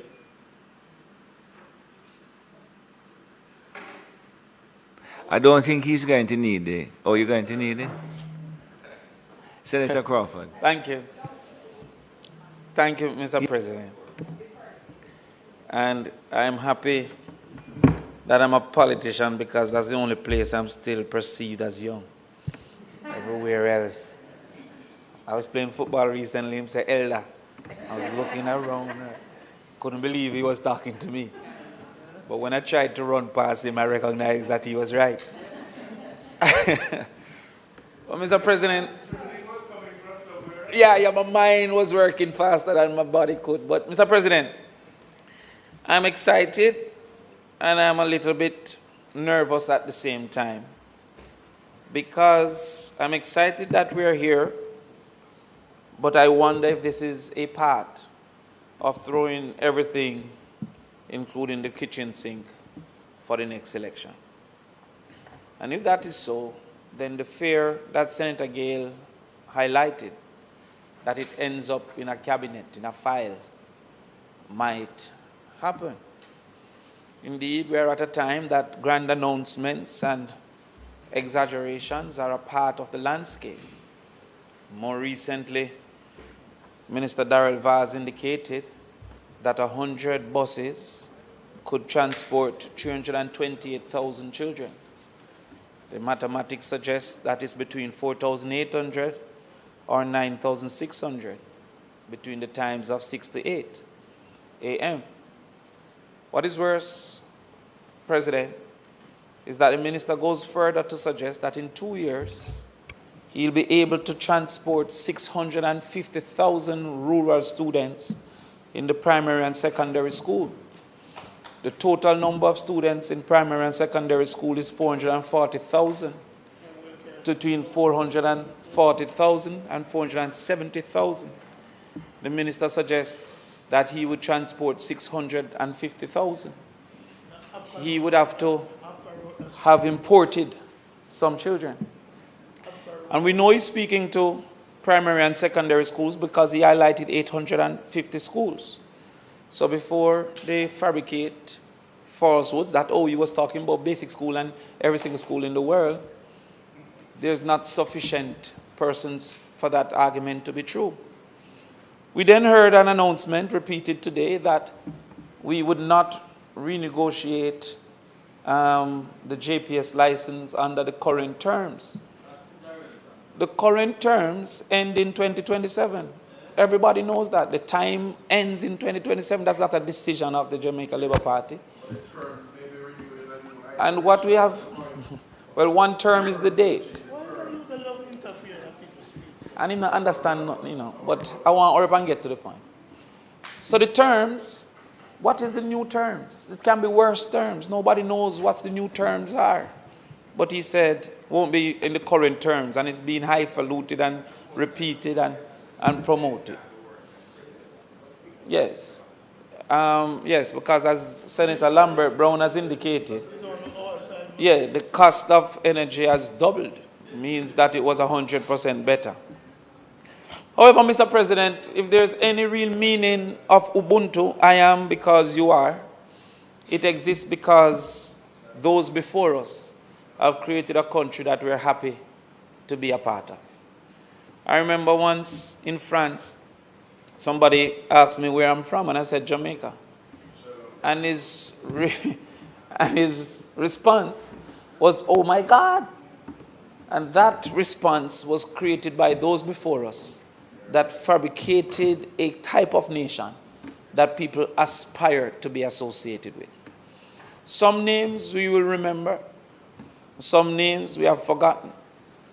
But I say to people that Sam Sharp could not have been effective had he not had the support of many persons in the rebellion. And sometimes while we remember Sam Sharp, we forget those who had contributed in other ways, more simple but less revered and valued.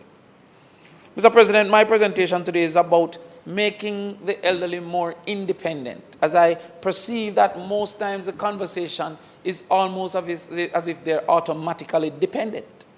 And that is not so if the systems are in place that can assist in their own independence. One of the things that we have recognized, especially Senator Golding, among men, because as you know, 47% of our households are single-parent households, the vast majority of which are female-led. And it has led to many of those children not feeling that any commitment, any responsibility to the male who they perceive that abandoned them in the first case. And so there's a disproportionate amount of elderly males that just don't have the emotional support nor the attachment. I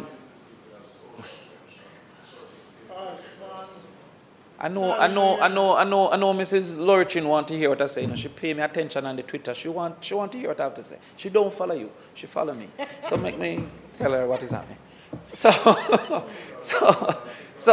sir, there's that disproportionate amount that comes from the perception of abandonment in financial support, in presence, etc. That needs to be corrected too from the point of the male's responsibility and duty in the family.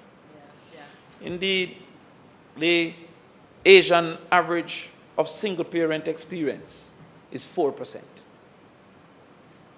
The global average is 17%, and we are at 47%. That has contributed greatly to single-parent household. In that reality, therefore, I've heard calls, for example, that the father's name must be on the birth certificate. Because, into primary school, they said the neck bone connected to the shoulder bone and the shoulder bone connected to the backbone. And if we don't correct some of these abandonment issues, then some of this law then become questionable. Because how can it be my legal right to a father I've never met? A person is going to reasonably ask that question.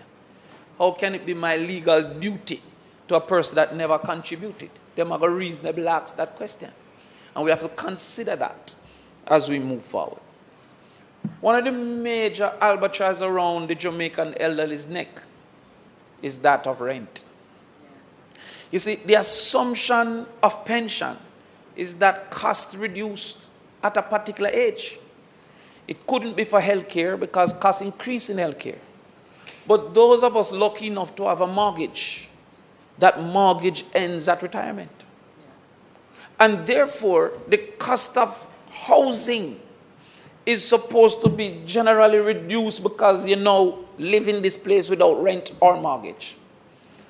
And the greatest thing I've learned about a mortgage is that you only need to survive the first 10 years because after that, your wage is inflating, but the mortgage don't move, and so it becomes even more affordable. When you reach 30 years, it's coming like nothing to you.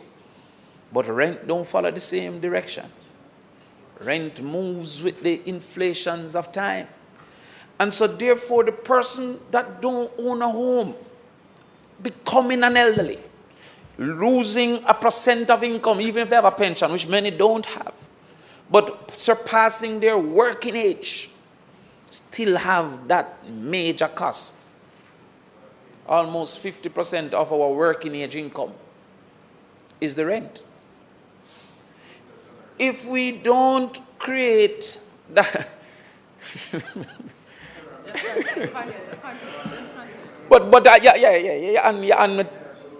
Yeah, man. We're on the same page. Yes, sir. Right?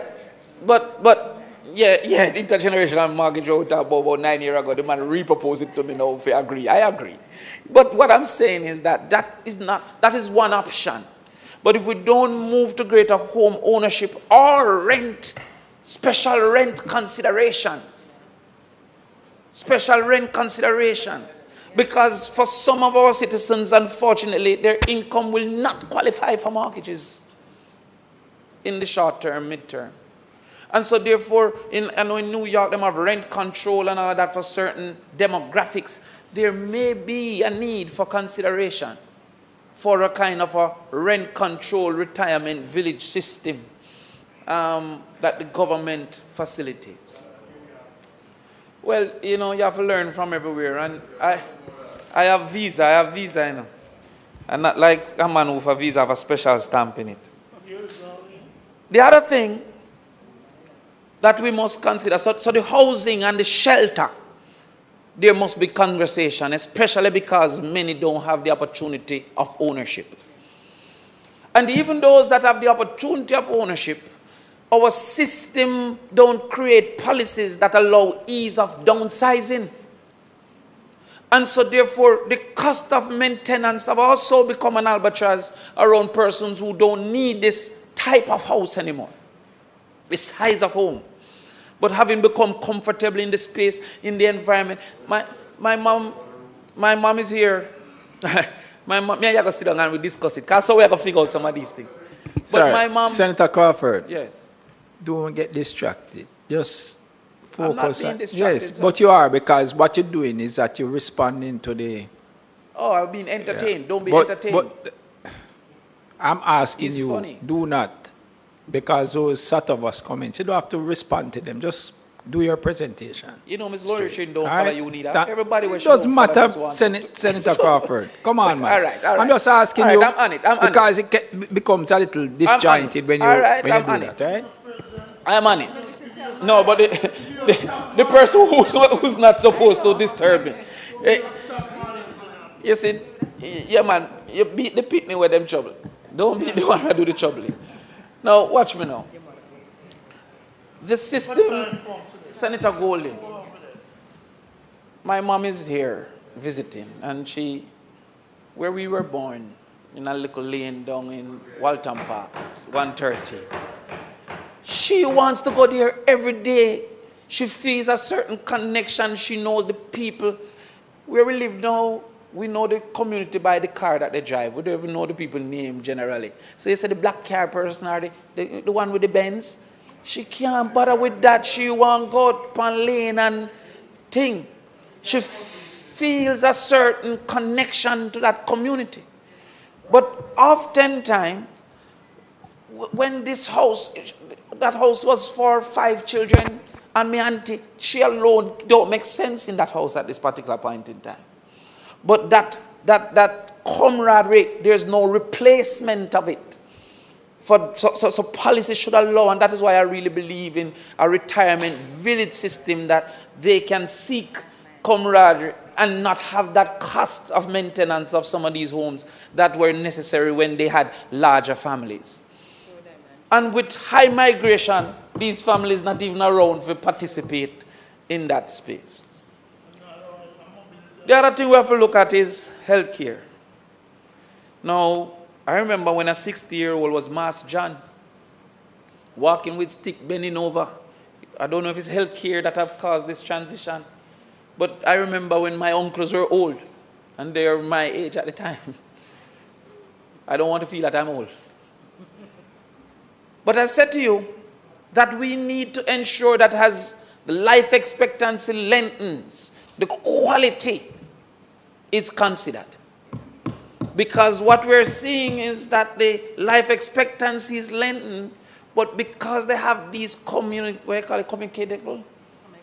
communicable diseases, non-communicable, such as diabetes, that often lead to losing a limb. I've seen it, especially among the poorest. And eyesight, losing eyesight. I've seen waiting lists for cataract for months, going into years. The fear of it alone, when you speak to them, that's one of the greatest things about a campaign period. You have to be in their spaces. They might tell you their realities, their fears. And the fear of Anansi is getting less, more blurry. Hypertension leading to stroke, eventually leading to needing physiotherapy, many of whom can't access physiotherapy. I met an elderly person, bedridden, had 3 strokes in a matter of less than 2 months. And they're now on a waiting list to see a neurologist. Am I saying the right? Yes. These are realities. So the first thing we have to look at is how we, and I've seen some effort, but how do we encourage the 40-year-old now for lifestyle changes, the 25-year-old now for lifestyle changes that would cause for a better experience. I'm speaking, though I'm not, when I say I don't necessarily follow. Still eat a whole heap of ice cream. But you can feel saying agree with you again. Some drink a lot of syrup. I still eat a lot of gravy. But you grow up on those things. But I don't see adequate communication, societal marketing campaigns against these lifestyles that are creating difficulty among the elderly, almost causing for dependence. More features, more training, food and nutrition in schools so students can understand the importance of nutrition, affordable food so that we don't eat for your belly full, because the nutrients is secondary to what we're eating now, dumpling and butter, chopping up the things so that the gravy make it stretch, preferring mackerel over sardine because sardine have no gravy. These are realities that we have to start to have conversations.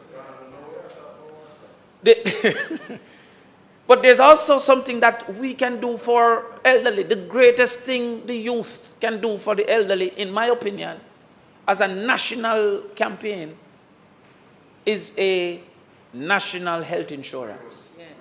Because a national health insurance means that those with lower risk offers a subsidy to the cost of those with higher risk. And the age reality has often been synonymous with the perception, on average, of higher risk. If we don't hasten our steps towards a national health insurance, which facilitates yearly checkup for renewal, which facilitates the access to medication and the access to diagnostic care, then we keep delaying intervention until it's too late for many of our citizens, in particular our elders. So many times the cancer, had it been caught earlier. So many times the diabetes, had it been caught earlier. I was told recently that I can say you're pre-diabetic and indicate some things. So many times if the cholesterol, yes, I am pre-belly. Belly's getting there. We're working on it. But so many times the cholesterol is caught in time. But because there is a cost consideration as limited as transportation and as expansive as diagnostic, blood tests, this, that, screening.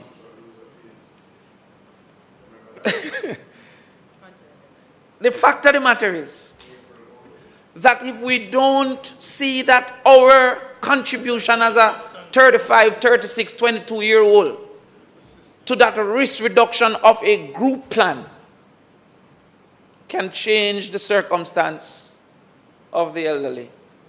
That if we have an elderly plan, it will be very expensive because of the risking. But if we have a total national plan, the youth subsidize the elderly. There's also the need for greater access to medication. And unfortunately, we still have an archaic system that takes 4 or 5 iterations before we approve the necessary medication. When the medication improves, a lot of times it is stuck in the approval process. I've moved it here before, that in the same way some countries accept US visa, for say, well, if the US have done their due diligence, that if a drug is approved by any 2 of the Canadian, the US, or the European entities, it is reasonable for us to accept that as reasonable basis. Because the expense, whatever the expertise, whatever it is, has caused great delay, that better drugs have become unavailable to our citizens, and the persons most likely to be dependent on those drugs, improved drugs, are the elderly individuals.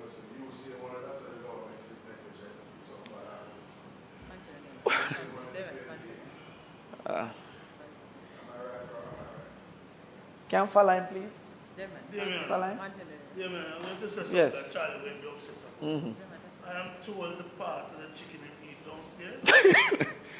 The point I'm making is that if there is a fourth iteration drug that we still stuck at the second iteration, when the side effects and everything and the ability to improve the circumstance and the cost and everything of the new one is being held up in the approval process, right? When there's systems that can be analyzed to say these people are going through the proper procedures, and we're now mitigating the risk by saying 2 of 3, any 2 of 3.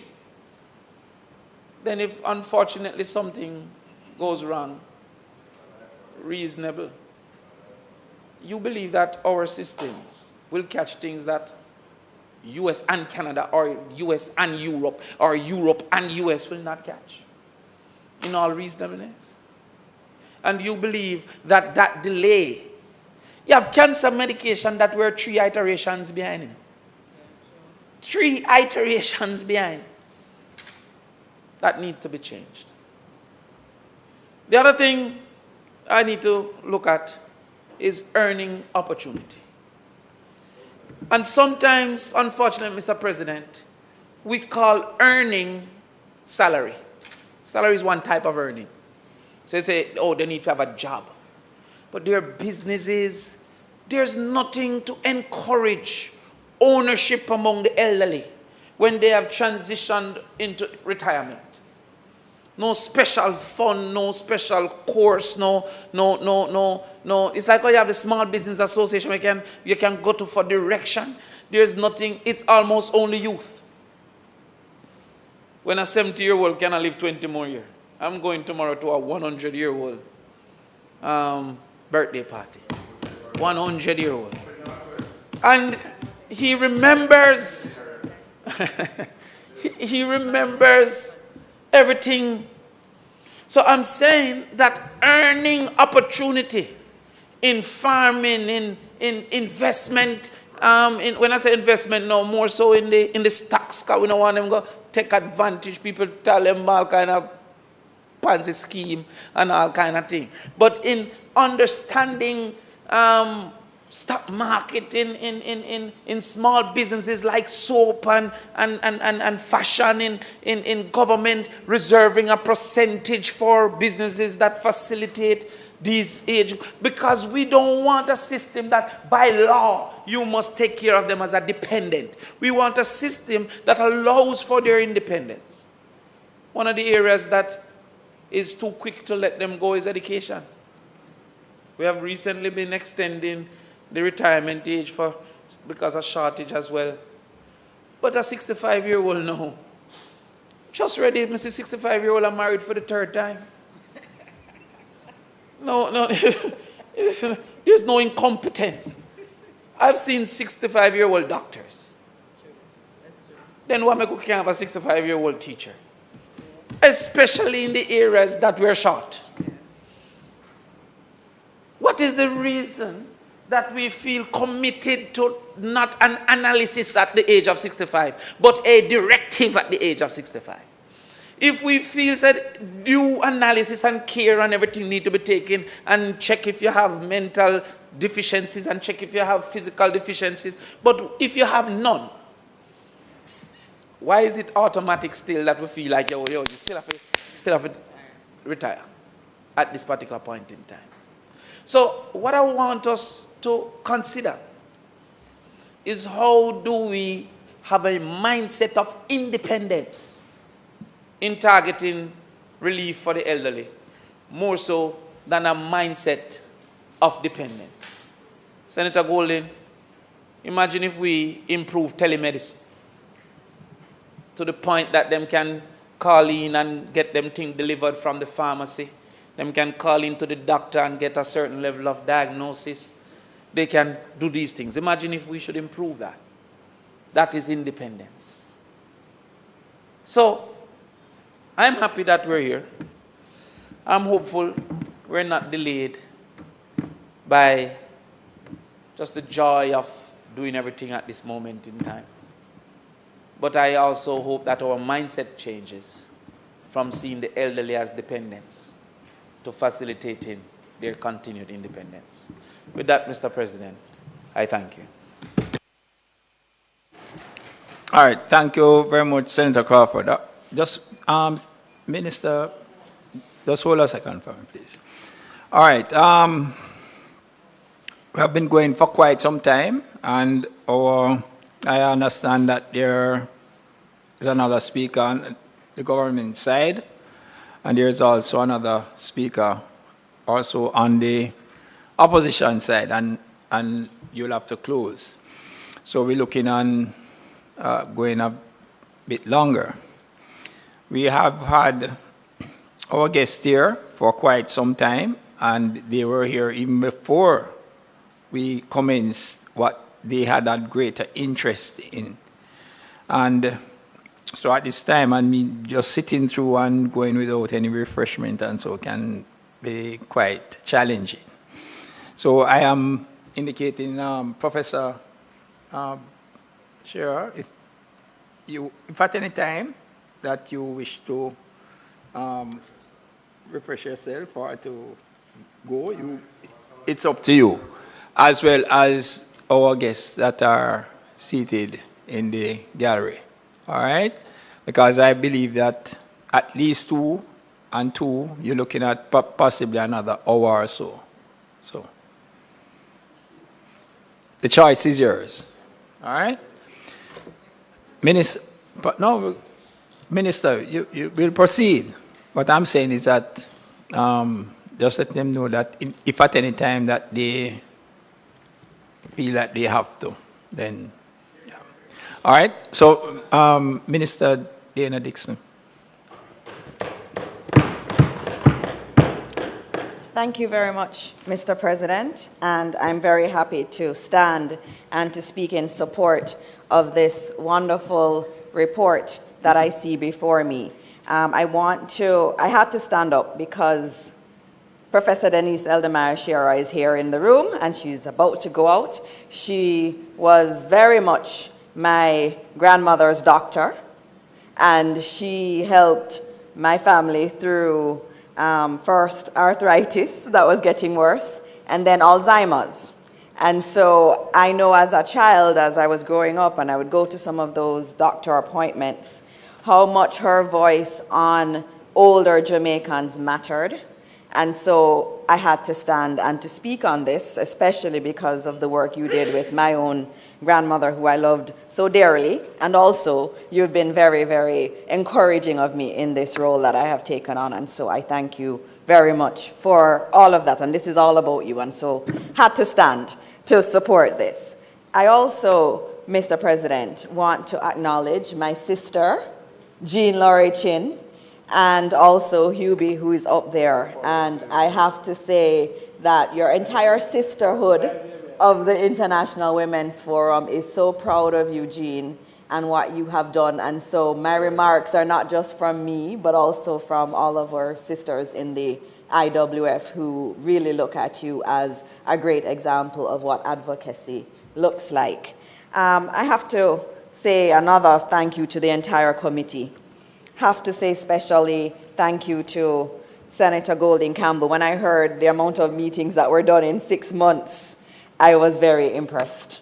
I also have to acknowledge Senator Professor Morris for bringing us to this point. I really want to thank you for that. This is very important. And I mentioned my grandmother before because she was so important to me. And as she got older, I was the one that was her main caregiver. And it was difficult. It was extremely difficult being the main caregiver of someone with Alzheimer's disease. And there's so many Jamaican families who are having to deal with these issues, not just Alzheimer's, but other issues that are devastating. And there are very little avenues for support. And so I was very happy to see some of the recommendations that were in this report, because many families really do need additional support in helping to take care of those who are older. The demographic shifts that we see are real. And this morning I was looking at a demographic predictor that can predict what your country will look like. And we're looking at 20 years from now. And the bulge is going to be at that aged area. And it also reminded me, when I looked at the report, it defined someone who is an older Jamaican as someone who is 60 years old and older, which means that in 15 years, I will be an older Jamaica. It is coming. And so we're going to be seeing more and more older Jamaicans. And our goal is not just to have people living longer, but really for them to live better longer. And that's why, for me, I've been happy to see some of the work that the government has done, especially for older Jamaicans, and especially as someone who was there with an older Jamaican who was struggling in her latter years. What I was happy to see, especially, was the income tax relief for pensioners. That was a big deal, and a lot of our pensioners were so happy, where that moved from $80,000 to $250,000. That exemption was a big deal to a lot of our older Jamaicans, and we have to celebrate that. I've also been very happy over the years, Mr. President, to see the changes in terms of the NHF, the very important NHF, and the work that it is doing, especially under the JADEP program, where those who are over 60 can get drugs. And we're looking at the list, and the NHF subsidy list contains 72 drugs that are important, and they treat conditions like hypertension, cardiac conditions, diabetes, arthritis, glaucoma, psychological conditions, vascular conditions, and these beneficiaries pay a minimum of $40 per item on that list, and up to $240 for 6 or more items at participating pharmacies. Those are things that are really important to our elderly Jamaicans. And this is something that I understand, and I see that we keep adding more conditions, and it is very important. Mr. President, one of the things that we've spoken about and we've heard on both sides, and I like the cordiality that I'm hearing today, and I will continue in that vein, is how do we make things easier for our elder Jamaicans. And there was one thing I was working on before I was moved into the Ministry of Education that was really very important to me. And it had to do with how do we get rid of those life certificates that cause so much stress on our older Jamaicans having to go and find a JP all the time. And we were creating an app called I'm Alive, Proof of Life app. And I'm very happy, Mr. President, to say that that app is 95% complete. What that means is that as an older Jamaican who is a pensioner, you do not need to always go and find a justice of the peace. It means you can use your phone, use a neighbor, you can use your child, your grandchildren to help you to navigate it. You just put your face up to the phone and it recognizes who you are and it matches your face against another ID that you may have. And that is what proves that you are alive. And they have all of these beautiful features in it. It is very simple. And Mr. President, I am so happy to tell you that today, while we're having Senate, some of our senior citizens are at the central sorting office, not far from here, doing preliminary testing of the I'm Alive app, which is going to make the lives of our seniors so much better. And I'm so happy and I can't wait to see more of these kinds of initiatives for elderly people. They've worked too hard for all of their lives and contributed so much to our country for them to be stressed out at this stage in their lives. In the report, I was especially happy to see the references to community spaces, and I heard my colleague, Senator, talk about community living too. That's very, very important, because I know one of the things that my grandmother experienced when I went away to study was loneliness. It was a real big thing, and I think it exacerbated her Alzheimer's disease.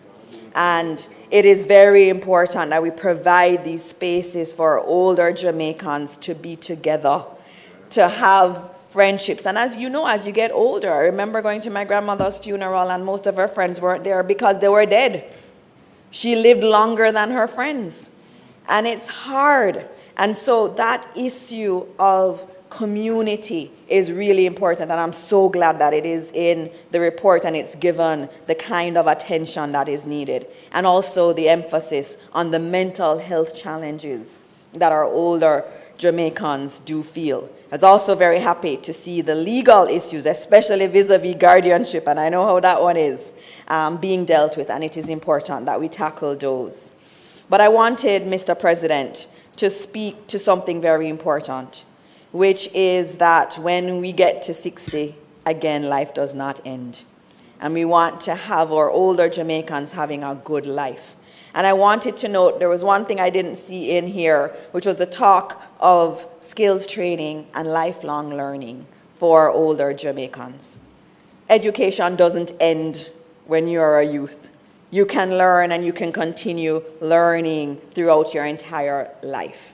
And we need to encourage that. One of the things I'm most encouraged about, Mr. President, is hearing from a lot of retired Jamaicans that they're going back to Heart because they want to learn something new. They want to take on a new career. And we have to encourage that more. And in Heart NSTA, we're looking at how we can even put more courses online. We're procuring a new system that could make the university, make it into a university, but online, so you can do more courses online, and that can help also. But I'm very happy to note, Mr. President, that when I looked at the numbers, 4,291 over 60s have been enrolled in our training programs in Heart. So our older Jamaicans want to do this, and if those 4,200 are doing it, it means there are others who are thinking about it, and we need to make it easier. Those people on the bus tour, encourage them to sign up. And, Mr. President, since April 2024, 2,310 Jamaicans who are over 60 have been certified by Heart NSTA Trust. So they got their certificate. So we must not just, we know we're talking about protection here, but there's also thriving. So we're protecting them, but we also want to, as we talk about our older Jamaicans, provide an environment where they can thrive. And education is one way, and skills training is one way. Mr. President, some of the areas they've been doing are customer service representatives. Some of them want to go and do customer service. They're doing introduction to ICT, which is our digital literacy program. They're doing event planning. They're doing micro-entrepreneurship. They're doing small food facility operations, air conditioning, maintenance. They're doing masonry, project management, data protection officer programs. We had some that were at level 5 of the data protection program that are over 60, Mr. President. Life does not end when you get to 60. There's a beautiful life after 60, and given I have 15 years, I'm really looking forward to that beautiful life after 60. And we have to recognize real lifelong learning, and we are committed at Heart to do that and to continue doing a lot more of that. I know we've been here for a long time, and so, Mr. President, I again want to congratulate the entire committee that did this number of meetings in record time and produced a beautiful report, which was so very nice to read. And of course, again, special commendation to the chair, Senator Golding Campbell, and also to Senator Professor Morris for leading this charge. I also want to acknowledge again our key partners, Congratulations to Prof. Congratulations to Jean and the CCRP team on your advocacy. And I, too, look forward to us moving forward expeditiously to enact the proposed legislation that is here. I thank you, Mr. President. Thank you very much, Minister. All right, we now have Senator Sophia Fraser-Binns. Thank you, Mr. President, and I shan't be long. But as a member of the committee, you will understand why I feel the urge to stand up and say a few words. You know, sometimes in life, we have experiences which confirm that the things that hold us together are far more than the things that divide us. And I believe that the way in which this committee came together, well, let me start with the Senate. The support of the Senate jointly to the motion of Senator Professor Floyd Morris was indicative of that belief.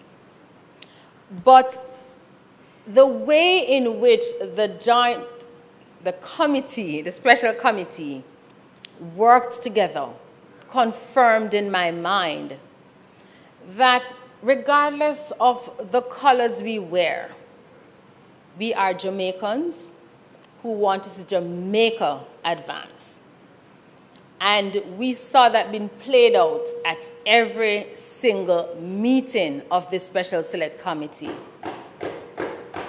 And I want to certainly put on record, like my colleagues, our own congratulations and appreciation to Senator Golden Campbell for the very efficient way in which he managed this committee.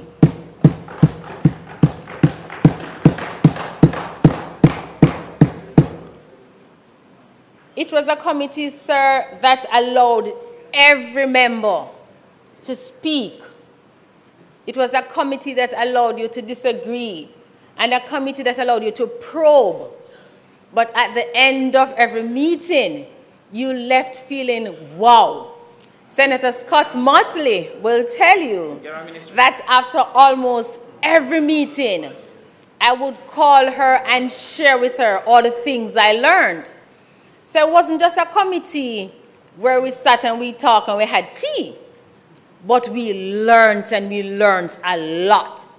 And not only did we learn, but I want to believe, like myself, that my colleagues had a deeper understanding and appreciation for not just the issues affecting the elderly, but just about the work that we have to do collectively to ensure that we protect the elderly. I must commend Senator Floyd Morris for the motion, because the truth is that it took someone with the vision of Senator Morris and the experience of Senator Morris, all pun intended, to bring such a motion, because he could easily have focused on just the disabled. But with his vision, he saw the need. He brought the motion, reached across the aisle, and today we can stand here very proud that we have a report coming from the motion that Senator Floyd Morris moved some time ago. You know, Mr. President, sitting on the committee, I recall there was a conversation about dementia, and I said to the permanent secretary whether in his field, whether he has seen an increase in the number of elderly persons who are being affected by dementia or Alzheimer's, but certainly some kind of mental impairment. Because I wasn't sure if it was just my experience within my space or whether or not this was a national change. And he confirmed that certainly from the ministry's perspective, Ministry of Health's perspective, they have seen an increase in the number of elderly who have been affected by dementia, Alzheimer's, or some kind of mental impairments. And early onset. And you know, what it did for me was it caused me to start to think about how we treat with some of these persons. Because I'm sure all of us can share an experience with an elder, whether it's a close family member or a distant family member. But in that experience, not all of us knew how to deal with that family member. For some of us, we think they were just being troublesome. For some of us, we just could not be bothered. For some of us, we just put them in a home. And for some of us, we learned to understand what they were going through. But what this committee did for me was it helped me, and I suppose all Jamaicans who listen, or most Jamaicans, and let me just add that there was a wide viewership to this committee. It allowed you to have perspective. Perspective, not just that there is an increase in the number of Jamaicans who are being affected by this, but what is it that we need to do? You mentioned Dr. Sophia Longmore, and clearly because of her training, she consistently reminded us about the mental health and what is required jointly. The other thing that struck me was the discussion about homelessness. And I'm saying homelessness broadly because we're not talking about just the elderly living on the streets, but just a number of persons who have been abandoned in our hospitals. And also led me to start thinking about what it means for public health and the delivery of public health.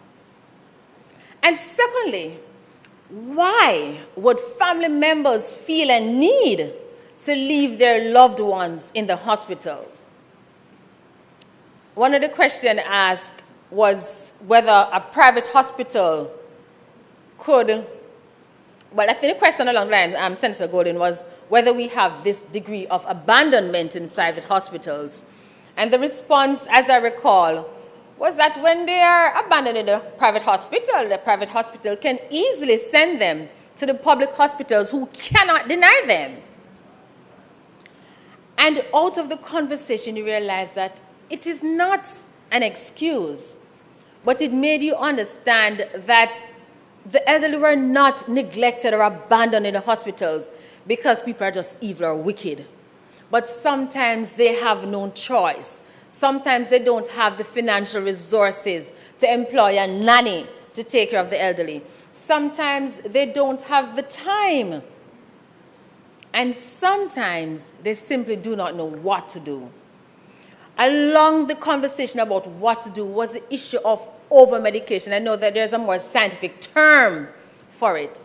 But so many of our elderly who are left at home in the days with no one to attend to them, just take the medication. Sometimes they take it wrong. They either overdose, they take wrong medication, or they don't take it at all. And it led me, and it now leads me to the point where a recommendation was made. I can't remember who, but she entered a whole business enterprise, almost like a daycare center for the elderly. And I said, wow, there is opportunity in caring for the elderly. Because she spoke about the business that she has undertaken, where you take the elderly, almost a daycare. So you take the elderly there in the days, and they're engaged in a raft of activities. And after work, you pick them back up, and you take them home.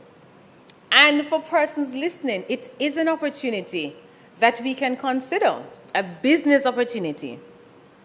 But it also means that we collectively will have to do more.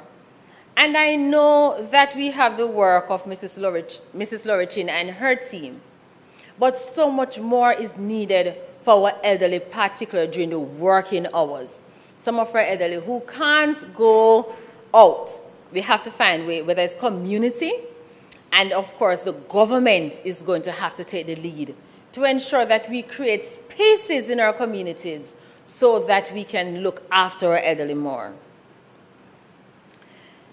The final thing I want to talk about is the legal discussion that took place. And we have to really commend Council Sharon McGregor because she gave a thorough review of some of the legislative issues that plague us in treating with the elderly. And we have discussed here the need to look at the Mental Health Act. Again, that came up. And I believe that even without the completion of the Elderly Care Act, or whatever the name will be, that the next administration must move post-haste to amend the Mental Care Act. Because as it is now, it is a challenge to providing the care for elderly. And it is something that I am supportive of, that we move to amend sections of the Mental Care Act, the Mental Health Act, I'm sorry, to ensure that persons who can be deemed, for example, guardians, are allowed to do it. Because as it is now, and I will not take the time and go back through what Senator Golden said, but it hinders a lot of persons who generally stay and care for the elderly from being appointed as guardians under the Mental Health Act. Mr. President, Senator Crawford spoke on, he touched on pension. And what I would call for is not just the independence of our elderly in terms of employment and entrepreneurship, but that as a country we begin to really look at a national insurance. And I'm not talking the NIS. So don't say that we have the NIS.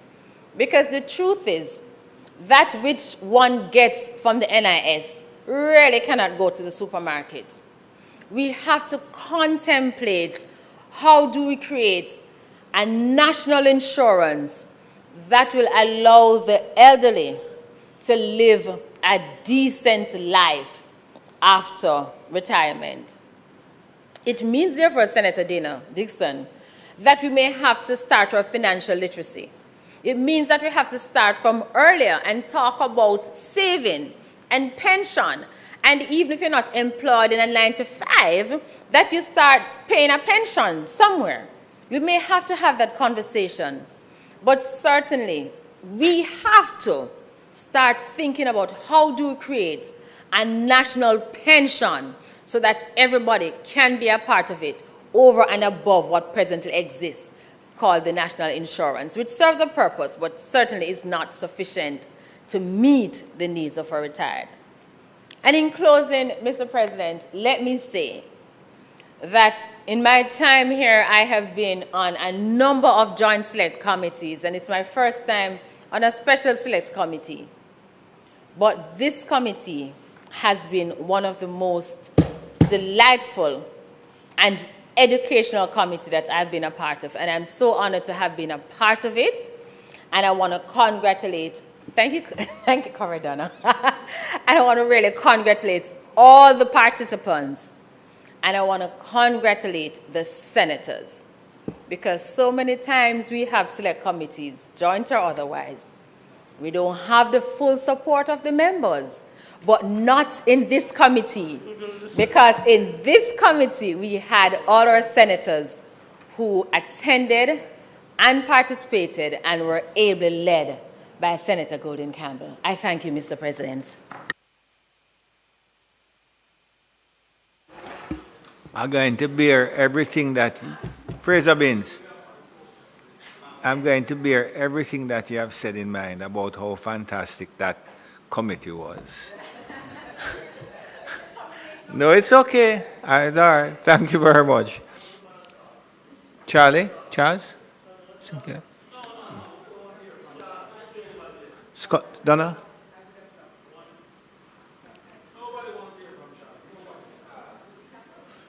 That's it? Okay. Senator Golden Campbell?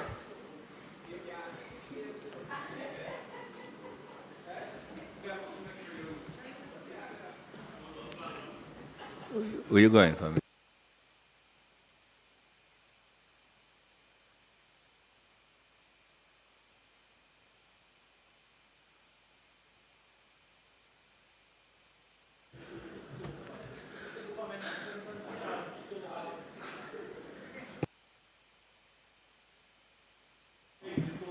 I think I can wrap up. I hope I can wrap up. We have a 420 motion.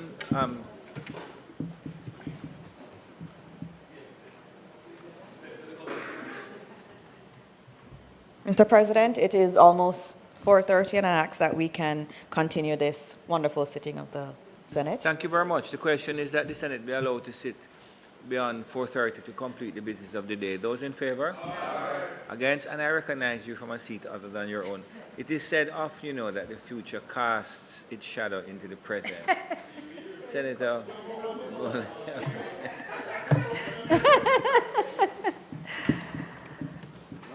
Wow. Colleagues, I don't know what it is, but I think the night before we delivered the report, which would have been last week, Thursday night into Friday morning, I spoke several times to our alleged counsel, Ziminis, between the hours of 10 p.m. and what was it, about 4 a.m.? No, I think you cut off at 3 and then you popped back up at about 4. As well as my committee clerk, Mrs. Beckford. We were getting your report ready for you, Mr. Senator Morris. We were making sure that that report was thoroughly completed. And if I could just make mention of our committee clerk, Mrs. Beckford, who is not in the chambers. Madam Clerk, she deserves a couple free vacation days. And if it requires the unanimous support of the senators to get it for her, I'm willing to go around with the paper to get it signed.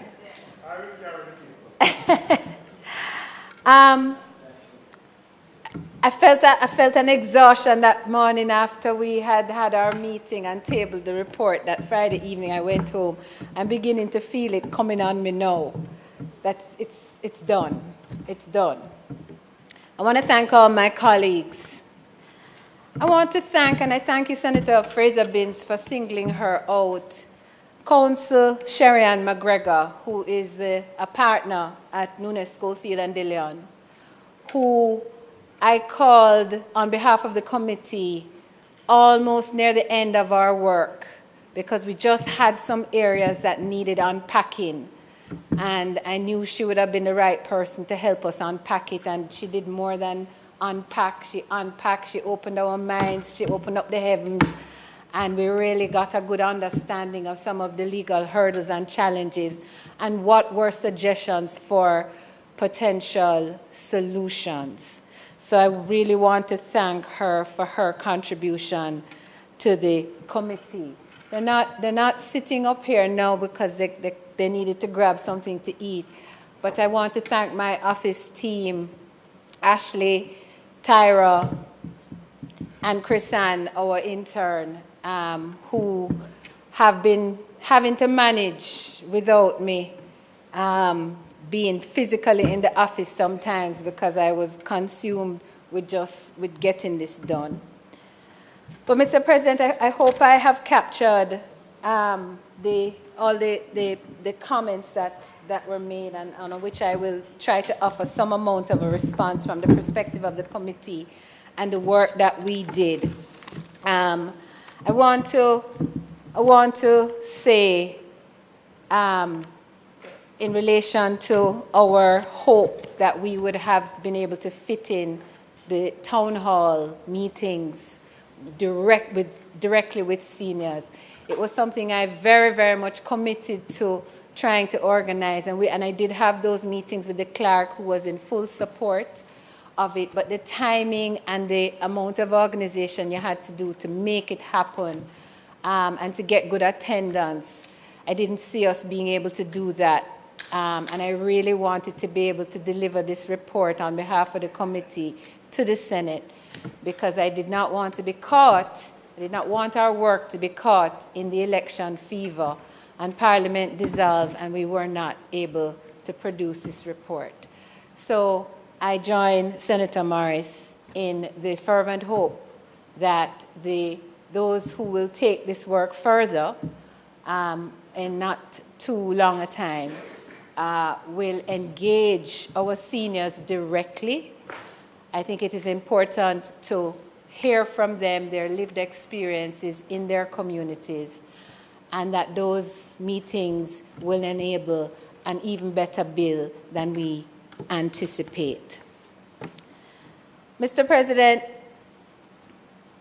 I took note of Senator Crawford's comments in relation to the problem of elderly males who are often existing without support in the situation of abandonment by children and in the difficulties of the family relationships we have had. And you know, the truth is that there may be those out there who very much did support their children, but because of unhealthy relationships with the mother, they perhaps may not have been permitted to take part in their children's lives. I've certainly seen circumstances like that in my own practice of law when I used to practice in the family law courts. And so I appreciate that you raised that, Senator Crawford. You know, this question of how older persons live, the circumstances in which they live, and the potential for things like intergenerational mortgages, and for a state considering, our state considering rent concessions, is a valuable consideration. Reverse mortgages were a thing that when I lived in the United States many years ago, if you were watching TV after 9 o'clock, you'd see all the commercials about reverse mortgages and how seniors could access reverse mortgages. When it was discussed in our committee, I got a WhatsApp message the following day, I think it was, from a gentleman who gave testimony to a reverse mortgage solution that I think it was Jamaica National had offered at the time. This may be about 10 years ago now. And he spoke of how much of a help, how much of an assistance it was in terms of caring for his elderly parents until they died. I think it was his mother. And he just continued to service the mortgage until she passed away, and then the house was sold and the mortgage discharged, and he was released from the obligation. But it certainly allows for dignified management of the affairs of older persons. It is something that I hope the private sector will take another look at, because I understand, like I said, it used to be done. I don't know how many are doing it now. I'm not hearing of it. And I'll make this comment in terms of some of the solutions that have to be crafted. I said in my presentation, this is a whole of society responsibility. The care, the protection, the well-being of our older persons, because one thing is for sure, that if we are granted life, every single one of us is going to get old someday. And so it is not a government fix. It is not the government, them, that is to fix it. It is we, it is us. It is government, it is society, it is individuals, it is church, it is social organizations, civic organizations, it's political parties, it's all persons, all entities invested in Jamaica. And so I encourage the private enterprise to take a look at possible solutions that could engage seniors. Senator Crawford, I'm not a big Florida visitor, but I always note when I go there all the residential communities for seniors. and exclusively residential for seniors, so that you cannot, if you are 45 and 35, you can't get a place in there. You have to be a minimum of, I think, 55 and over is the cutoff. And I recall when I lived in the tri-state area that a lot of New Yorkers, New Jerseyans would be going down to Florida, retiring from the cold, and would go down to Florida and live in those communities. And in those communities, they had amenities. So it wasn't just that you had an apartment or a home, but you had access to a community center, you had access to recreational centers, you also maybe had access to emergency care services in the same community. And so again, I call on the private sector. You are on? Again, I call on the private sector, because this sounds like something that is ripe for public-private partnership.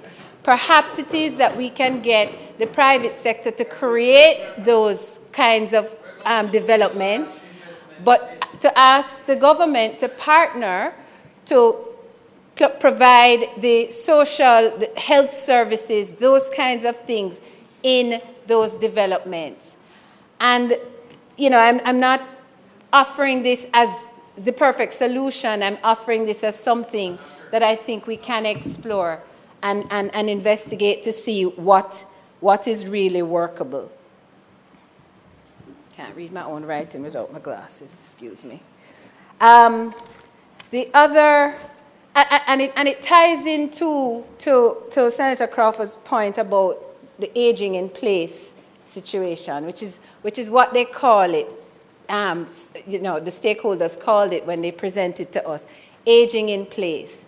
And the fact is that as you get older, you want to be in that familiar place that you know. The worst thing you can do to older persons sometimes, particularly when they're experiencing some of the mental health challenges and dementia and that kind of thing, is to take them out of what is familiar and put them into a place that is strange.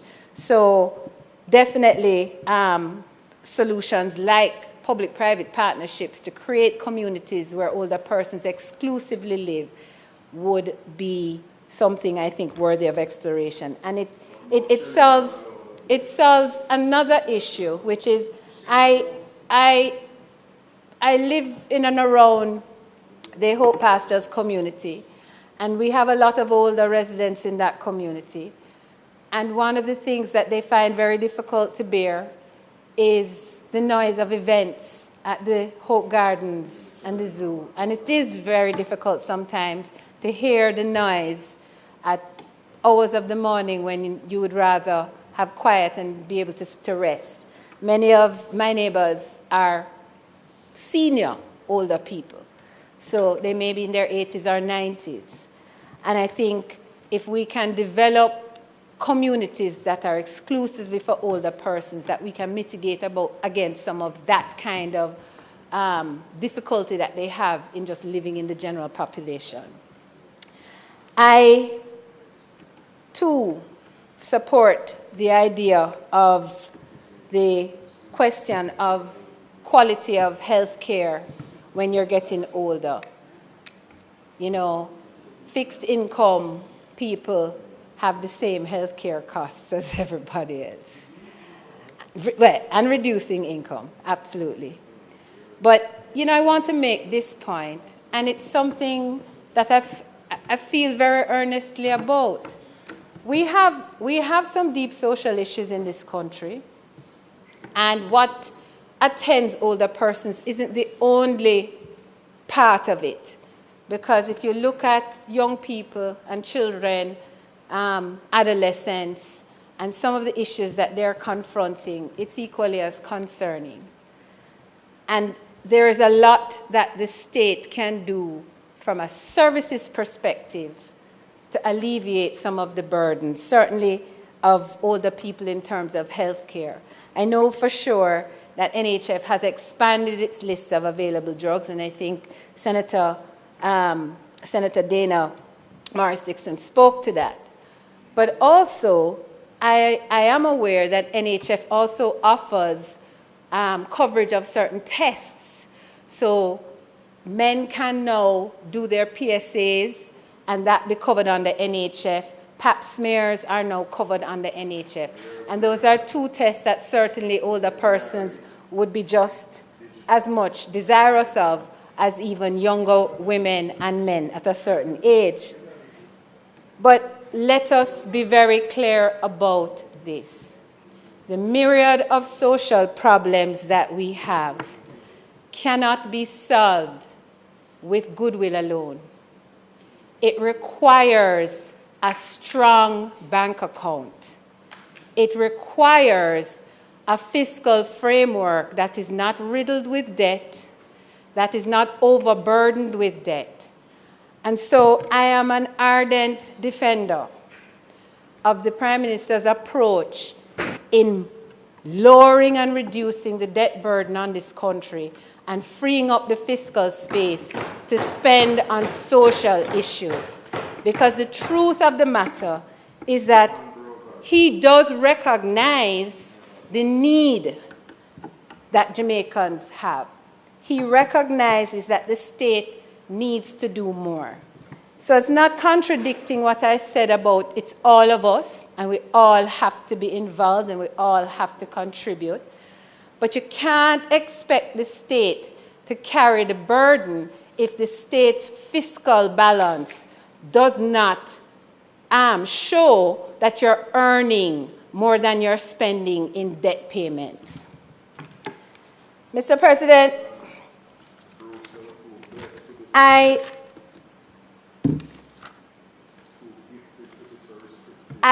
endorse the view as well that the Ministry of Health needs to do more in terms of public education and campaigns about how we eat, what we eat, because one of the points that was made to us in the committee was that the question of Alzheimer's and dementia and those kinds of conditions don't start at 65 and 70.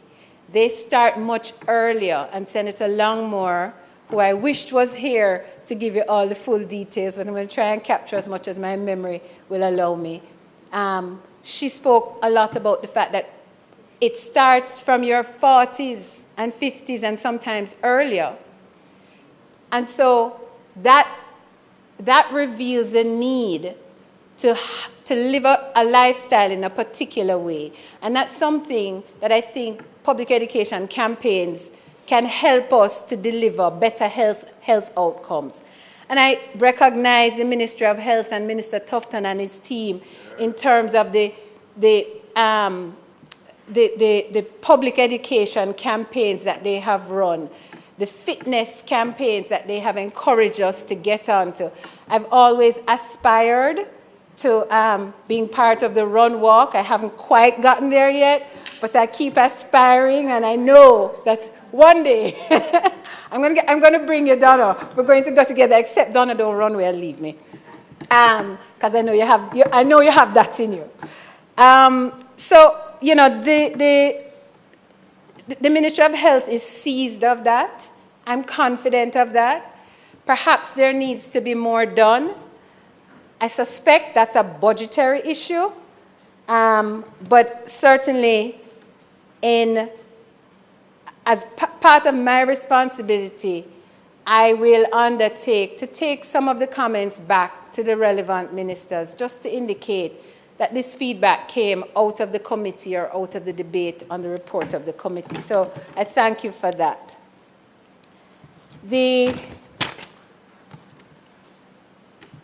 last thing I want to address, Mr. President, is the question of the work of the committee and how it was engaged.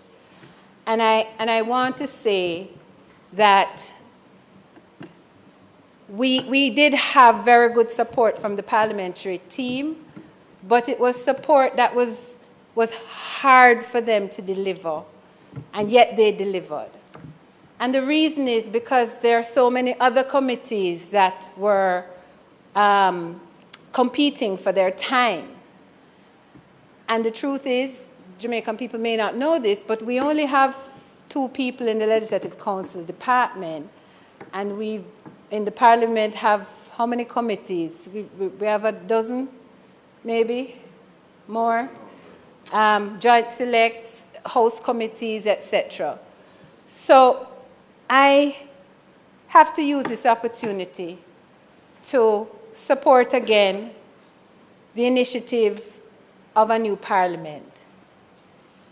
And I say this from the perspective of a non-executive senator. I do not have a staff dedicated to my senatorial work. I do not have an assistant who will write my briefs and presentations. I have to do that myself, which means I'm either taking time off my work or I am taking time off my family. We need a resourced Parliament. We need a Parliament with proper, adequate legislative support from Council. We need more committee clerks. We need the ability to meet in committee, more than one committee at the same time. And so I am making a plug for the new Parliament as quickly as we can. And I know my Prime Minister is likely to hear me. Mr. Prime Minister, I know you have health care and roads and all these other things that may well be greater priority, and it's very difficult to balance. One of the things I learned more stridently in this committee is the complexity of national problems and how hard it is to decide on what is the most important priority. Because when you heard the issues come up about older persons, it's health care, it's residential living, it's access to opportunity, you ask yourself, which one do you fix first? And which one is the most urgent? That's the job of a government, and it's a complex and difficult job, and one that should be entrusted to someone who has already demonstrated competence of achievement. Mr. President, I'm going to end on this note. It has been my distinct privilege and honor to have chaired this committee. I am grateful to Senator Floyd Morris for what developed as a real solid collaborative relationship. And I thank Senator Sophia Fraser-Binns on that side as well, Senator Gabriela Morris, who isn't here today, on the other side. I big up my ever-faithful senator on my side, Cavan Gale, who never left me in that chamber by myself. Senator Charles Sinclair, who is with us, who touched in with us, and Senator Dr. Sophia Longmore, who, though she's absent today, was a strong contributor to the committee. Mr. President, this work was done in the national interest with the people of Jamaica at heart. It was not about JLP, it was not about PNP. It was about our country, our elders, our communities, our grandparents, and it was about ourselves. Because believe it or not, I reached there in another 7 years. So I am grateful for the collaboration of the committee and for the ability to serve my country yet again. May it please you, Mr. President, I now ask that the report be approved.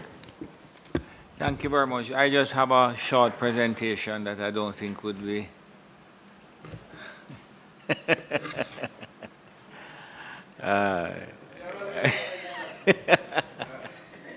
Members would have heard the debate and heard the question put by the chairman that the motion, notice of which was given on the 27th day of June 2025, be approved. Those in favor?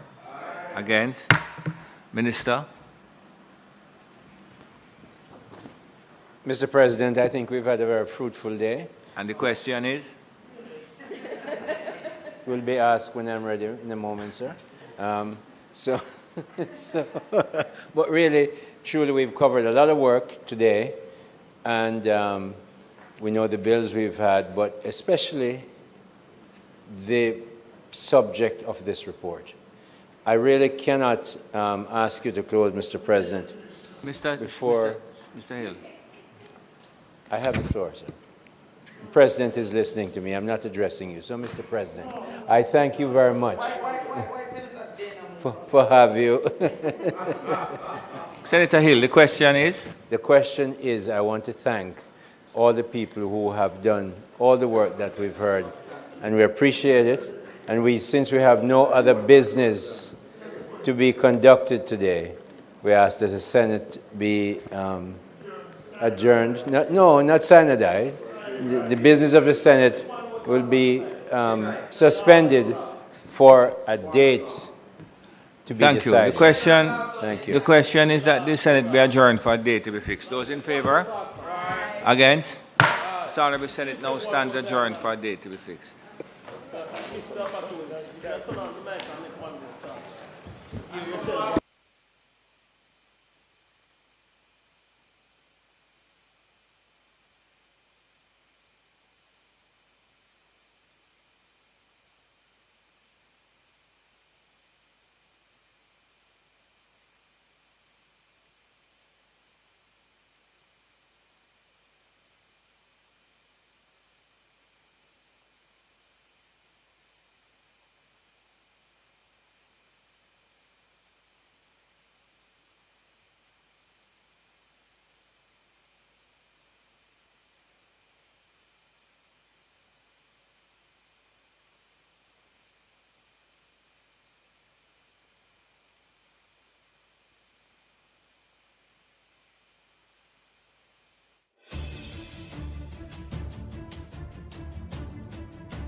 And make we steam it.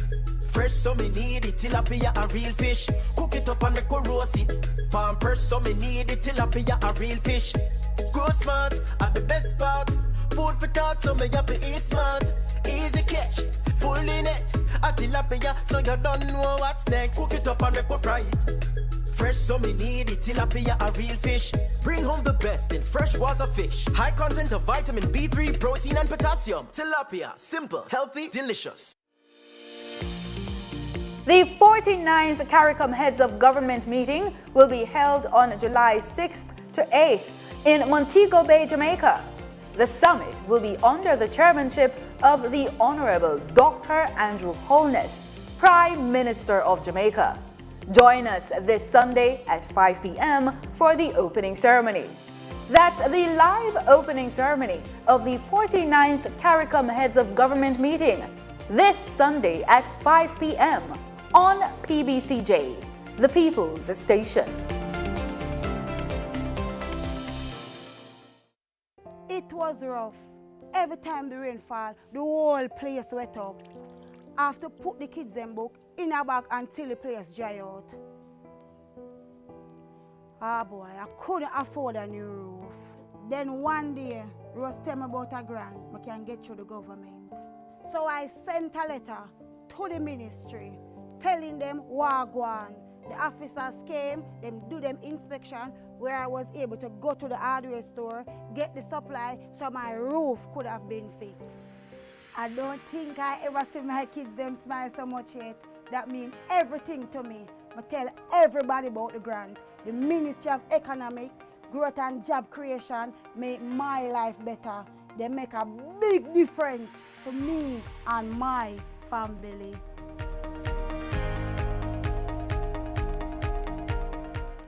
Cook it up and make we steam it. Fresh so me need it, tilapia a real fish. Cook it up and make we roast it. Farm fresh so me need it, tilapia a real fish. Grow smart at the best part. Food for thought so me have to eat smart. Easy catch, fully net. A tilapia so you don't know what's next. Cook it up and make we fry it. Fresh so me need it, tilapia a real fish. Bring home the best in freshwater fish. High content of vitamin B3, protein and potassium. Tilapia, simple, healthy, delicious. Join us for the preview show for Jamaica's most popular gospel music show on television. Come meet our 10 finalists, our Christian soldiers, as they prepare for musical battle. Yes, calling all Christian people. Get ready for the new season of Jamaica Gospel Star, powered by Sagicor, building trust one generation at a time, and our many other partners.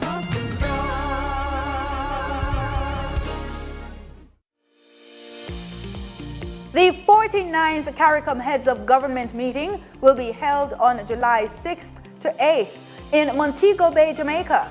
The summit will be under the chairmanship of the Honorable Dr. Andrew Holness, Prime Minister of Jamaica. Join us this Sunday at 5 p.m. for the opening ceremony. That's the live opening ceremony of the 49th Caricom Heads of Government meeting this Sunday at 5 p.m. on PBCJ, the People's Station. A new story is being written for all Jamaicans. The Ministry of Economic Growth and Job Creation is on a mission to transform lives. From increasing access to potable water, providing secure homes for the most vulnerable, and helping you own a piece of the rock, we're revitalizing communities and preserving our environment. We're making an impact. See the difference. Feel the difference. Building a better Jamaica for you and me. You can feel it. Make JC. You know, this inflation thing is a really big deal. It affects everything. Inflation determines what your money can do. So whether you're running the government, running a business, or running your household, you can't plan properly or plan for long unless inflation is low, stable, and predictable. We need a little inflation to encourage production and growth. But inflation is like your blood pressure. Can't be too high, can't be too low. Inflation is the real heartbeat of the economy. Consumers and investors feel secure.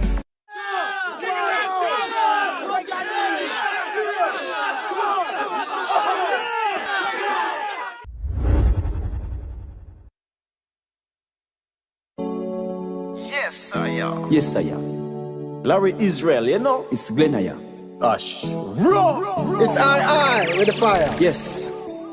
I'm here, say, we learn from the bicycle chain how the links them unite. So we use it as example and stuck it in our brain. Yes, I. What you know? Unite. Join the tribe. Praise the most high, yo, every time. Nah, go straight. Keep the vibes. We put in the work from 9 to 5. And the studio get yo, we get a vibe. And a demon can disturb we vibe. One life, one vibe, so that we say. Unity we are deal with right away. We have to do it, tell them we are go shine. Clean and clean heart and a pure mind. We are chat pan holy guns, we not blind. So we do it when we stepping with them host time. Free the youths and help us stop crime. This are the truth and it real and no act time. Right now, we dead pan maritime. Sundays have to change when we unite. Unite, join the tribe. Praise the most high, yo, every time. Nah, go straight. Keep the vibes. We put in the work from 9 to 5. And the studio get yo, we get a vibe. And a demon can disturb we vibe. One life, one vibe, so that we say. Unity we are deal with right away. And we stay upon key, we not go straight. Any policy mission that right away. Uplift my peeps, we no stay down. Every queen, every king, that a straight crown. Safety for every youth on the playground. Militancy cause fire, no play around. Hot, hot, hot. What? This a fire, no play around. Tell them we a do it, we no fear none. Unite, join the tribe. Praise the Most High, yo, every time. Nah go straight, keep the vibes. We put in the work from 9 to 5. And this you go get, yo, we get a vibe. And a demon can disturb we vibe. One life, one fight, so that we sing. Unity we a deal with right away. Another day if we join hands link up. And we no care what the pagans think of. We still a live good, although things tough. If you love peace, make you rise every drink up. This toast is for love. And this one is for peace. And one more for unity. Unite, yes. Join the tribe. Praise the Most High, yo, every time. Nah go straight, keep the vibes. We put in the work from 9 to 5. And this you go get, yo, we get a vibe. And a demon can disturb we vibe. One life, one fight, so that we say. Unity we a deal with right away. Unite, join the tribe. Praise the Most High, yo, every time. Nah go straight, keep the vibes. We put in the work from 9 to 5. And this you go get, yo, we get a vibe. And a demon can disturb we vibe. One life, one fight, so that we say. Unity we a deal with right away.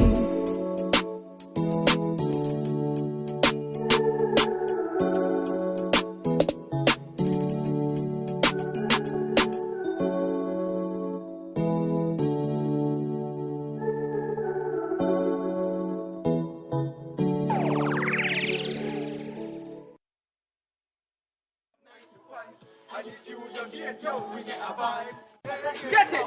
Get it! Get it!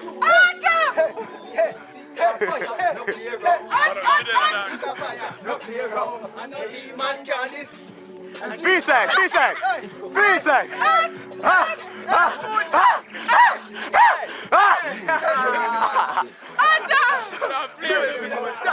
Every time. Watch out now, unite, join the tribe. Praise the Most High, yo, every time. Nah go straight, keep the vibes. We put in the work from 9 to 5. And this you go get, yo, we get a vibe. And a demon can disturb we vibe. One life, one fight, so that we say. Unity we a deal with right away.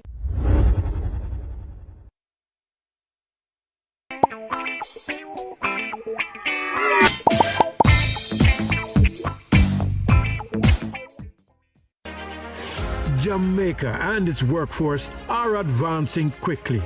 Life-changing opportunities are arising. You need training and support. We are the Renewed Heart NSTA Trust, committed to providing new and emerging skills training and opportunities. Come to Heart. We'll help you claim your place in the workforce of the future.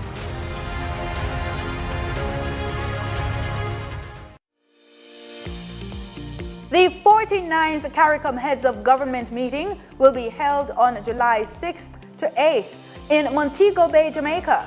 The summit will be under the chairmanship of the Honorable Dr. Andrew Holness, Prime Minister of Jamaica. Join us this Sunday at 5 p.m. for the opening ceremony. That's the live opening ceremony of the 49th Caricom Heads of Government meeting this Sunday at 5 p.m. on PBCJ, the People's Station.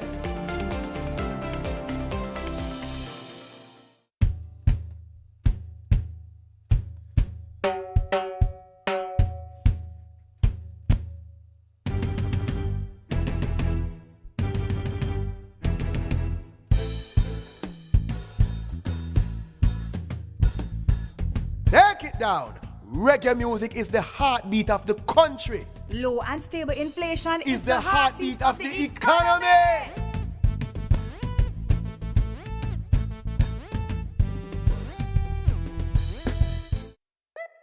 BGLC, the regulatory body. We regulate, you play without worry. We regulate, you play. BGLC, fair play when you play. For the fun of the game, you know where they are. BGLC, keep it fair for the player. You play the game and we are the rules that keep everything fair so the game play better. The Betting, Gaming and Lotteries Commission. We ensure fairness, integrity and responsible gaming practices. Keep the game fair and fun for everyone. We regulate, you play.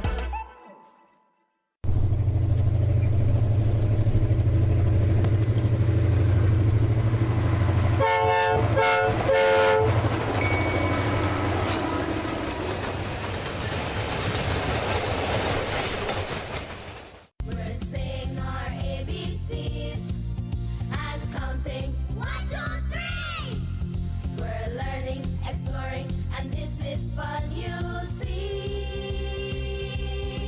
Where's my kids? We learn a lot. My kids! We play a lot. My kids!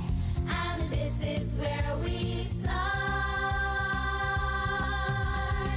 This is the place to be, singing and dancing unto beat. Come on, join the kids, say cool. Fun and games for me and you. It is time to learn. This is how we grow. So don't delay. Come on, let's start the show. Yeah!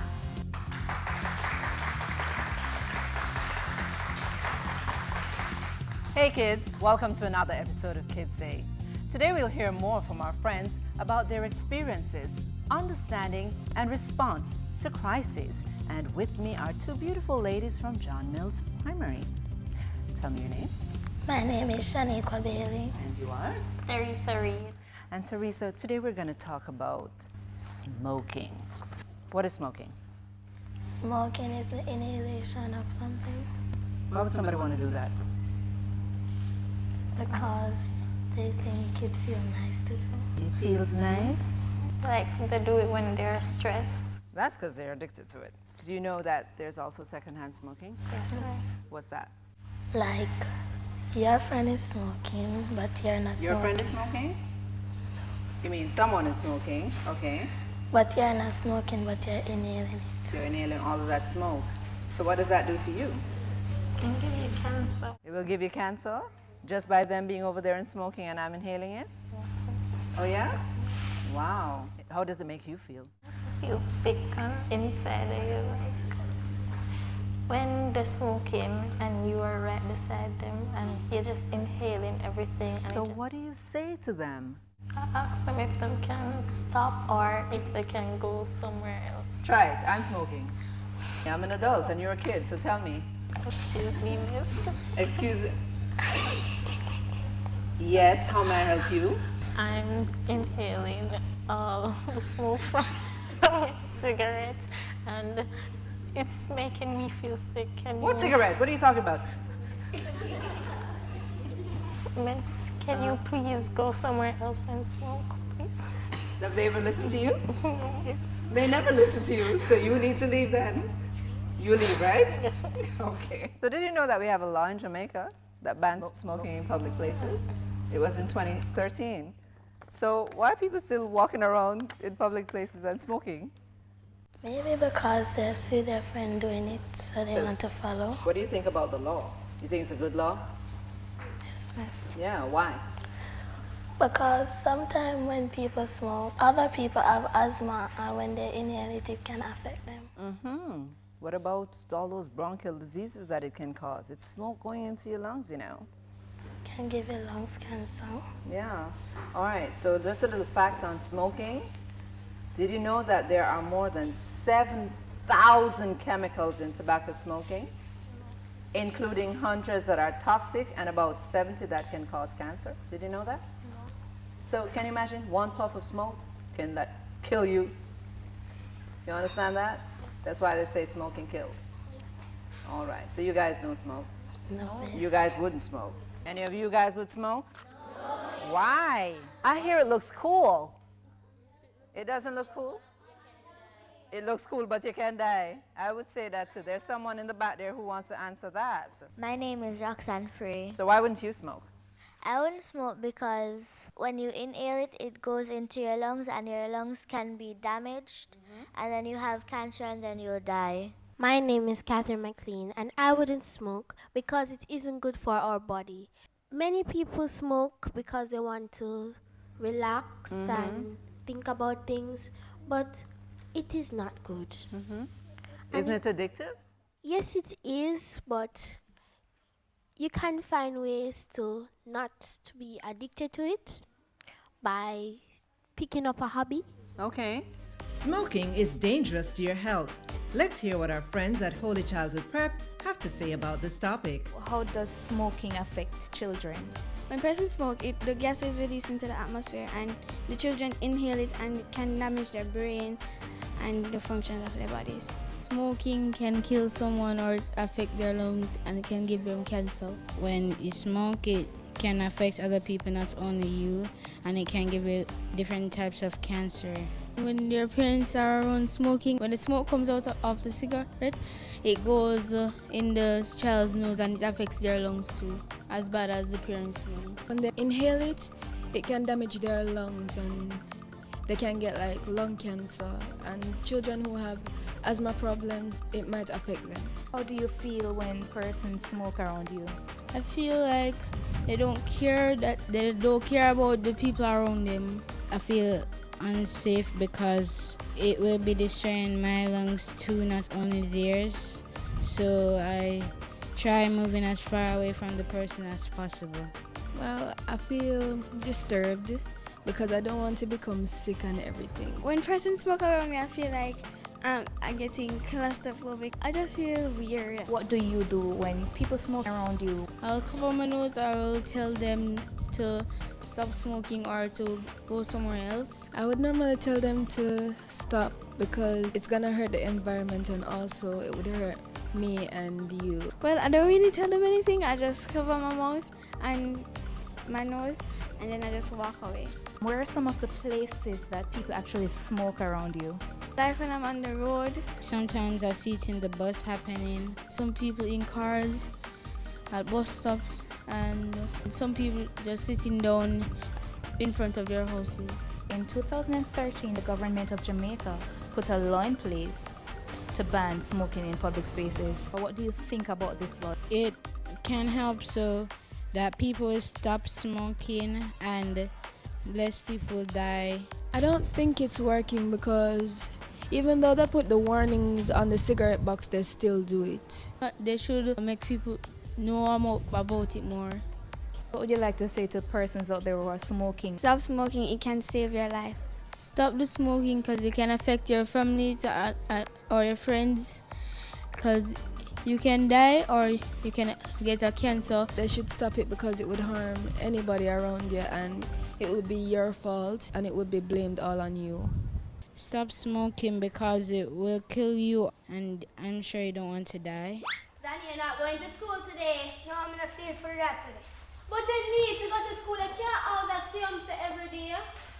Anyways, I'm going to work. So later. Yo, Zanny, fly the gate, man. I have the thing them, you know. Round about, man. Make sure I have the grab on thing, you know. Always. Pass the scissors. Dog, I'm not feel for go school, you know. From what I'm not feel good, man. Dog, that's why you have to smoke the weed, man. It make you feel nice. Zanny, fly the gate. And I'm going to school. Come, I'm ready. Zanny, I'm smoking, and you say smoking kill Pendy. What have to do with me? I'm not going to let you come out of me here, man. Oh, which fool this? Me just sit there running away now. I'm a friend, dog, but the man move like a girl more wild. Zanny, I left my purse, you see it? But wait, I don't know think of it, though. Zanny, I smoke, you really there on you, so I smoke? You know so smoking with the Pendy? And I mean, I'm a Danny. So I'm blind then. Just wait till I come home from work later. I'm going to take out everything for you out of my mouth and dash it away. Meanwhile,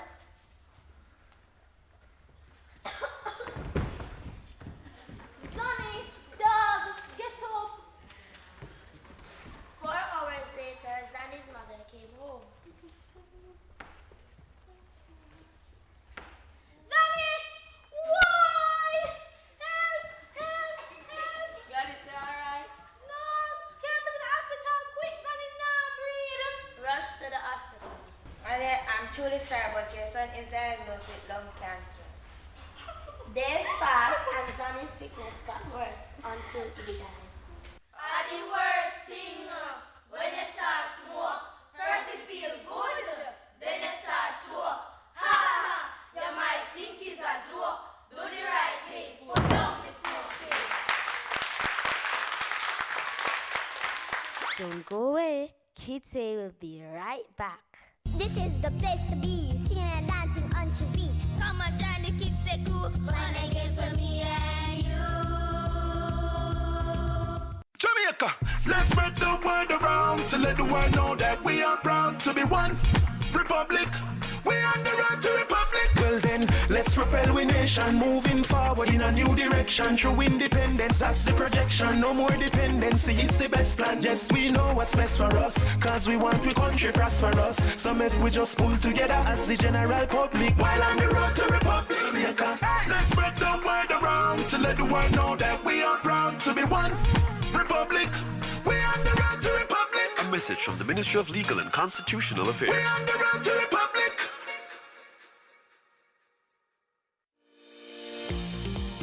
The 49th Caricom Heads of Government meeting will be held on July 6th to 8th in Montego Bay, Jamaica. The summit will be under the chairmanship of the Honorable Dr. Andrew Holness, Prime Minister of Jamaica. Join us this Sunday at 5 p.m. for the opening ceremony. That's the live opening ceremony of the 49th Caricom Heads of Government meeting this Sunday at 5 p.m. on PBCJ, the People's Station.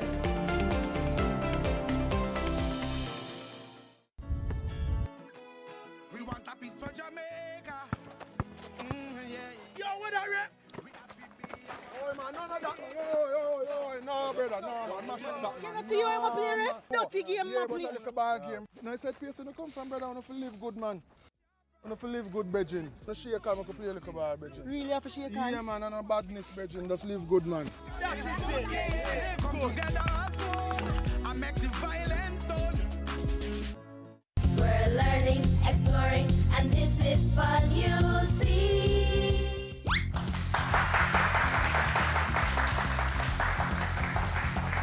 Welcome back. Our friends from Holy Childhood Prep will be telling us about a very sad issue. Death. I can't even say it loud because that's sad. When someone dies, we get sad, don't we? Yes, we do. Yes. What's your name, sir? Aiden Howard. And you are? Elena Smelly. And you are? Naima Smith. All right. So we're here to talk about sad things, but let's try to be happy, okay?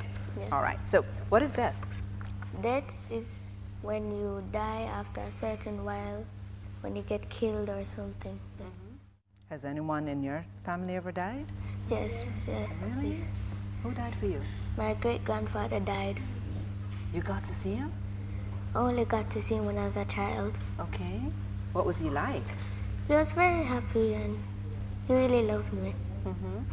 What are some of the things you used to do together? He used to always bathe me, he used to always play with me, and a lot of much more. So how do you feel when he died? I feel very sad when he died. What did you do? I tried to get happy and forget about it. Think about the good times. So share one of the good times with me. Good times when I was playing with him. I was playing frisbee with him. Your great-great-granddad? Yes. And he was running, catching the frisbee? Yes, he was. How cool. So you miss him? Yes, I do. All right. How about you? Well, for me, my grandfather died. What was his name? His name was Robert. What's the thing you remember most about him? Not much because I didn't really get to meet him. So I've only seen him in 2 pictures. But you still feel sad that he died? Yes. Because is it your mom's dad or your dad's dad? My dad's dad. So how did your dad react? He was really sad, but I tried to cheer him up with like games and encouragement. Did that work? Yes. Oh yeah? All right. How about you? My aunt died, but I don't really know her because I wasn't born when she was alive. But what did you hear about her? She was a Christian. So what did he tell you happened when she died? She had cancer. Oh, so that was a long illness. Yes. So how did he deal with that? He was depressed, but when we're at church, they try to cheer him up so he can get happier. Okay. So how is he taking it now? He's okay now. Yeah, because it's been a long while now. Yes. All right. So anybody around you died, like any friends? Not yes, necessarily at family? my other school, St. Martin de Porres Primary School. St. Martin de Porres, yes. A teacher from that school died, a grade 1 teacher. So she had kidney cancer. Wow. So all these things that are causing us to die, Yes. Wow, so we have to take care of ourselves, right? Yes. Thank you so much for talking to us. Okay, young man, tell us your name. Jabari Planta. And Jamari, tell us, I understand your mom passed. What kind of illness did she have? Asthma. And how long ago did she pass? 6 years ago. And how did that make you feel? Very sad. What's it like living without her now? I'm feeling very sad that she passed away because she didn't get to see me how well I'm doing in my schoolwork. And How well you do in your schoolwork? Wow. Give him a hand. Wow. my name is Brandon. And tell me about it. Well, my daddy was sick with cancer. His friends were smoking, but he's around them, so his friend understand. So you believe that the smoking caused his cancer? Because if you sniff it, it's going to give you lungs. But not all smoking would cause cancer, though. But you think, you believe that that's what caused that, right? All right, so how long ago was that? No, it been a year ago. 1 year? Wow. I used to go out with him. When I was a little child, I was very curious and I liked to run around the place because it was very fun. He was a mechanic, Right. then he was a policeman. Then I used to come out and always drive with him. Then suddenly, when my grandma was talking to my mommy, and when mommy reached home and she told me that daddy dead. Just like that? Yes, I was Suddenly? very frightened. I was saying, no, mommy, he's not dead. Then she told me 2 times, and then I called him. Not a thing pick up. You didn't answer. So how do you feel now? That I he's feel not- very sad. What are some of the things that you wish he could see you do? I wish that him see my present when my mommy buy for me. And when I'm growing up, I'm getting very tall. And getting very tall, because you were very short, right? Yes, young lady. Tell us your story. My stepmother, she died last month in a car accident. She was driving and another car hit her car and her leg broke and they brought her to the hospital. And when they brought her to the hospital, I heard that she was dead. And this is last month. So how do you feel about that? I feel very sad about that. Give her a hand, cheer her up. Don't go away. You're watching Kids Say. We learn a lot. We play a lot. I wonder who that somebody be. No, sir. Let me look for my glasses. Oh, that somebody look like Roy, sir. It's Lottie, walk on. Me glad for see you, Roy. Although things never go on for you, America, me glad say you there. Yes. Lift your head high. Yes. Stay out of trouble. Yes. And you can have a fresh start back home. All right, Mr. D. Thanks, you hear? Let's all work together for a fresh start back home. The following is brought to you by the Office of the Prime Minister. The 49th Caricom Heads of Government meeting will be held on July 6th to 8th in Montego Bay, Jamaica. The summit will be under the chairmanship of the Honorable Dr. Andrew Holness, Prime Minister of Jamaica. Join us this Sunday at 5 p.m. for the opening ceremony. That's the live opening ceremony of the 49th Caricom Heads of Government meeting this Sunday at 5 p.m. on PBCJ, the People's Station. It was rough. Every time the rain fall, the whole place wet up. I have to put the kids' them book in a bag until the place dry out. Ah boy, I couldn't afford a new roof. Then one day, Ross tell me about a grant I can get through the government. So I sent a letter to the ministry telling them wagwan. The officers came, them do them inspection where I was able to go to the hardware store, get the supply so my roof could have been fixed. I don't think I ever see my kids them smile so much yet. That means everything to me. I tell everybody about the grant. The Ministry of Economic growth and job creation make my life better. They make a big difference to me and my family.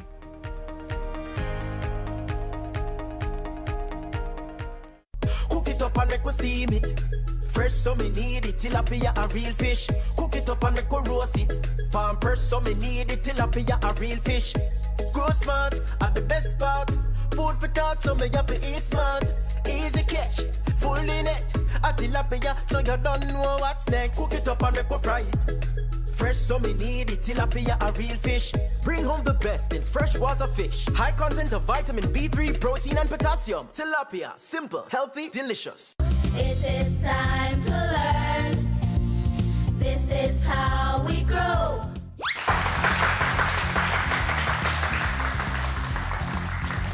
Illness of a family member or friend affects our thoughts, actions, and academic life.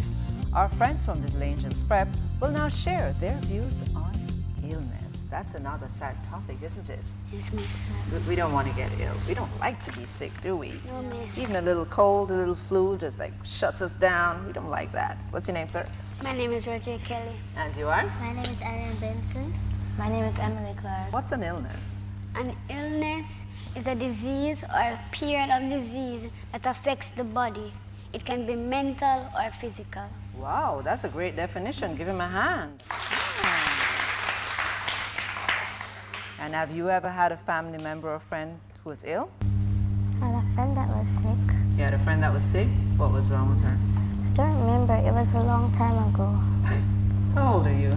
I'm 10. Yeah, you're 10. How come it was a long time ago?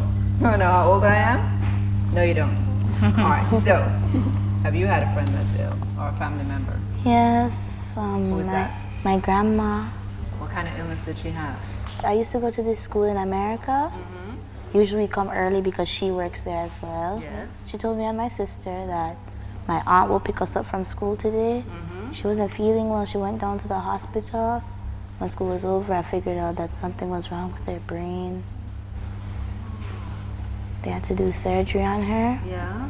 But when she came out, she had a headache, but she was still fine.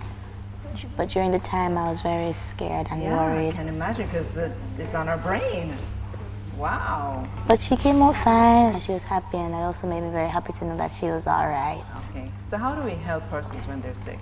Give them tips on how to prevent that kind of illness so it won't happen again.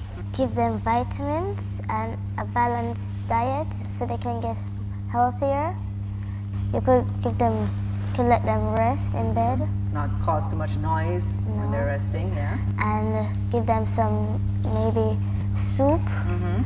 You can give them medication and help them to rest. Give them food that their body will need to help fight against the illness. And also give them medicine to help their immune system to kill the germs. Okay, great. Thank you so very much, guys.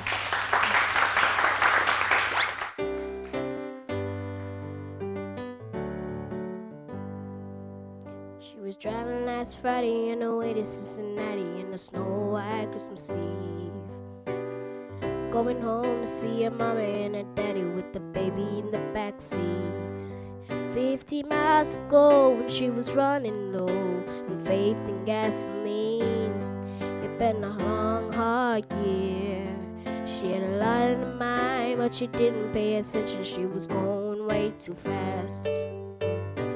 Before she knew it, she was spinning on a thin black sheet of glass. So nice. Eyes started head to break.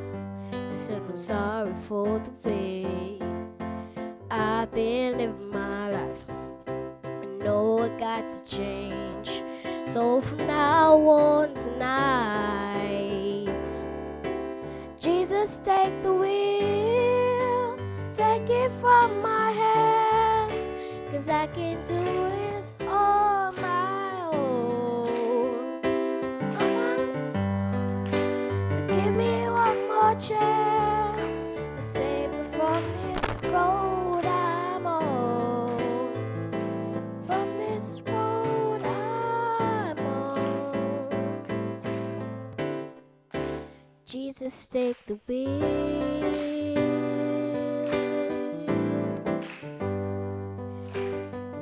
big and cold, and when she made it to the shoulder, she didn't conquer into a star. Saw that baby in the backseat sleeping like a bug. And for the first time in a long time, she bowed her head to pray. She said, I'm sorry for the way I've been living my life. I know I got to change. So from now on tonight, Jesus, take the wheel, take it from my hands. I can do this on my own. I'ma let it go. So give me one more chance to save me from this road I'm on. From this road I'm on. Jesus, take the wheel.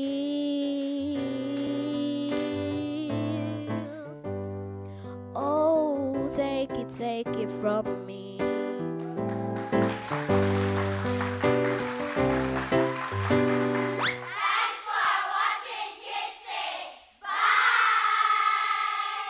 We're saying our ABCs and counting 1, 2, 3.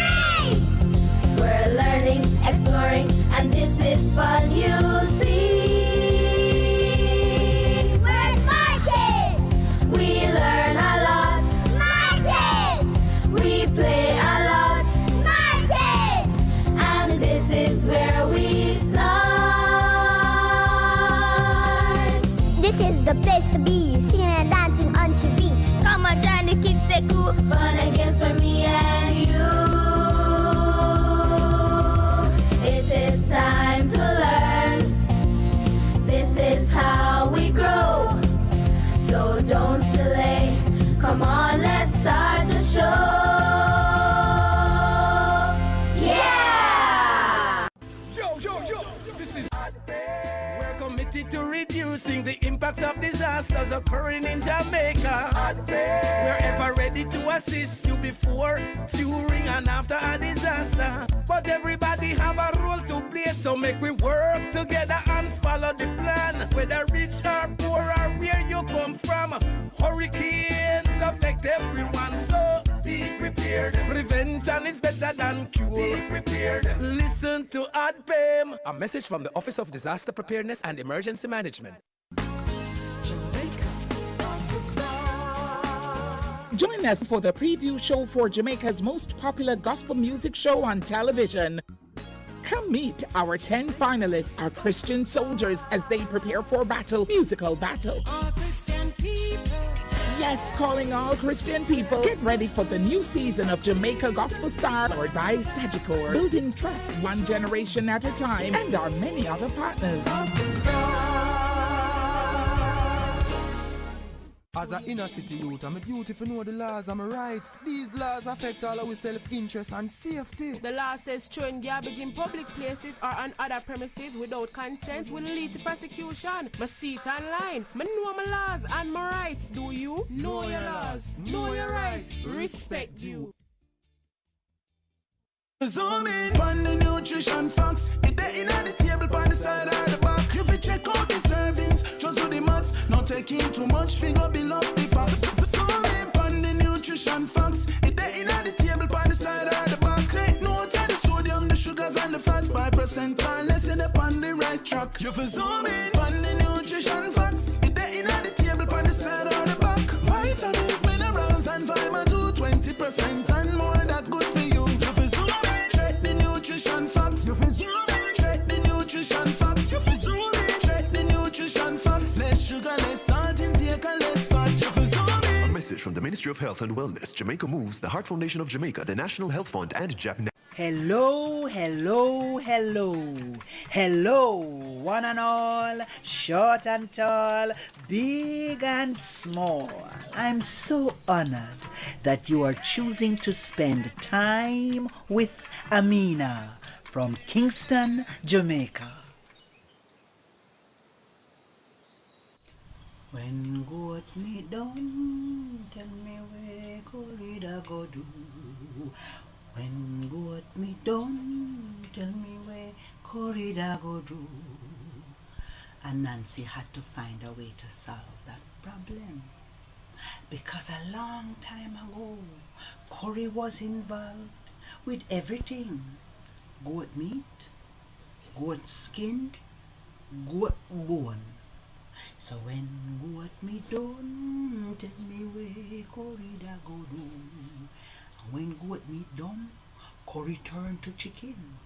Chicken back, chicken wing, chicken legs, all chicken liver. And when that finished, then the whole village realized that they had a problem. There was a drought, and everybody started to maga down. I suppose they would call that the drought diet.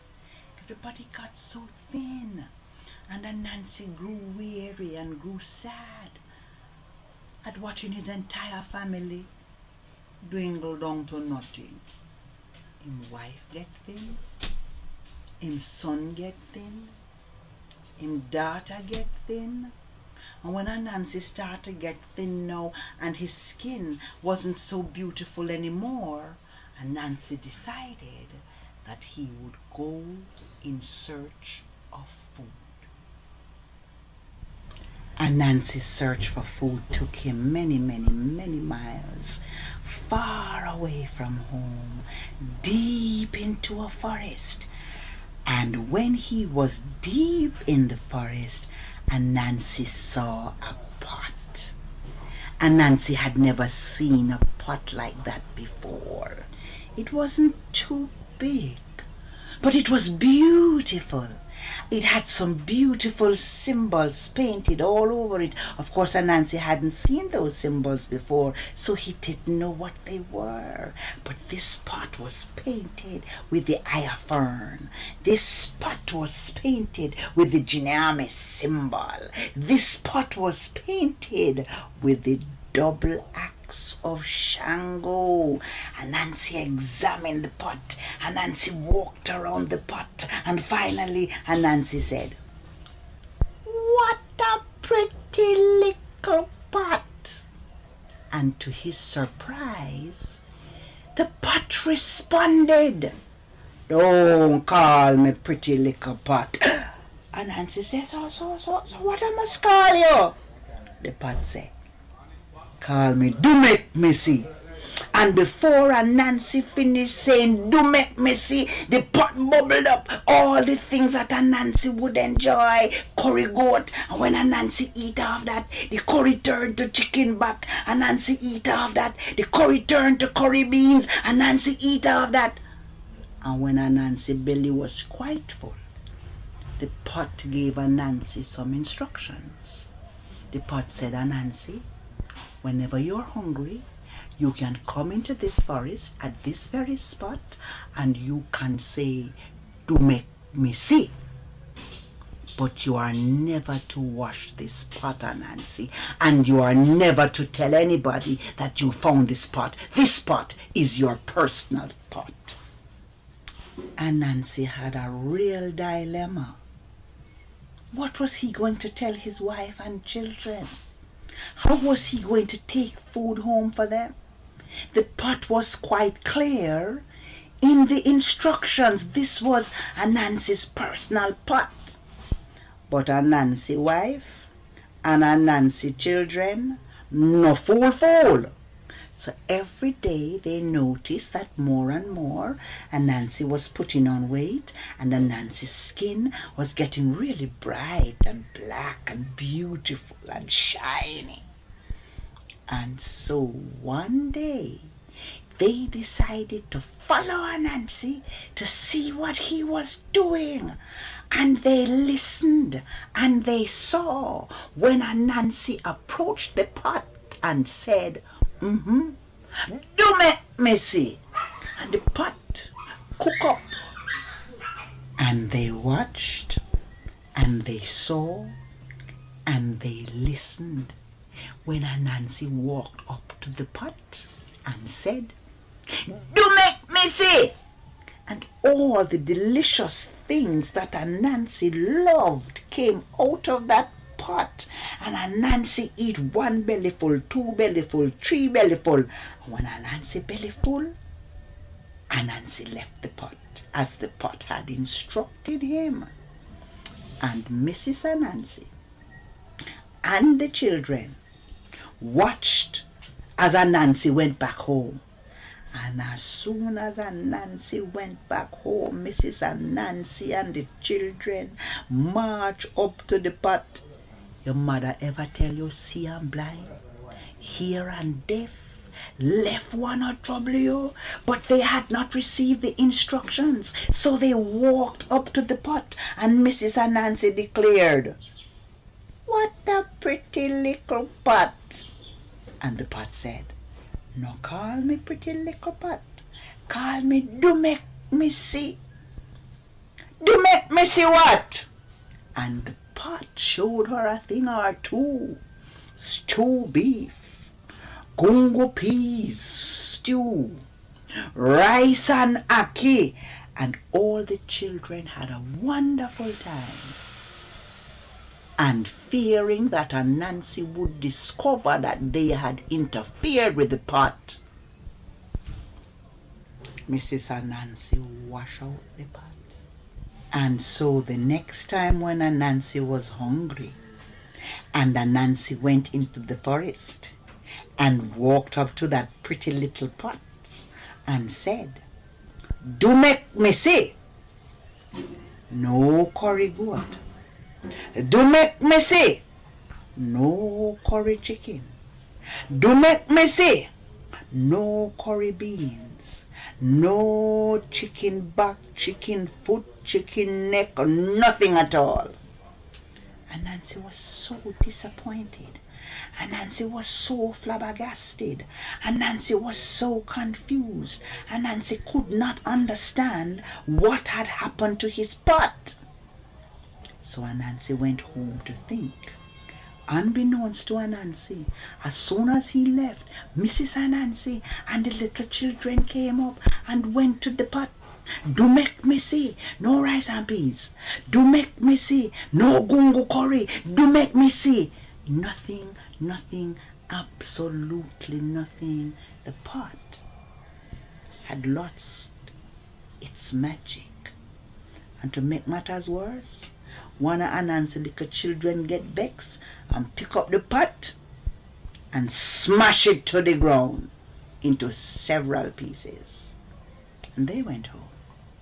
The next day, being so concerned for his family's welfare, Anansi decided that he really had to find something for them to eat.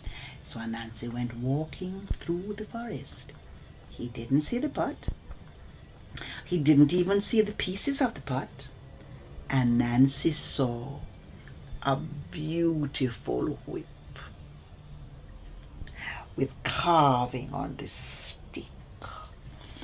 Beautiful camel hair, horse hair, or some kind of exotic hair. And Nancy took up that whip. And Nancy examined that whip. And Nancy said, "What a pretty little whip." And the whip responded, "No call me pretty little whip. Call me do make me see." "Do make me see what?" And Nancy get her beaten. And Nancy black and blue all over. And Nancy left the whip right there on the ground, vowing never to come back even close to it. Unbeknownst to Anansi, Mrs. Anansi and the children had followed him, but they didn't see the beating that Anansi had received. They looking for another pot. Instead, they found this beautiful whip with carvings on the handle, and camel hair or horse hair or tiger hair or some kind of exotic hair. And they took up the whip and examined the whip and then declared, "What a pretty little whip!" And the whip said, "Don't call me pretty little whip. Call me do make me see." And you can imagine what happened. Mrs. Anansi, son Anansi, daughter Anansi, little daughter and little son Anansi got the whipping of their lives. And that's how they learn. See, I'm blind, hear and deaf, left one no trouble you. But they still had to contend with the drought. And they still had to find out, when what me done, tell me where corridor go do. When what me done, tell me where corridor go do. For Corey cook the meat, Corey cook the bone, cook the goat skin too. When goat meat done, you turn your hand, make fashion. This. Arriba to the bank This. Arriba to the bank over. This. One did they cover, let's take him, put him down the alley. Aye. This. Arriba to the bank over. This. Arriba to the bank over. This. No, did they cover, This. one did they cover, let's take him, put him down the alley. This. Arriba to the bank over. This. Arriba to the bank over. This. No, did they cover, This. no, did they cover, This. one did they cover, let's take him, put him down the alley. This. Arriba to the bank over. This. Arriba to the bank over. This. No, did they cover, This. no, did they cover, This. no, did they cover, Arriba to the bank over. Arriba to the bank over. no, did they cover, no, did they cover, no, did they cover.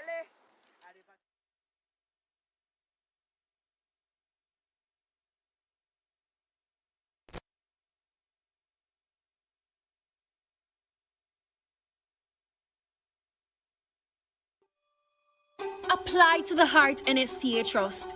Learn a new skill and expand your horizons. Your government has made it completely free to you.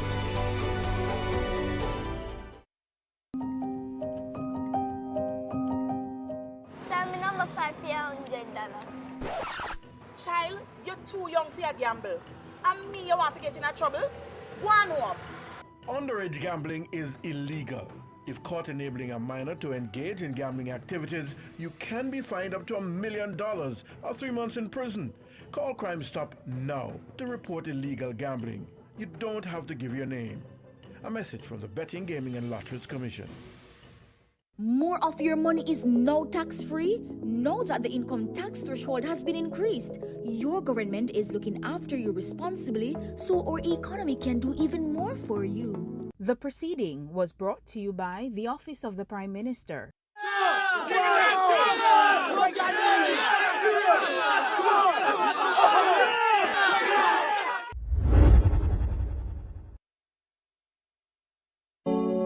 Yes, sire. Yes, sire. Larry Israel, you know? It's Glenaya. Hush. Rough. It's I with the fire. Yes. I mean, I say, we learn from the bicycle chain how the links them unite. So we use it as example and stuck it in our brain. Yes, I. But you know, unite, join the tribe, praise the Most High, yo, every time.